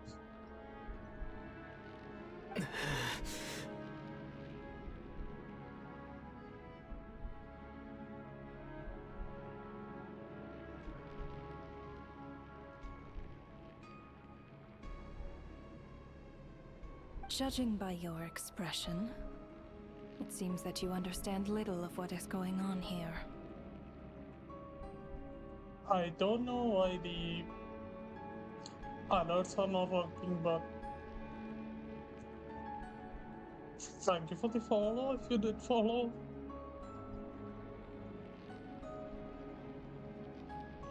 In that case, a word to the wise. Do not interfere in Snezhnaya's affairs. A civilization that fails to learn its lesson constantly depletes its own worth. It will one day lose any reason for its existence. God damn, she looks so cool. And as a descender, you are perfectly suited to be the lifeline to which a dying civilization might desperately cling. Consider your position carefully. No advice needed. I'll make my own judgments. Suit yourself. When the day of reckoning arrives, not even a descender can hope to escape unscathed. The time for resurrection fast approaches. The mortals here are not yet worthy to behold my form. So that will be all for today. See?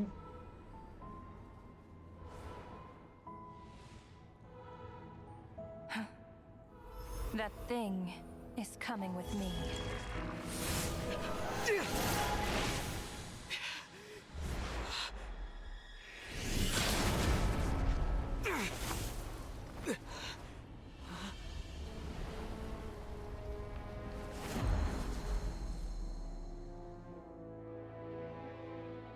You awoke sooner than I thought. The curse of immortality is stubborn, unable to enter the ley lines, yet not content to remain a spirit. Ruler of death, what do you want? You perplex me. Both you and you. That thing may be a creation of Celestia, but it possesses none of Celestia's power, let alone authority. Your obsession with it baffles me. No matter, the resurrection will soon begin. It's worthless anyway. I'll We'll reclaim it next time.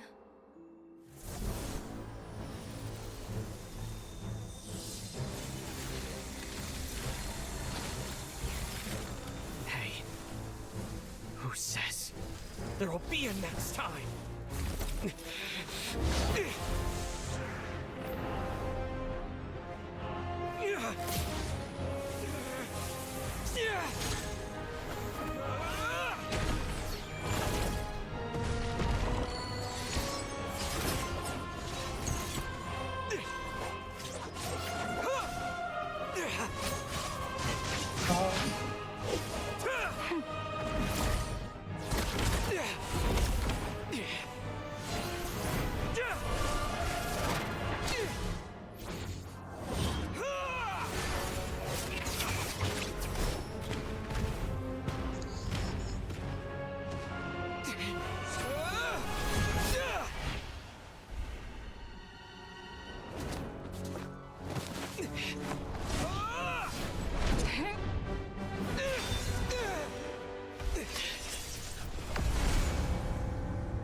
I missed you, Paimon.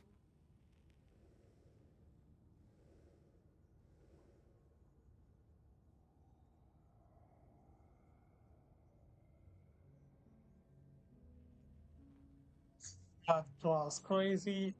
Anyways, What are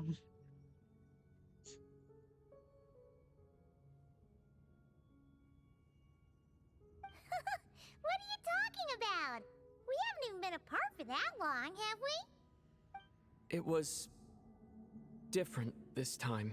You seem to be in pretty good shape. Yeah, Paimon's back in tip-top condition. It's the weirdest thing. Paimon fell asleep earlier, and when she woke up, she found herself here.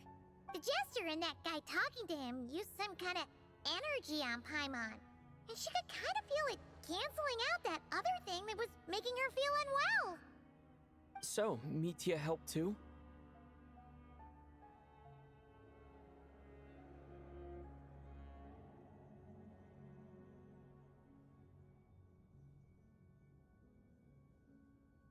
I'll consider it after stream. Apologies for leaving in such a hurry at the theater earlier. I was in a rush to verify some theories. Rest assured that your companion is perfectly safe. We reversed the effects that the experimental energy had on her. The Jester specifically instructed me to do so. I suppose this is our first official meeting, Traveler. I could not let Paimon suffer in her condition for a moment longer, and so I simply took her without explanation. I hope you do not mind.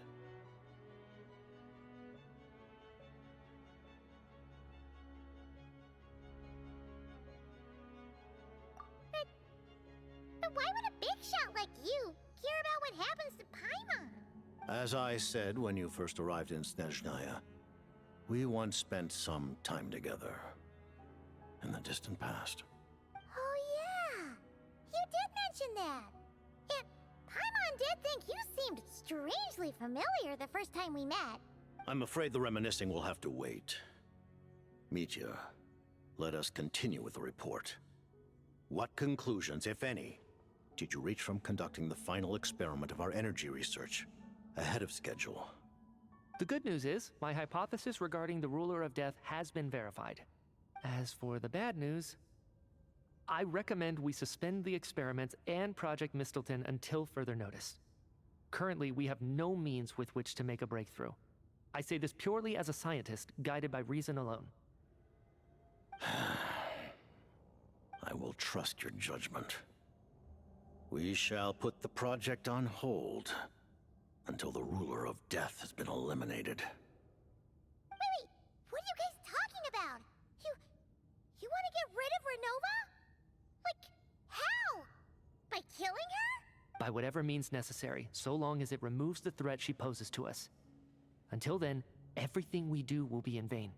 After what just happened, I've ascertained Renova's goal. Or rather, the trigger condition for the Curse of Death. Okay, let's hear it. What she's doing is blocking Snezhnaya's technological progress, preventing us from possessing any means with which to threaten the heavenly principles. Just like the little lapdog she is. So, any ideas, research, or experiments that lead to technological progress can trigger the curse. Just now, for instance, I was set to launch a final phase energy experiment ahead of schedule. If the experiment was successful, we could have achieved a crucial breakthrough. As expected, though, the moment the experiment began, all the researchers, technicians, and witnesses died from the curse. All that effort, not to mention the energy and materials we relied on Project Snezhnaya to gather for us, went to waste. In the end, nothing was gained. Does that mean something similar happened when we were at the theater? That's right. During the performance, I thought of an important breakthrough regarding the experiment, and wound up dragging everyone into this. So the nature of the curse seems to be something like, when moments of technological progress occur, all life in the vicinity is taken away. What a violent method. Of course, that meant the curse was normally limited to the Armory Palace. Since outsiders are forbidden from entering, this mass death phenomenon went unnoticed. Until Odette came along. I believe she was the first witness. The Curse of Death was triggered just before she infiltrated the Armory Palace that day. But you mentioned something about a final stage experiment. Doesn't that mean you've actually made some progress? That's right. Even with the gods locking certain key components out of reach, humanity can still advance technology in incremental steps accumulated over time. But, as I'm sure Renova anticipated, even incremental progress has its limits, a point where the truth you're seeking must be put to the test in an experiment. You mean the experiment you were just about to do? Yes, we were at a critical juncture, a moment where the quantitative was about to translate into fundamental qualitative change. With this single experiment, we could have brought everything we've worked for to fruition.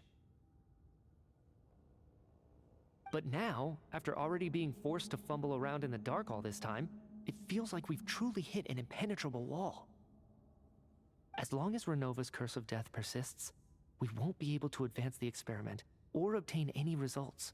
And with Project Snezhnaya having been in effect all this time, at our nation's current strength, repeated trial and error is simply unsustainable. Only by eliminating Renova first will it be possible to continue advancing our plans. But she's the ruler of death! She can just kill whoever she wants, right? That's gotta be the scariest power ever! Is it even possible to beat her? We'll see. But one thing's for sure. She definitely can't just do whatever she wants.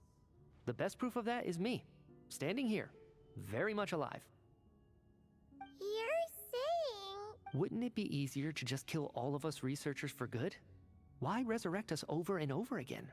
Why let us advance our technology to this point? So, you're saying even the ruler of death has limitations we don't know about? Exactly. And I think that's where the key to our breakthrough lies. Regardless, the ruler of death has always been an obstacle we must overcome. Indeed, we must face life, death, time, and space. After all, Shades.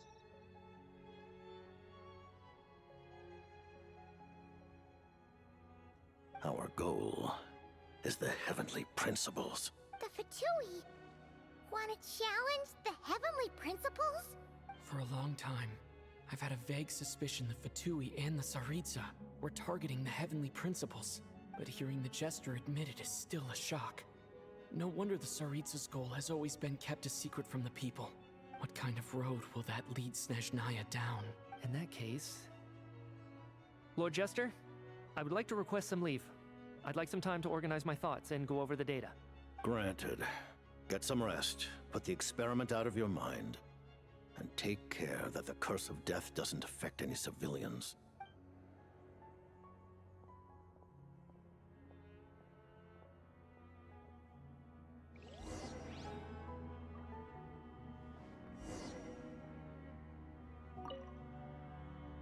While there is yet time, allow me to offer you my hospitality, honored guest of Snezhnaya. Is there anything you wish to know?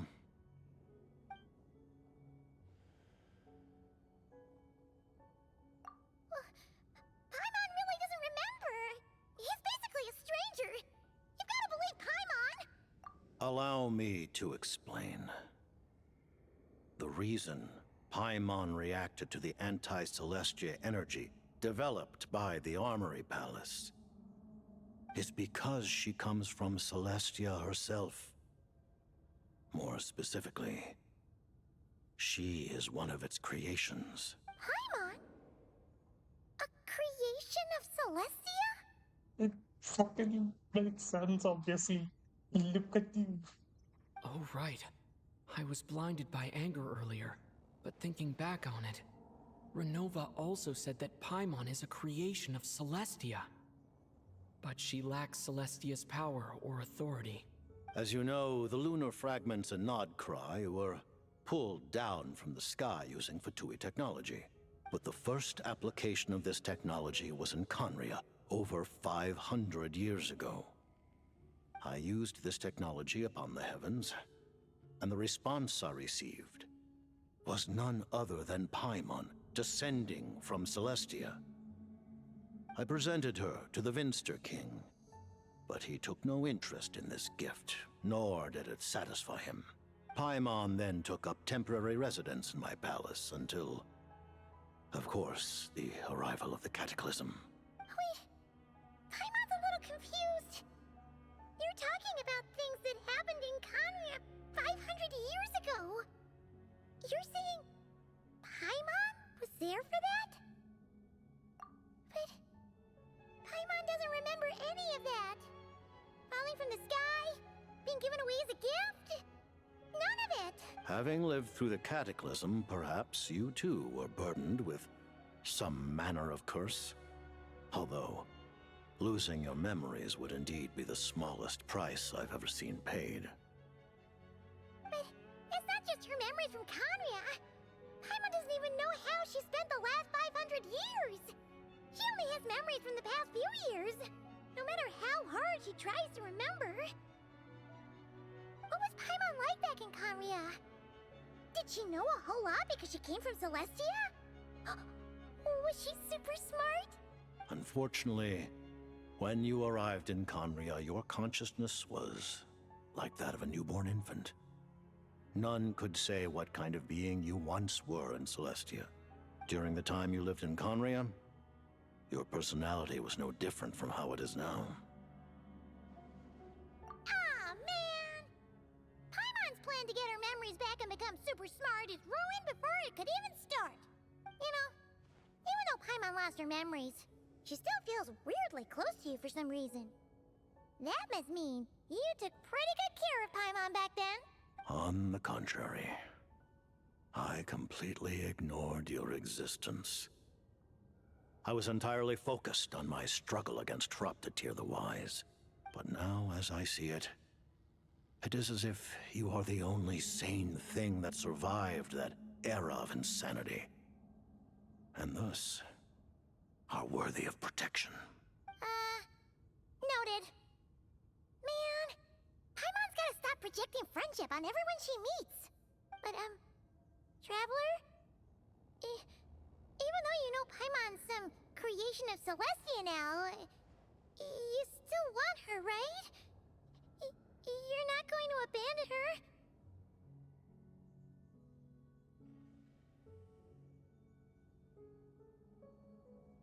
Not looking forward to the end of this arc. Oh, phew! That's a relief. Paimon's just learning wondering about this too. She's barely even processed it.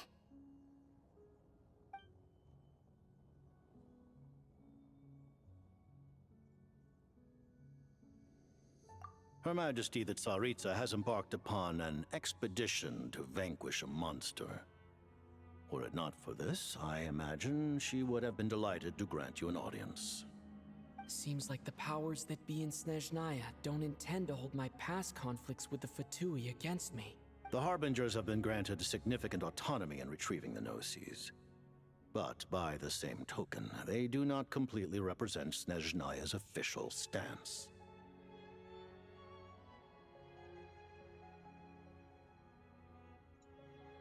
You read my mind. Speaking of the Gnosis, Paimon's been dying to ask this question since forever. Why exactly does the Tsaritsa want to collect them? Is it something to do with the fight against the Heavenly Principles? The Gnosis will undoubtedly serve as a key bargaining chip when she confronts the Heavenly Principles. Beyond that, you had best ask the Tsaritsa herself. I am not sure if this information is mine to disclose. What do you mean, not sure? Don't you make the rules? You're the highest-ranking Harbinger! Taking on the Heavenly Principles is something most people wouldn't even entertain in their wildest fantasies. Why is the Tsaritsa so fixated on this? In Tevat today, civilization is nothing but an illusion. Something whose very existence can be negated at any moment. Our civilization may very well be destroyed in the struggle, but as things stand, the Heavenly Principles could choose to negate our existence on a passing whim. And we must not sit back and accept that fate. Only by changing the state of affairs, only by overthrowing the Heavenly Principles, can our civilization truly be said to have taken root. Otherwise, the fate of the people of Conria and Hyperborea is a cycle doomed to repeat itself. Accepting potential destruction in return for getting to control your own fate. Furthermore, perhaps this is still somewhat difficult for you to understand. Are you aware that all the rules of this world are made up of curses? Huh? All of them? Paimon knows about the curse of death you mentioned, and the curse of immortality that you and Dainsleif have. Then the birth of the Hilichurls, the rules of Natlan's Ode of Resurrection. Those are curses too? Farina's long life seems to stem from a curse placed on her by Focalor as well. Yes. Even a god's love for humanity is a curse the Heavenly Principles inflicted upon the gods. What? The Tsaritsa has always had ample reason to hate the Heavenly Principles. If she can seize their authority, she will reconstruct the entire world, and when that time comes, humanity will be completely liberated from curses and lies. Look forward to it. It will be a world beyond your imagination. Though the ordinary people of Snezhnaya may not understand these details, in this frigid land locked in a ceaseless struggle against the environment, in this nation to which the gods have never shown favor, we all believe that standing in solidarity with the Tsaritsa in our shared struggle will surely usher in a new and better world.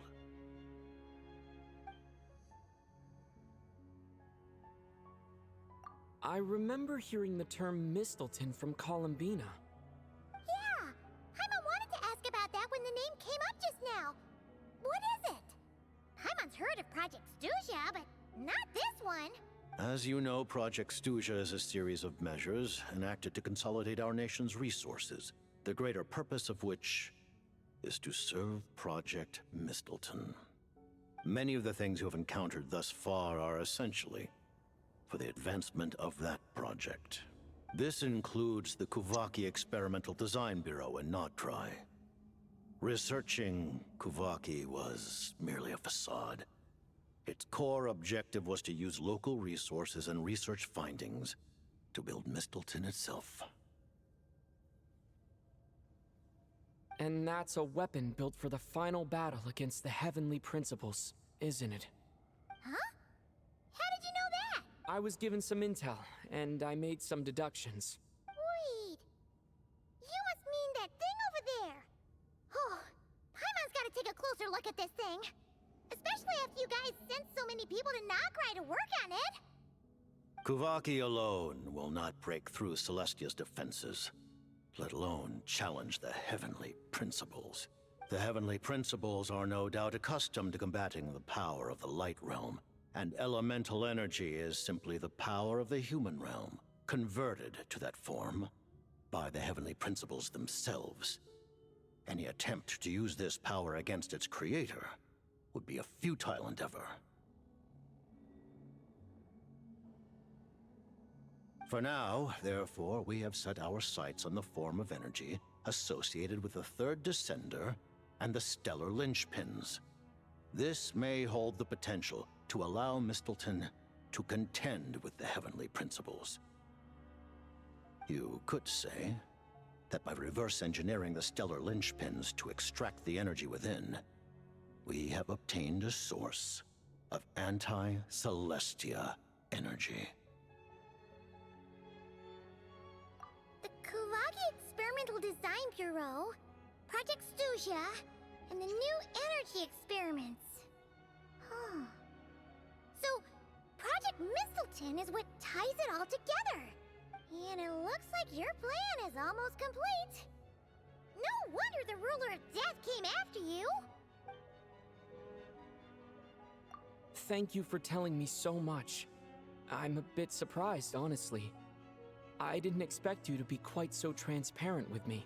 Given the circumstances, the Fatui need not hide anything from our allies. Allies? To advance Project Mistleton, we must first resolve our issue with the Ruler of Death. And if I presume correctly, you have no intention of letting her actions go unpunished either, do you? That's right. Ever since she said she intends to reclaim Paimon when we next meet, I figured reconciliation was out of the question. Against an opponent of this caliber, deliberating over our allegiances would waste time we do not have. We must join forces unreservedly with whomever we can, if we are to stand anything like a fighting chance. You're going to challenge the Ruler of Death? Just for Paimon? But Paimon's only... Thank you. Oh, thank you. Oh, gee. Now Paimon doesn't even know what to say. Anyway, Paimon's super touched. The Tsaritsa will return in triumph in short order, and the Fatui shall hold internal discussions regarding the enemy. The time for us to meet again will come very soon. Got it. Thanks for your help with Paimon. I'll be sure to look after her for you. There was just one other thing. Well, it's just a request, really. Paimon really wants to see what this Mistleton thingy you're gonna use against the Heavenly Principles looks like. Of course, Paimon knows it's top secret and stuff, but she just had to ask. Certainly you may. Oh, for real?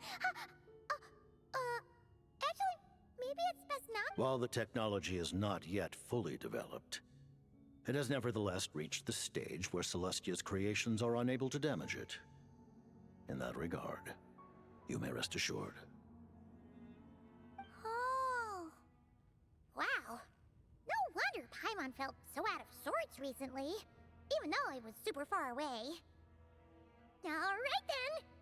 Paimon's ready to take a sneaky peek at this top secret super weapon!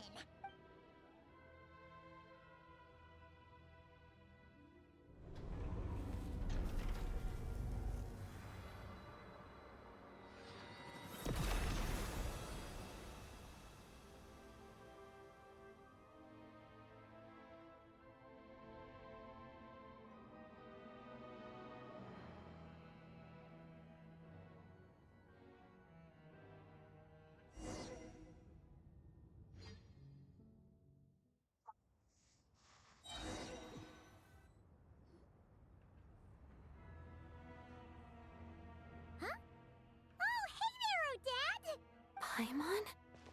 You're okay. Thank goodness.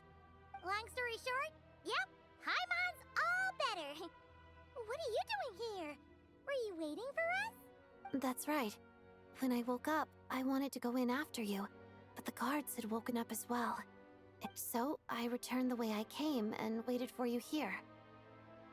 It was thanks to you that my soul found its way back to my body so quickly. Huh. That actually worked? Nice. I just figured I'd try my luck when that ominous feeling struck me. Really, you should be thanking this thing instead. Anyway, and now that things here are all taken care of, I have other things I should get back to.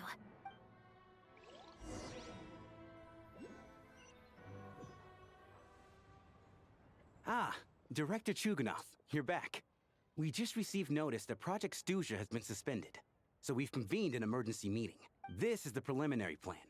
In addition to expanding production capacity, we've also discussed feasible layoff plans to optimize revenue. Our calculations indicate that the factory's profits will increase by at least 30%. That won't be necessary. Leave the energy for those who need it. Whether they use it just to get by or to run a business, start preparing to halt production and lay off the staff. Make sure the workers are able to land on their feet and that they are duly compensated. Thank you all. Am I hearing you right? Why? After all the tough times we made it through, now is exactly when we should start to turn a profit. I just suddenly don't want to do this anymore. Iskra. Dear esteemed members of the Rokat, given the effects of Lelik's radical actions upon our organization's reputation and social stability, considering that Lelik did what they did for the benefit of the people, the Rokat has nevertheless negotiated with the authorities, ultimately securing a waiver for all penalties due to them. Lelik will be suspended for a period of time. Depending on their future performance, the purpose of this notice is to remind everyone once again that motives and methods are equally important when even with Project Snezhnaya's suspension and our interim operational victory, we must guard against complacency and rashness and work to consolidate the progress we have made so far. We act only for the greater glory and solidarity of our nation. May the aurora shine. We act only for the greater glory and Looks like it's You mean for us? Just thinking out loud, I've never seen the Snezhnaya Archon so lively before.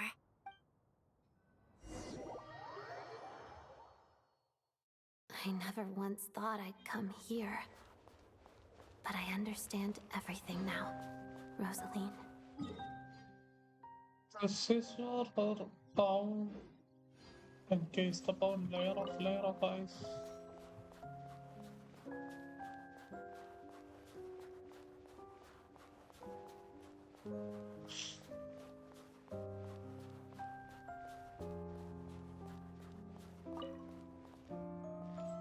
I've seen Spirit Seeker performed many times, including by your mother. Why do you bring that up all of a sudden? Even though the choreography is always identical, every...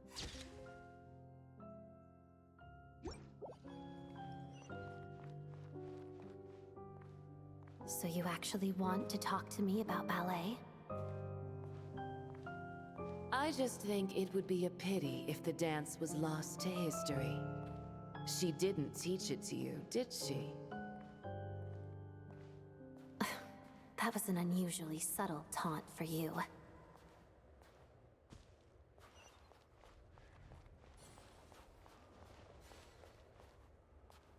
We embraced one another on the snow-swept plains, melting the ruthlessness of time. But when our bodies, in pieces, are cast to the winds, what of our love will remain behind?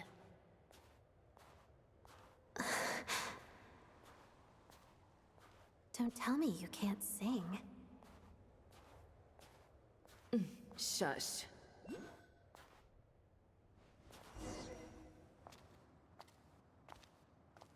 Oh. I understand her hatred. The Fatui robbed her of the life she should have had. I never opposed her dancing. Yet still I became an enemy of her ballet. I'll just keep my distance. Many despise me. I'm used to it. You're certainly not one to shy away from confrontation. But children, they need a different approach. I'm hardly the most maternal figure. Yet, she is a child. In my experience, while a father commands authority, he must still yield to love. You should tell her what you think about her dancing.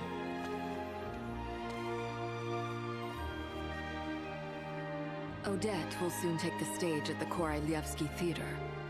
This could be your chance. Geonosis secured. It went smoothly. I'll be there. Have them send me an invitation.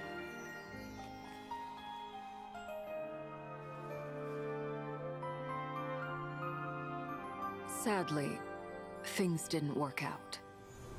Her final words are inside that block of ice.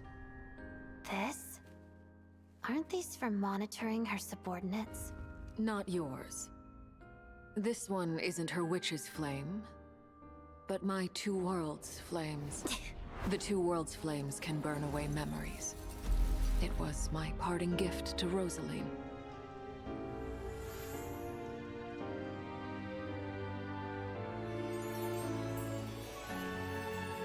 If all goes to plan, she and I will both live to see the Tsaritsa succeed. I believe she'll find peace. But if anything happens to me, she needn't follow in my footsteps. The cryo-energy will fade away in time. Then the two worlds' flames will burn away all memories of the Fatui. She'll be free to dance. She deserves this. I will handle the aftermath. The choice is yours, child.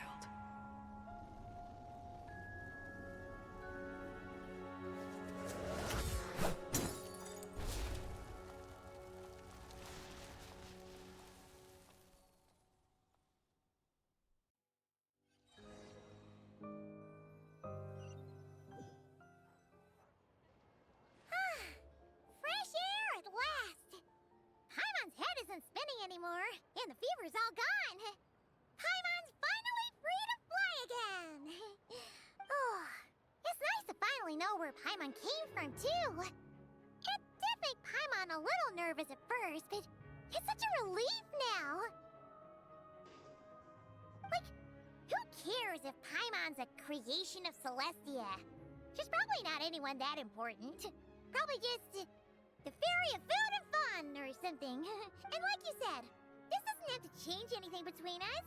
You're not gonna just... Hey, hurry up! Why are you walking so slowly? You've spent the last few days lying in bed and stuffing your face. I didn't think you'd be able to fly this fast. Says who?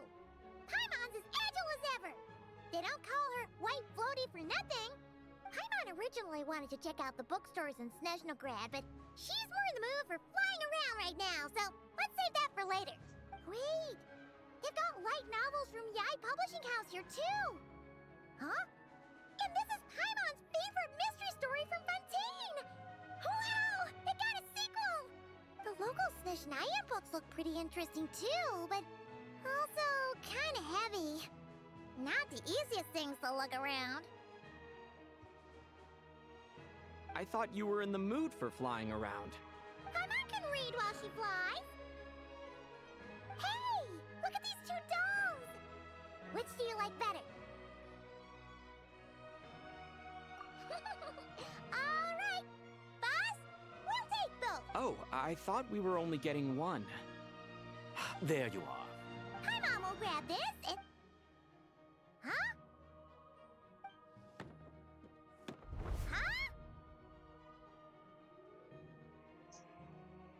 How many layers does this thing have? A whole bunch of people are gathered over by the plaza. Gastonia. That looks like Tartaglia. I know that voice. Of course. if it isn't Paimon and my old comrade. You're looking well, Paimon. All better? Yeah! The Jester knew I was wrong and fixed Paimon right up! Thanks for sending someone to keep Paimon safe, too. Oh, yeah, about that. That was kind of embarrassing. Who could have known that our director would go looking for you in person? Oh, right. Let me introduce you. This is my little sister, Tonya. Hello, Tonya! Hello. Firstly, I'm really sorry about my brother. Sounds like he's caused... Hey now, why'd you have to start with that? Not that it isn't true, of course. So she's the real Tonya. She said you two didn't manage to meet up at the theater. She waited ages for me, and when I didn't show, she got a little worried and went outside. I know, right? He didn't bother to say a word to me. I searched up and down the city for him, and he only told me about it when I finally caught him at the gates of Glupov. I've been rushed off my feet lately, so I didn't get the chance to go home. I just figured the Traveler would fill you in when he got there. Well, the snow was bad, and you're never late. So I was really worried about you. How was I supposed to know that you'd stood me up? I'm sorry, Tonya. I really am. I'll make it up to you somehow. Just... please don't tell Mom and Dad. Although the mix-up led to a series of misunderstandings, it's probably for the best that the real Tonya didn't get caught up in that mess. Besides, it's obvious that Tartaglia isn't usually one to break a promise. He only gave his ticket to me because he had to look into Lelik. No, it's fine. It just meant I didn't get to see the show in the end. By the way, what did you think? You were one of the first people to see it, you know? I would the best is yet to come. Huh? What kind of review is that? Hey, look!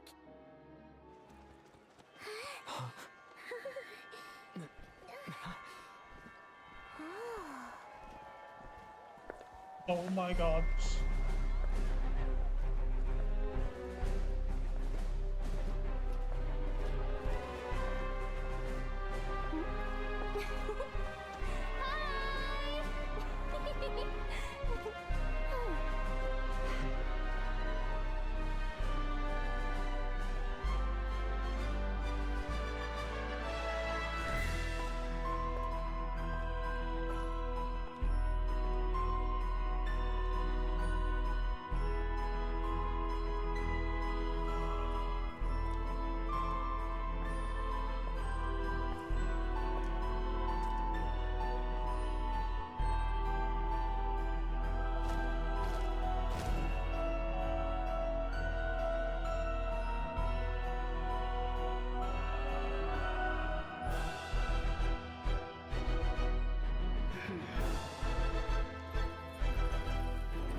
Absolute cinema peak.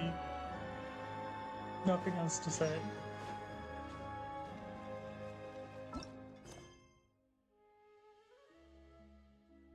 Oh god, what a quest.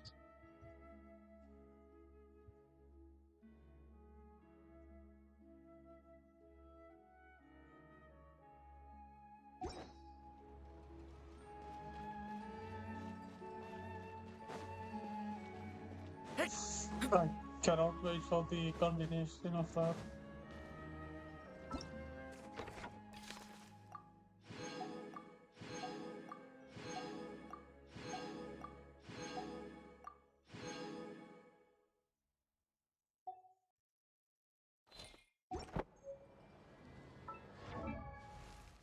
Actually, did not get a constellation from that.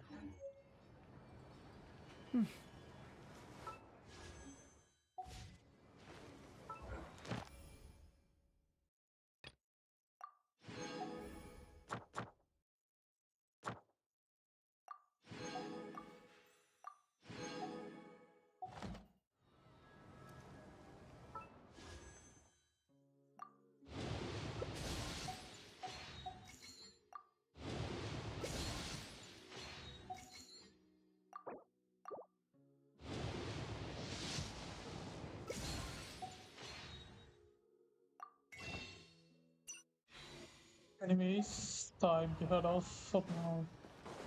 It's really late for me.